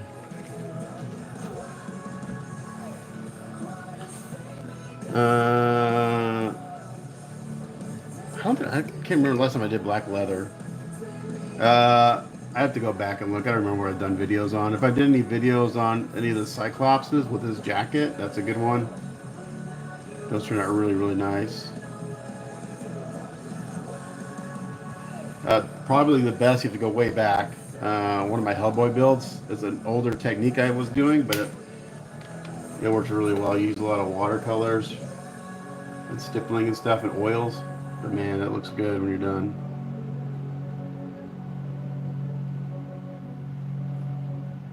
Look at those.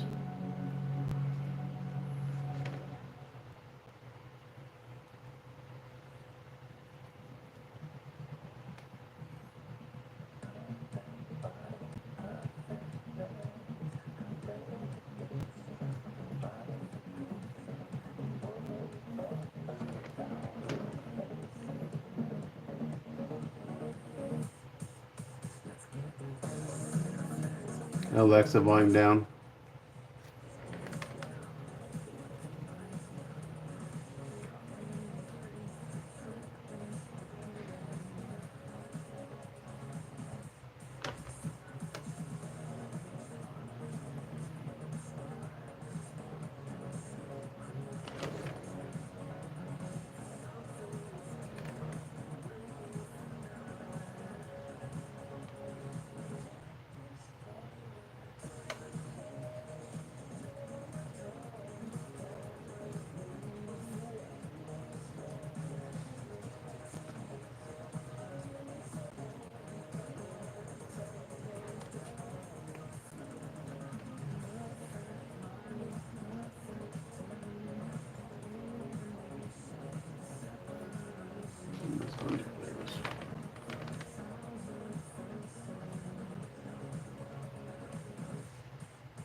I can't tell if that's supposed to be a skull or this rock. I think it's a rock.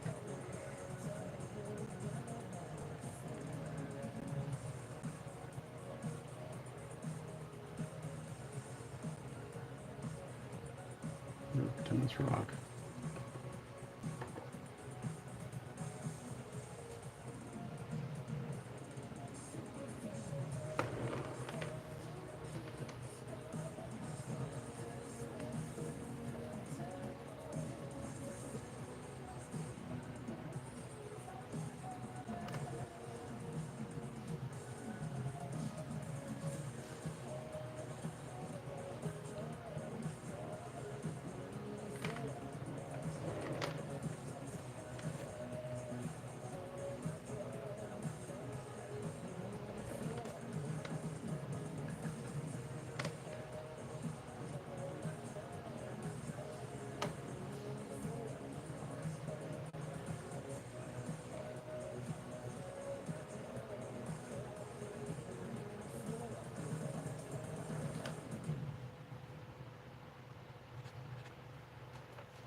No, because it just reactivates all the paint that I put it on top of. I don't use alcohol for anything.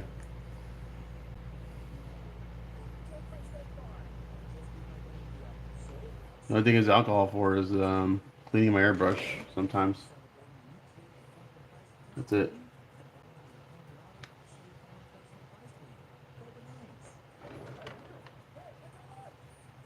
If I had, like, if I was diluting this with alcohol, I would just lift up all the paint I already previously put on, so the water, if it's dry enough, is not going to lift.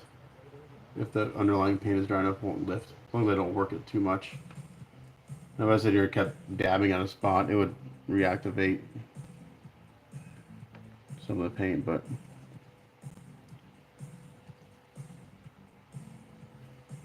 okay, so that's actually giving me some nice effects here as this dries down. It's hard to tell what it's doing until it dries. I'll go back in with a black panel line to kind of bring out these cracks again.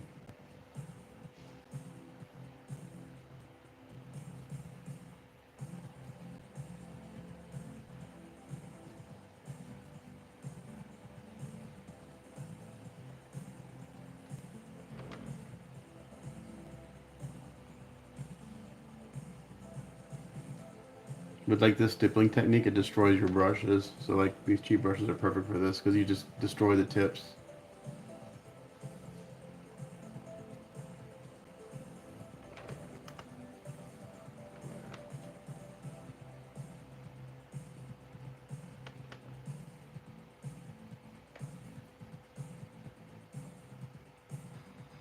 think I might do a brown wash on these two. Now that I got kind of some yellow in them, I do a brown wash on them and come back and dry brush again. That would be a good idea. Again, I'm trying to, I want to keep it, definitely keep it separate from this kind of slate color I got, this brown slate I got going on. These skulls I don't want to match or blend in. If I do a brown wash, a dark brown wash on top of this yellow, it'll stain a little bit darker brown, a little, intensify the yellow a little bit, and then go back and dry brush again.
So using this golden paint, I will have to seal this because this is like a, this will dry with a like a glossy sheen to it. I don't want, that's, can't really have dry brush on top of that. So I'll have to do my first round of sealing after I do this.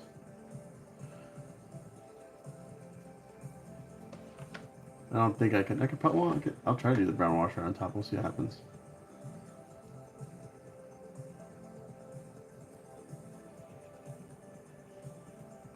I've never tried it. I do like, when I'm doing all this type of work, I like doing wet on wet. Just everything blends nicely. Get some nice effects, some nice inconsistencies, and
Yeah, and a little dark brown on top of that yellow I just did, just so it's not so freaking yellow, and just kind of blends it in. Again, it's very random what I'm doing here. I'm just very just kind of, the goal is to kind of bring out the cracks, eye sockets.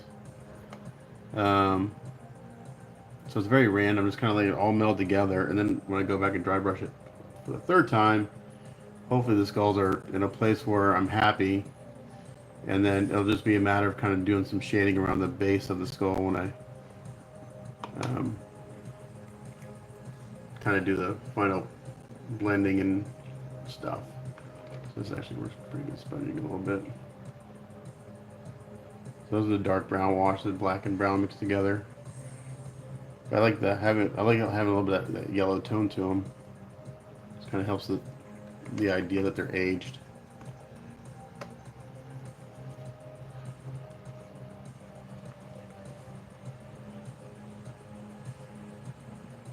Again, when I half the time when I'm doing stuff, guys, it's just me really just playing with paint. I'm literally like, okay, now I want to, okay, that went a little too yellow. Now I'm gonna go back and bring back some of these details that I kind of killed.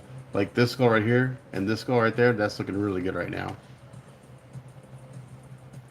Once that dries and I add a little more highlights to it, it's gonna be perfect.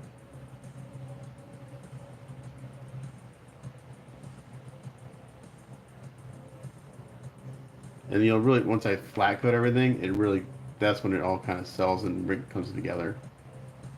But see, just stippling this on in random patterns and it's kind of sponging, it sells the realism that they're been there for a while. You want it imperfect. You want imperfect tones and things. I hit around the crevice, where the skull meets the base. I hit that harder with that dark brown wash. So I always say I try to ground things. So I'm always adding shadows. Where two things meet, I always add a shadow. That's one thing you'll see in like a factory paint. Things seem to float. Like nothing. Like a lot of things are ground. They're not grounded. They don't make sense. So anytime anything overlaps anything, even a piece of fabric, I add a shadow where those two pieces meet.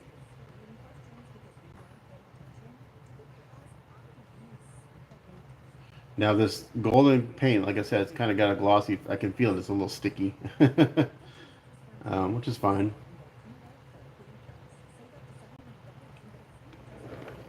I can even use this sponge right here that's just got paint on it, dark brown wash on it. I can just sponge it.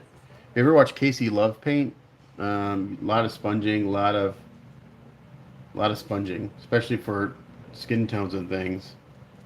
So you get that kind of random, real skin look. Especially on like he does a lot of silicone paint. Painting a lot of silicone pieces for movie and film.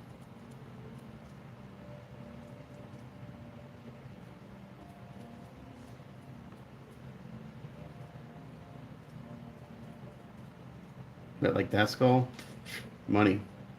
A little dry brushing, you bring out some more of the highlights. Very, very light dry brushing.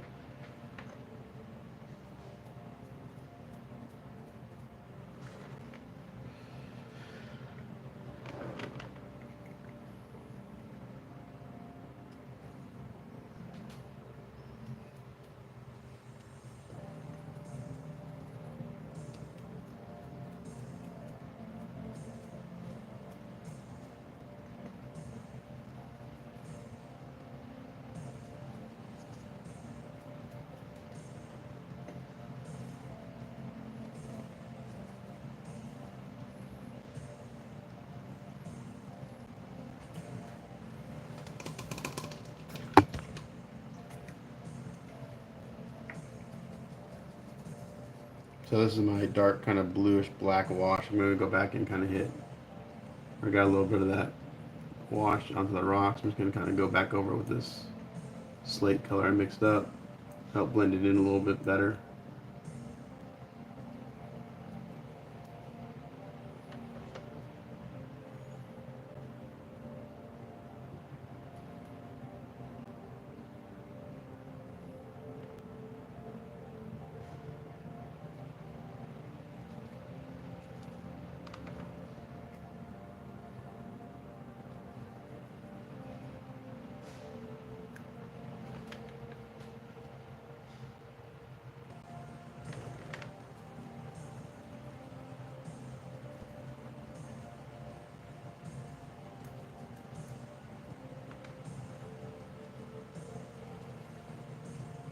Okay, so I'm real happy.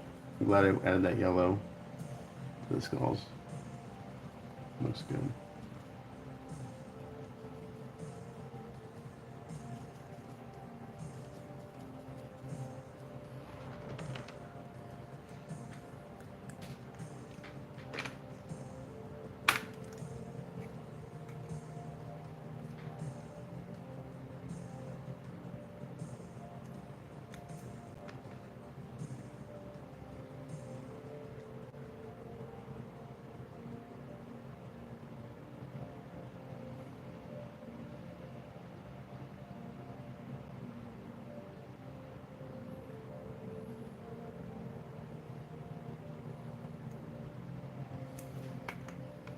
I remember I've got some bones around the bottom here.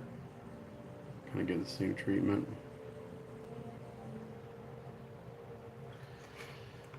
Let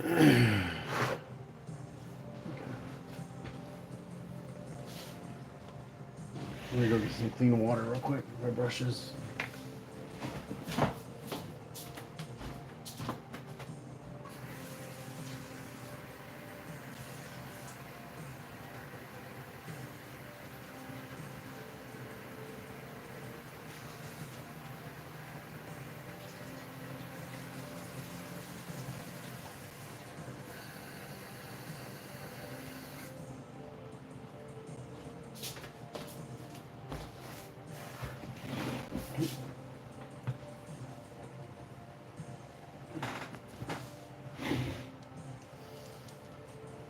Okay, I think I can hit this with the hairdryer. I should have put gloves back on. My hands are a mess again.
Nope, not Castle Grayskull.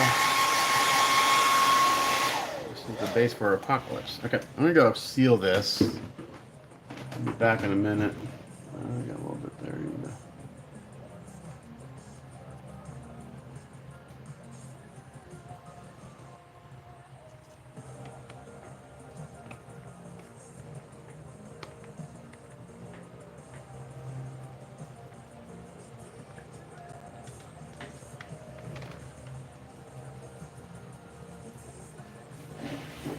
Be back.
seal that here with the hair dryer.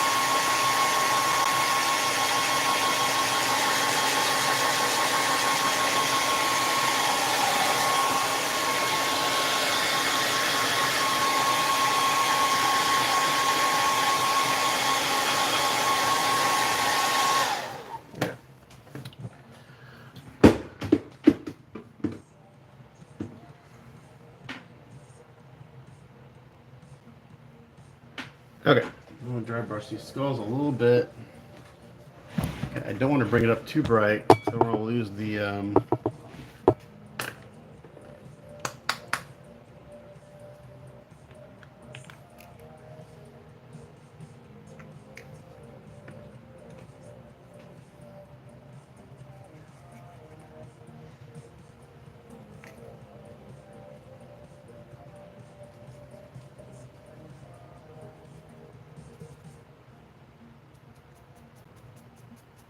So I'm just using a flat brush because the flat brush will just really grab the very tops of any of the detail. Where my normal brush, dry brush will kind of get down the crevices sometimes. I don't want to do that.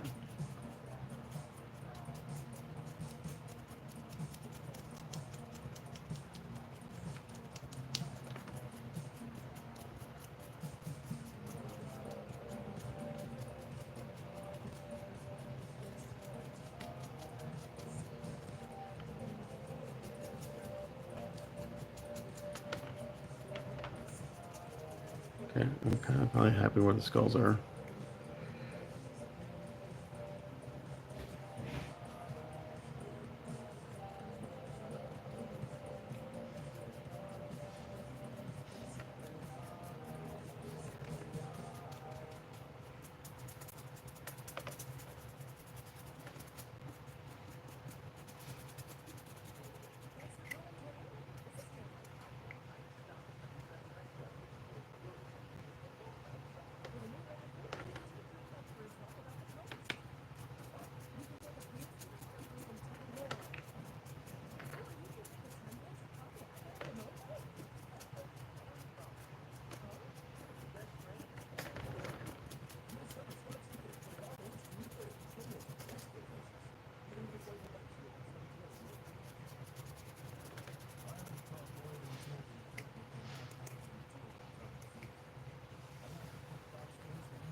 Yeah, it's Apocalypse goes on top.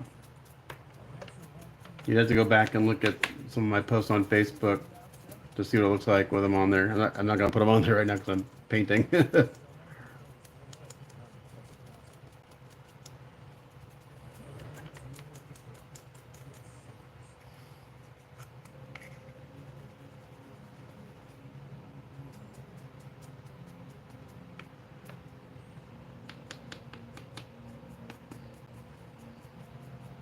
So this is Iraqi sand. I'm using a dry brush right now to maintain kind of, and they're going to come back again real light with, very, very light with some of the semi-transparent bone, bone white.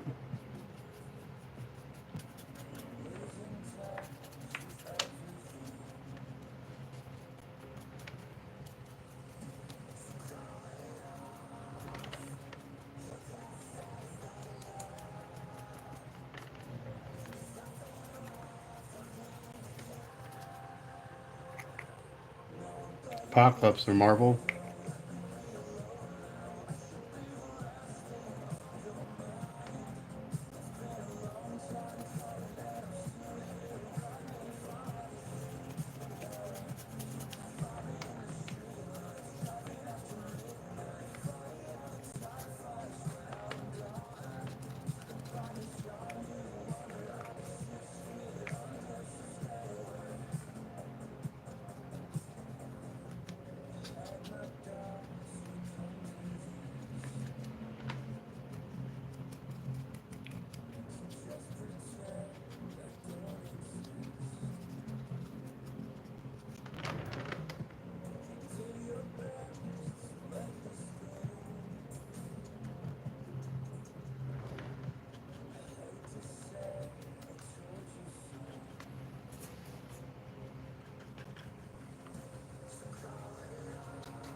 Okay.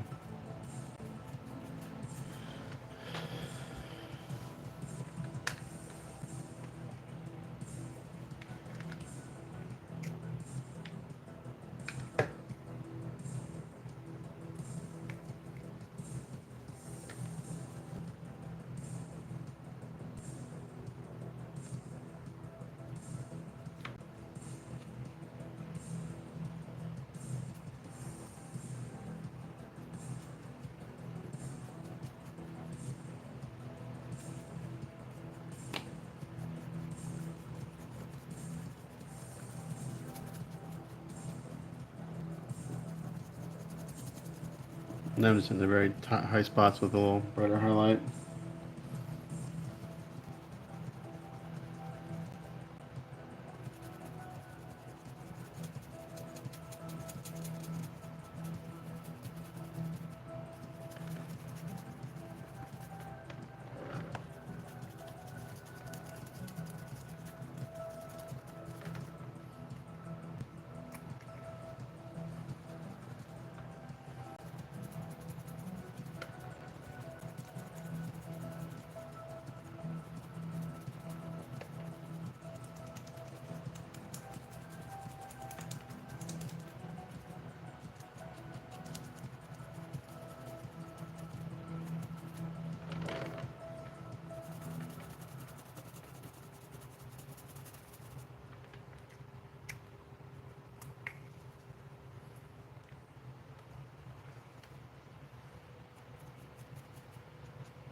Too much.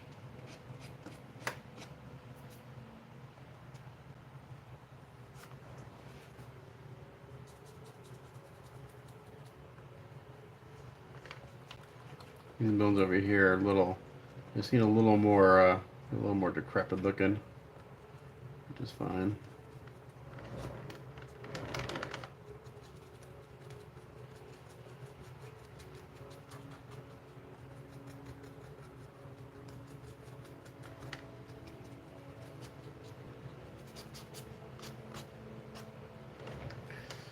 Okay, I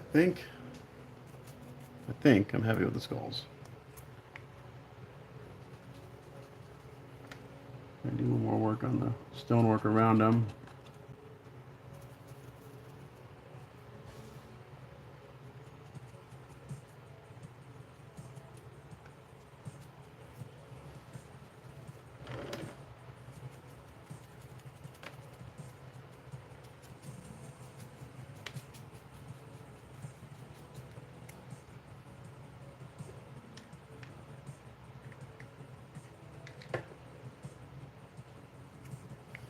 I'm going to bring out the stonework a little bit more.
Okay, that's actually looking pretty good.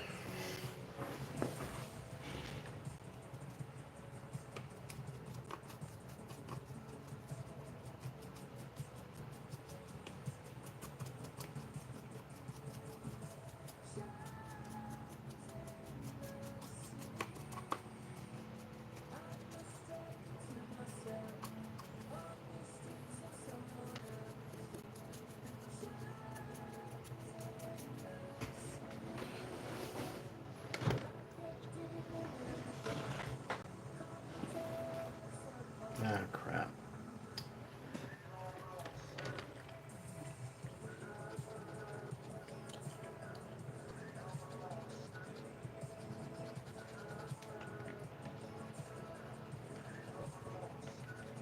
And that's fine. We see our work.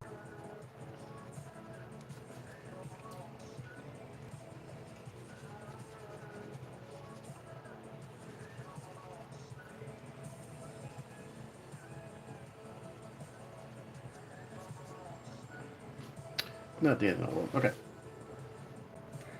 How's that top looking?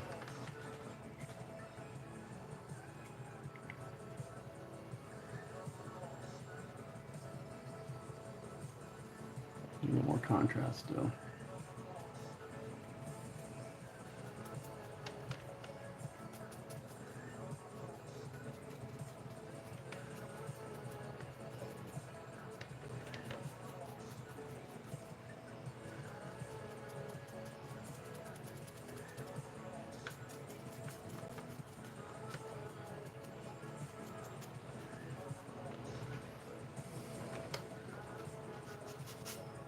Okay, I think we're gonna get the airbrush out.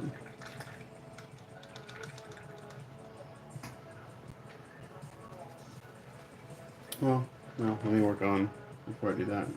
No way, I can do the whole base at the same time.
Yeah, you gotta kind of start it with a little brighter than you want, and then kind of dull it down with some other stuff. It's too yellow at first, obviously. Yeah, once it gets knocked down, and when I do more shading stuff, it'll get muted a little bit more too. That's why there's a lot of back and forth in these processes. It's just because a lot of you just want an undertone. You know, you want it to be a. So now I'm going in with a kind of a medium warm gray and dry brushing these columns and these stones. This stone in between the skulls is like a cool gray. This is a warm gray, so they're kind of similar in tone, but in person they. I'll probably go back in here with that dark blue wash again, or the blue wash, and kind of tint these stones a little cooler again, just so they stand out a little bit more, because they're very similar to what I'm doing right now, and I want to make sure that those are different.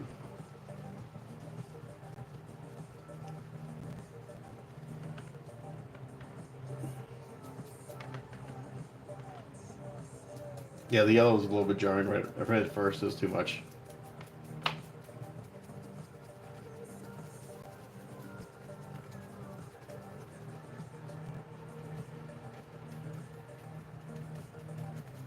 What's really gonna sell this, and when I start doing all the metallic, the the gold gilding and all that stuff, that's gonna really set this apart. We do this gold and go weathered gold in there. It's gonna look really sharp. I don't think I'm gonna get that today. Unfortunately, I kind of I had broad ambitions to get the whole base done today. I don't think it's gonna happen. There's too many details.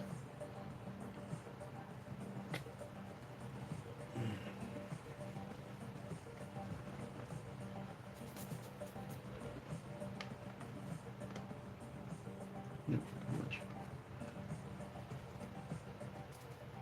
Yeah.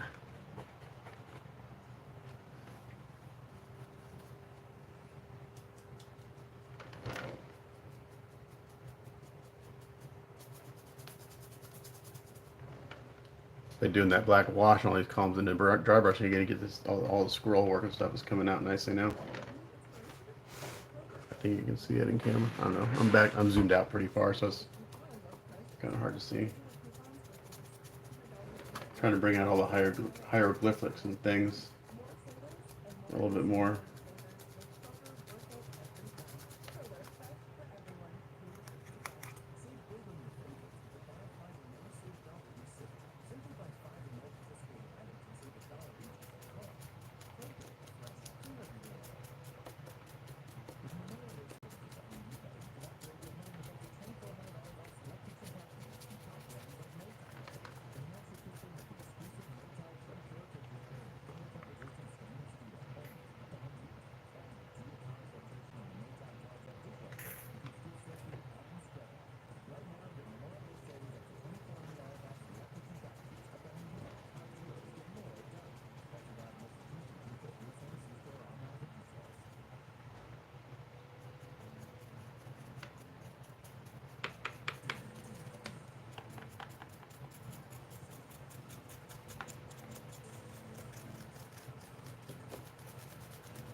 I think I'm gonna bronze this plaque back here, Tony. This big relief. I'm gonna bronze that. It might look kind of cool.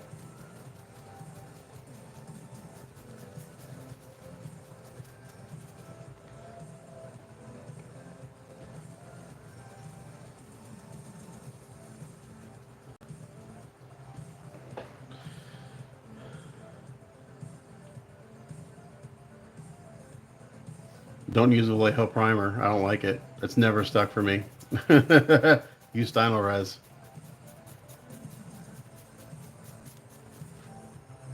Yeah, don't use Vallejo primer. I know people who use it and they love it. I've tried it before and it flakes off, and I know other people that used it and it just comes off. So don't use Vallejo primer. I use Tonal res, Badger Tonal res.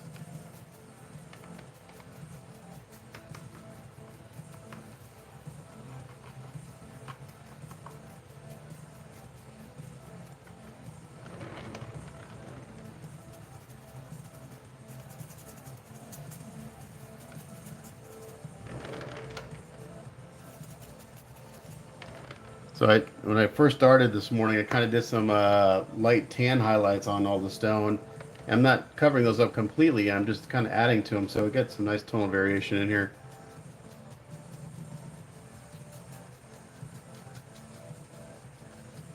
I'm just bringing some of these highlights back from when I did the black wash, and just to help bring out some of these cracks and details.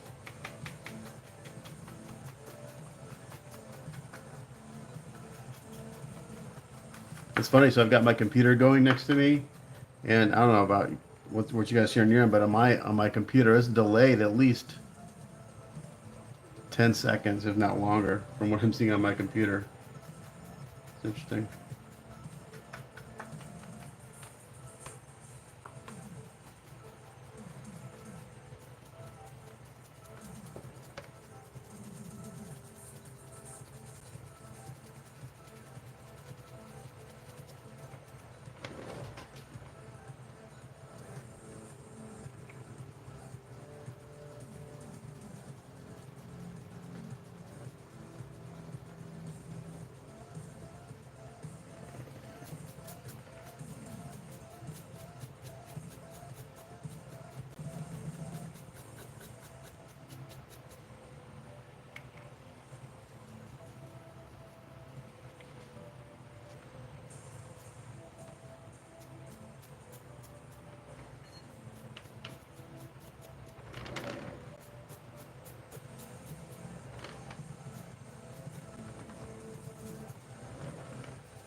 Also, if you're primer scraping, I mean, again, I would not use Vallejo primer. You got to make sure whatever you're painting is clean. Really, I spend a lot of time cleaning parts before I paint. Wash your parts. Wash your marble parts. Make sure there's no contaminants on the parts.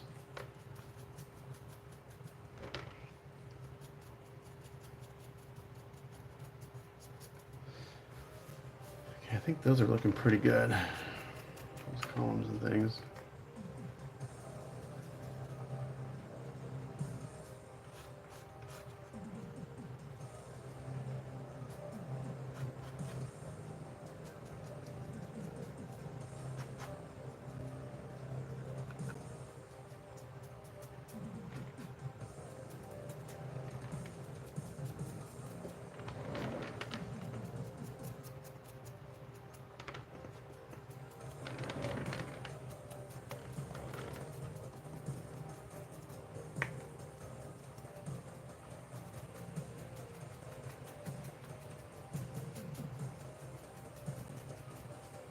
What's that?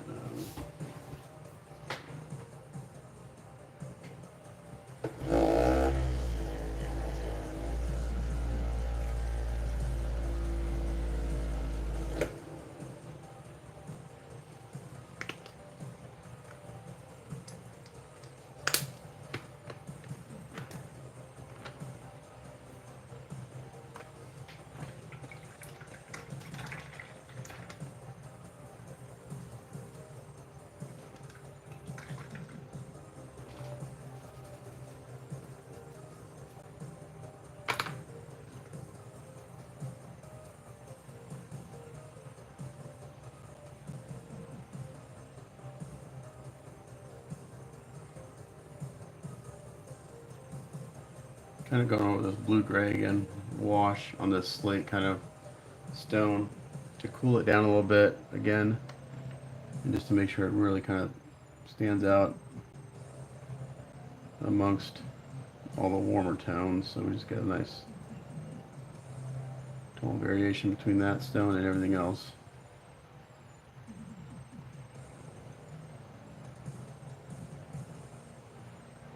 Yeah, that makes a difference. I can even go in here with a sponge. It's got some other tones on it.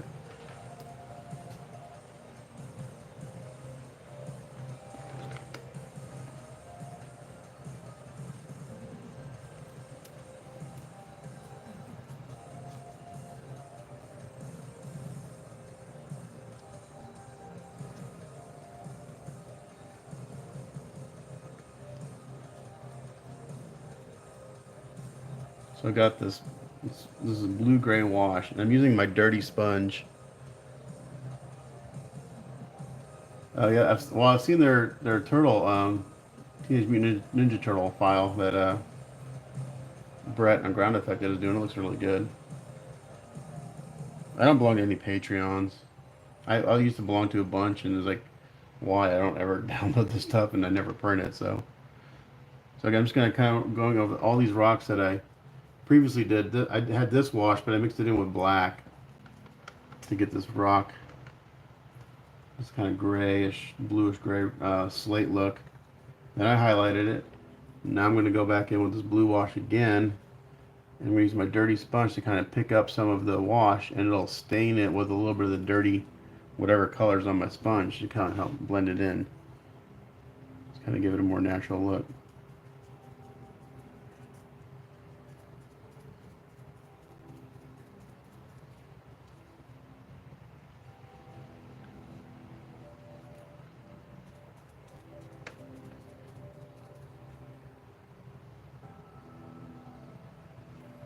Still maintaining all the highlights and stuff. They're just cool in tone.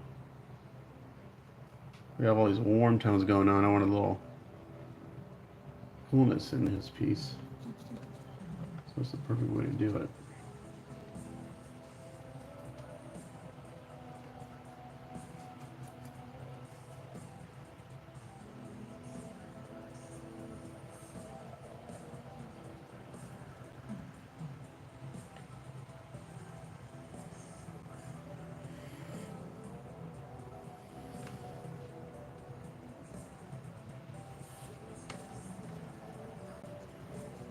Yeah, see, my cleanup was pretty damn good on this piece. I've only seen like one or two support marks I had to go back in and kind of touch up.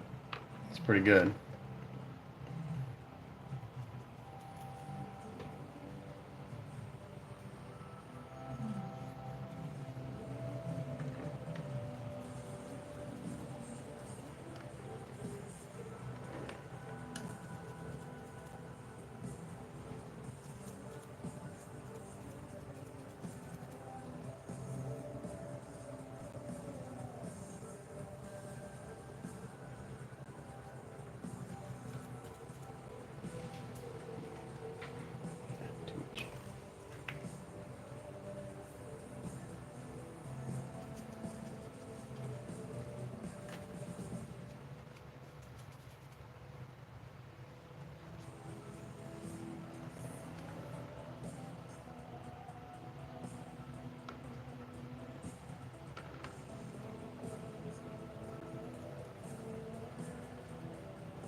Oh, that looks so good, man. That's been nice.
Oh, we got 2 o'clock. Yeah, I've been broadcasting for like 6 hours. It's kind of crazy. Okay.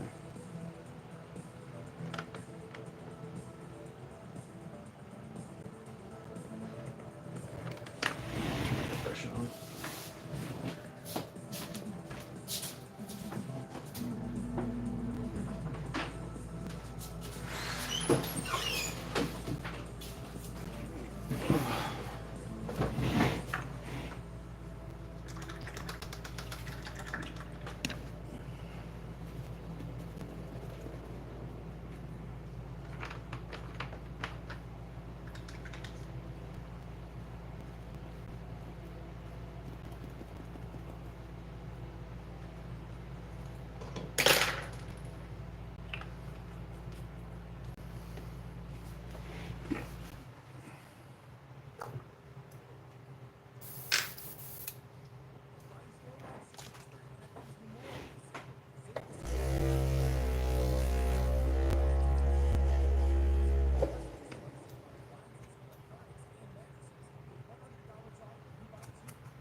This is the dark brown wash that I mixed up earlier. It's got on my airbrush.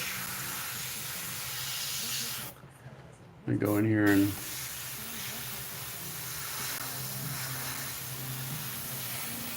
really darken these shadows. I'm gonna bring this up onto the skulls a little bit.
Yeah, I thought I'd have a little bit more done than where I am, but it's kind of long.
So I got some nice yellow tone going on.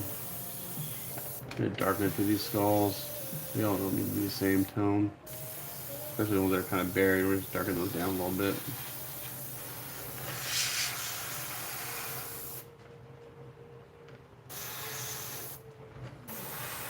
The eye socket's good.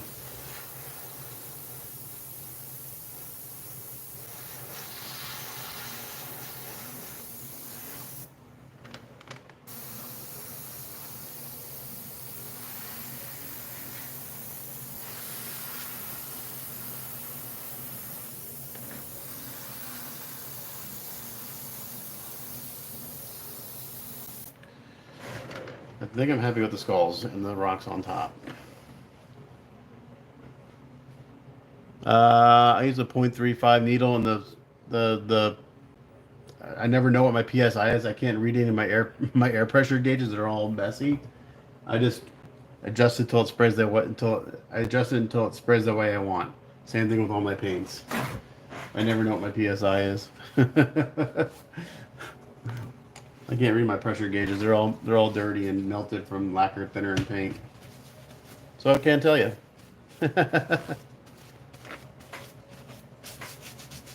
I will spray Tonal res at a slightly higher PSI. I can usually tell just by the sound of the air coming out of my airbrush if I'm kind of in the right general area, and that just comes from painting so much. But I don't know what the number is. I'll use a .35 or I'll use my Iwata HPTH gun, which has a .5. So if I'm doing big stuff like this, I use the Iwata HPTH, which is the trigger gun, but that has a .5 needle size on it. On all my other brushes, they're all .35.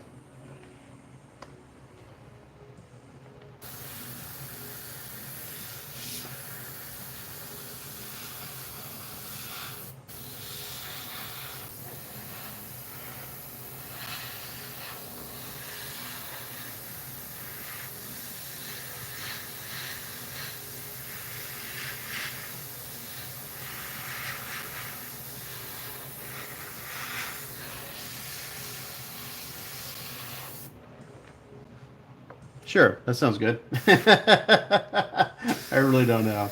I can't tell you, man. I haven't known what my PSI has been probably in 12 years. I don't know what my PSI has been.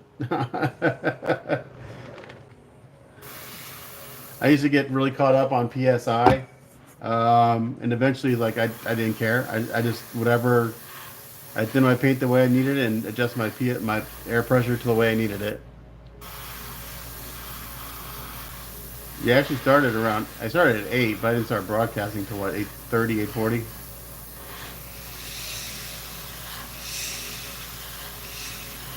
Yeah, I would start work by 8 o'clock, and then I work till 3:15 when I gotta go pick up my son from school, and then I come home and I work for another hour and a half. I'm not killing myself anymore where I was trying to get in 45, 50 hours a week, you know? Now I'm trying to keep it to 40, 45. Part of that's because Owen would want to maybe play video games every once in a while, and I was kind of sick of saying I have to work. So, if I get 40, 45 hours a week in, I'm good. Yeah, Sunrise is thick, so it works better with the big needles. But yeah, but you can. I use a 3.5 all the time. You just gotta crank up your air pressure a little bit. You gotta kind of force it through. Um, and when you put Stonarose down initially, it looks like crap. It looks really shitty. But once it dries and levels out, it looks great. It's a really nice primer. The first time I used it, I was like, "Dude, man, this stuff is shit. I don't like it." I thought it just went down really rough. A lot of orange peel, but man, it's went down nicely.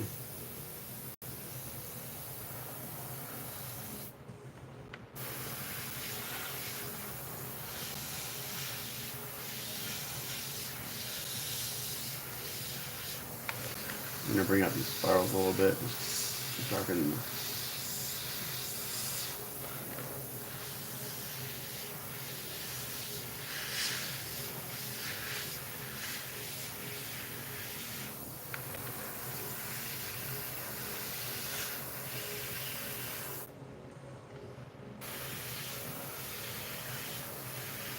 Yeah, but typically I work till 5 o'clock, 5:30. It's kind of my 8 to 5, 5:30 with a 15-minute break to go get my son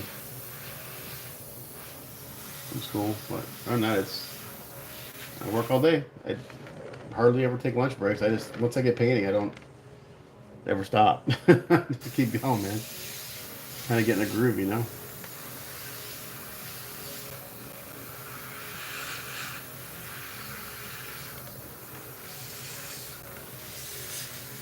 If I stop, just to go get paint.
Very lightly doing some this dark wash in the recess of these spiral columns just to kind of bring out the spirals a little bit.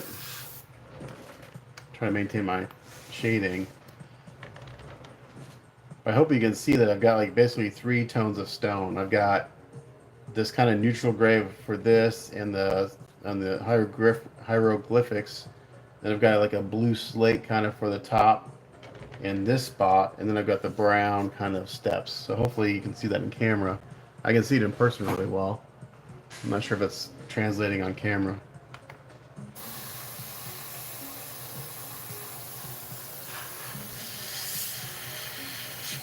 All this decorative stuff, all this stuff right here, that's gonna go all gold and gilded, and then all this gets treatments with different color washes and metallics. So that'll probably be tomorrow. We'll be finishing up with all the metallics and stuff. You know what I'm thinking.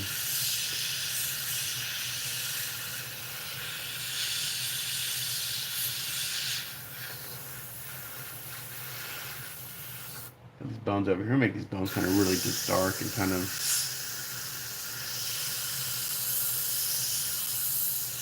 I kind of did some of the same stuff I did on it for the top, but I'm gonna leave this in here for a while, so I need to be.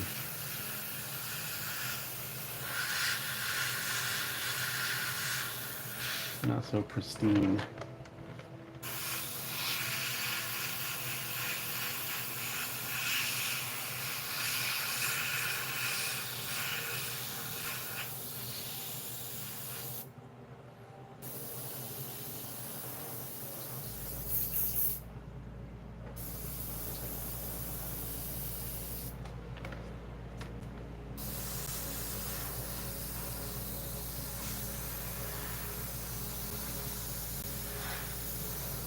I'm gonna come over with just black.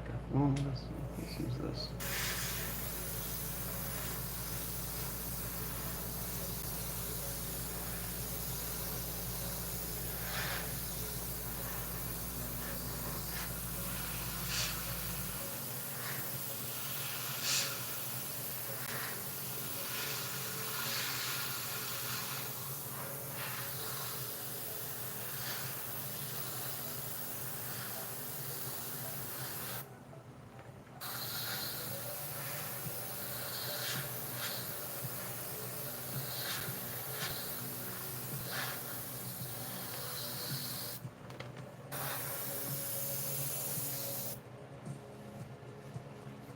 Oh, thanks, man. Appreciate it.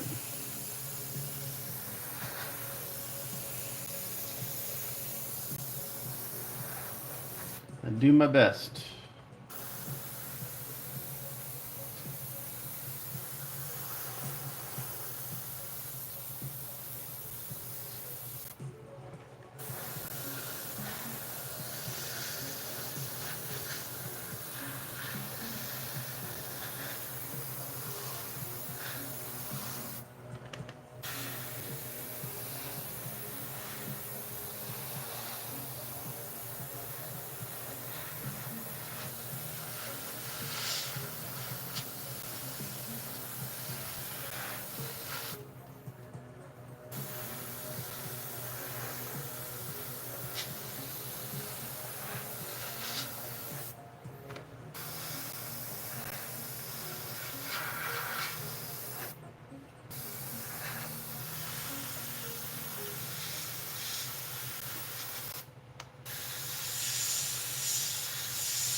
So I can take this brown wash and go over this blue a little bit, and this, even though it's the brown wash, you're still going to see that blue underneath it. So it's kind of a nice thing about doing all these washes. I can keep shading with the same tone, but you're not going to lose. You're still going to see that blue kind of slate color. It's just going to give some shape and shadow.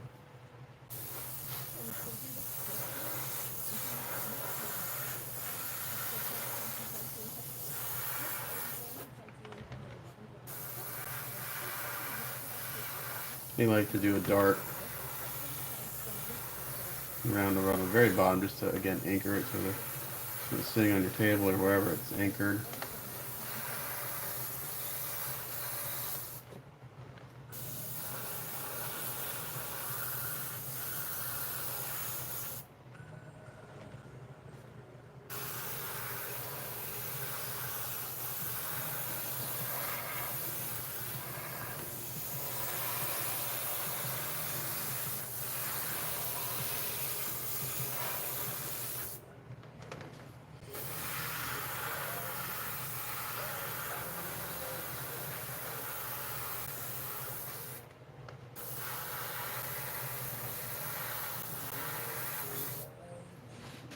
That was it. 2:30.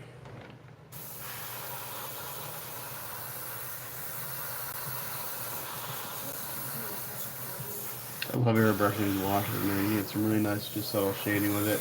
It goes on dark and it dries lighter, which is kind of nice. I'm gonna come back in here with just some.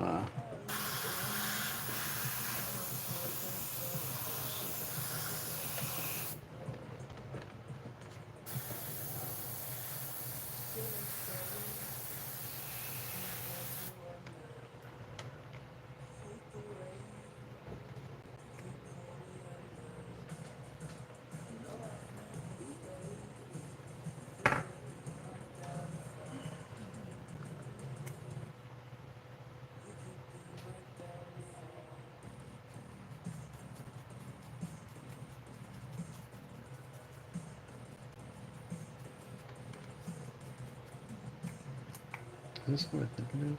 Oh, yeah.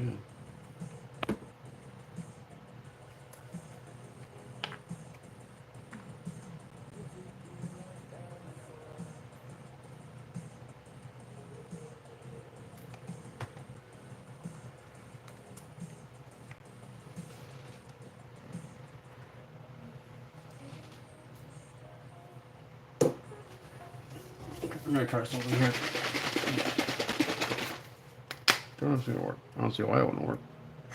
I want some neutral gray. I'm gonna mix some Stalin in with this color. There we go. I don't know why I couldn't dry brush this Stalin. It's water-based paint.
Okay, it's looking pretty good.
I'm gonna knock down this lower step a little bit. I want to go back and do some dry brushing on it more. I want to change the tone a little bit. I want a little more neutral. Right, so I'm gonna knock it down with some black wash.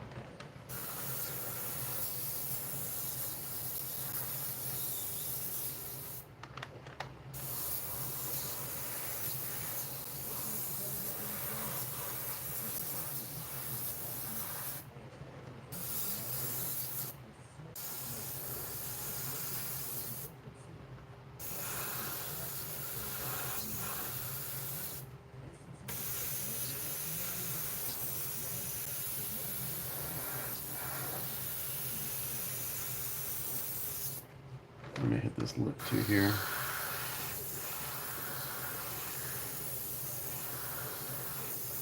Okay, that's really starting to tie it together now.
I get all the stonework done. Try to get this back part bronze today. That'd be good.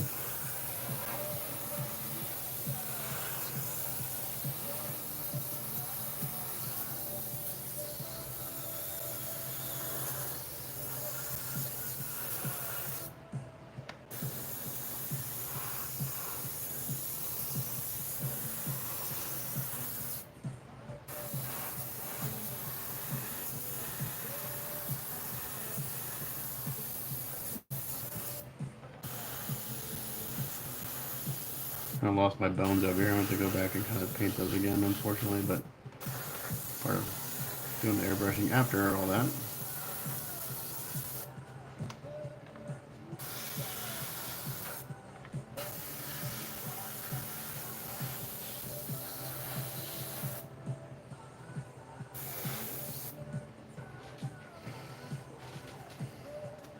Yeah, so now I got this kind of darker gray with the brown slate on top and the blue slate here and the neutral gray here. So I got some nice tones going on in the stone. Just bringing all the metallics and stuff so they look really sharp.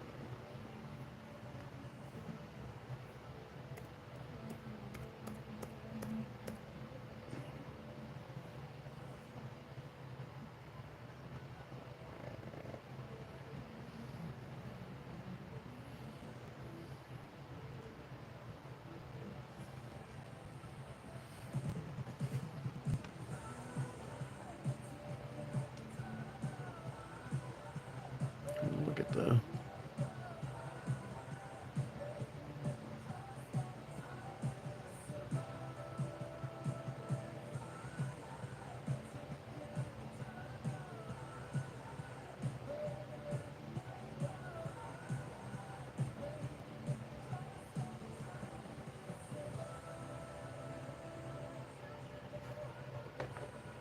yeah, all this is gonna get colors and metallics. Okay.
This is just straight black wash here. I'm going in just kind of deepening some of the darkest shadows just with the straight black wash.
Doing one of these columns, everything looks really good. Cracks are coming out. The hieroglyphics look good.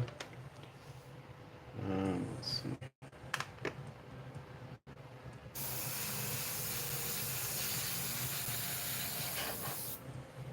Maybe ready to seal again.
Going back to this area and dry brushing this because I'm going to get some of the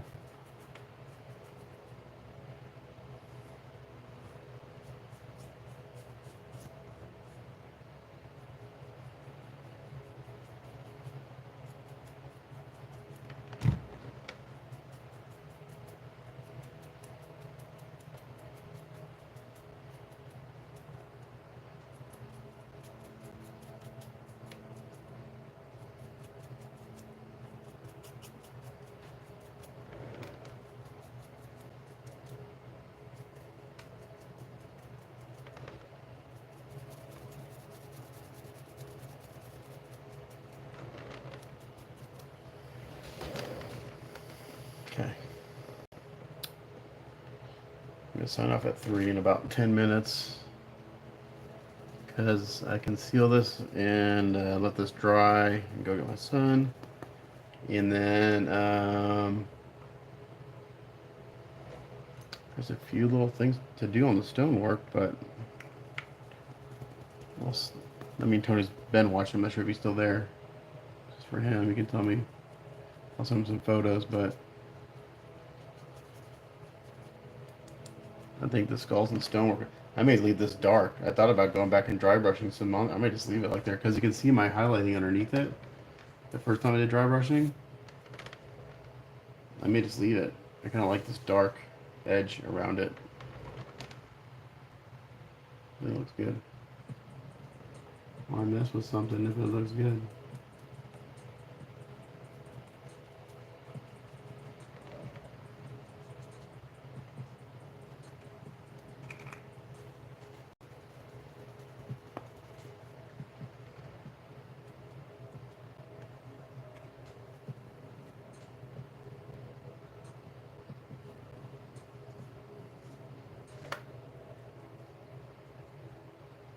Some little bone right here.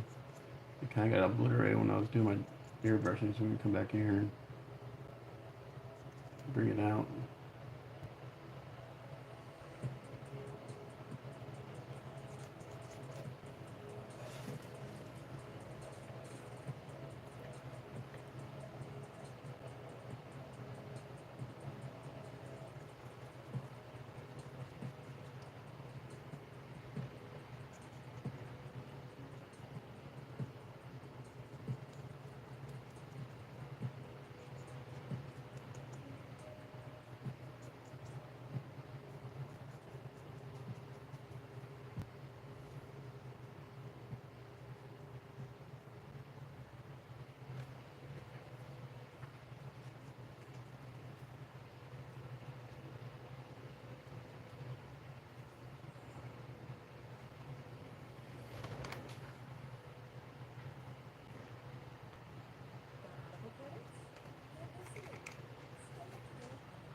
It might be kind of cool to do some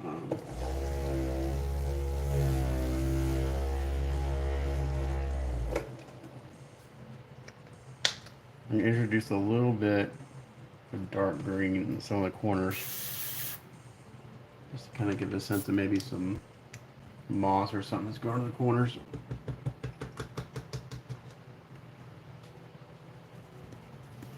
Yeah, it's looking good in person, so it's probably showing punchier on camera. Typically, what happens, yeah, it's showing pretty punchy on camera, but in person it looks really good.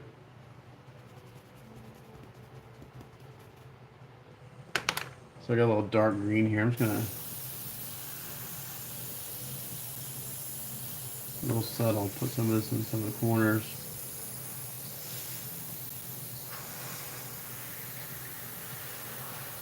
There's another little kind of tone.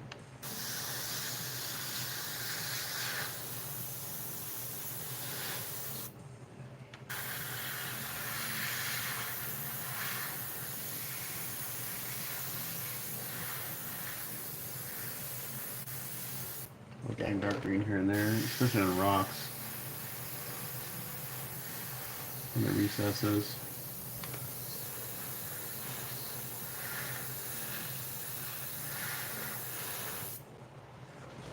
Yeah, it's settled, but man, it looks good.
kind of green on these little columns here. Looks good. A little subtle.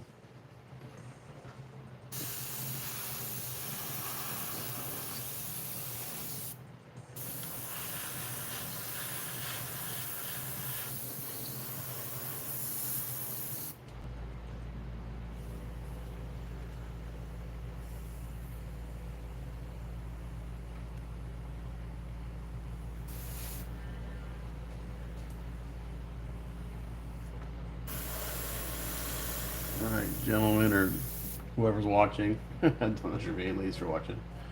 I'm about to sign off here for the day.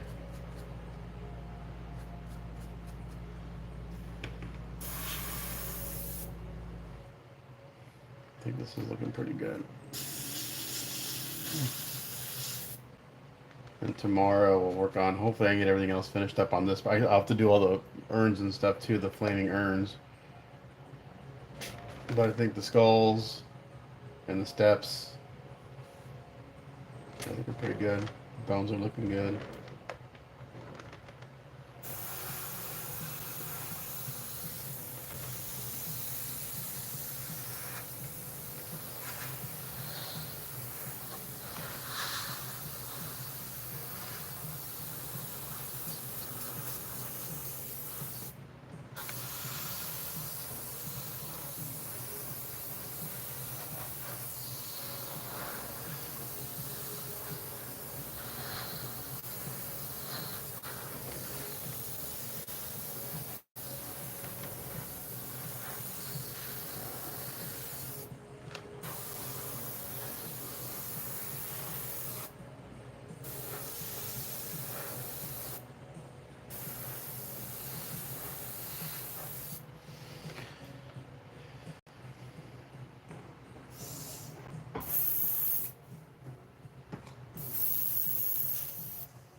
You, Lena? You know the day?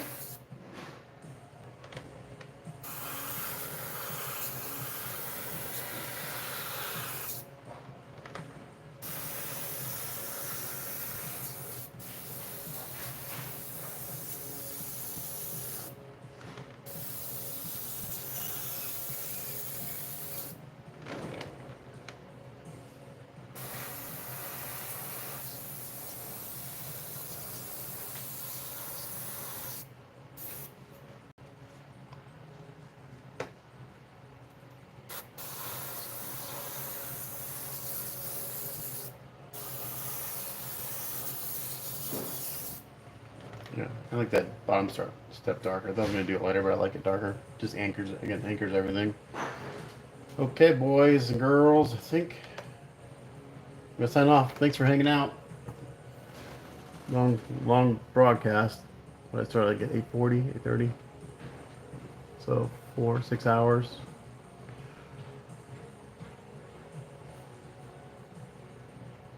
I'll catch you guys later.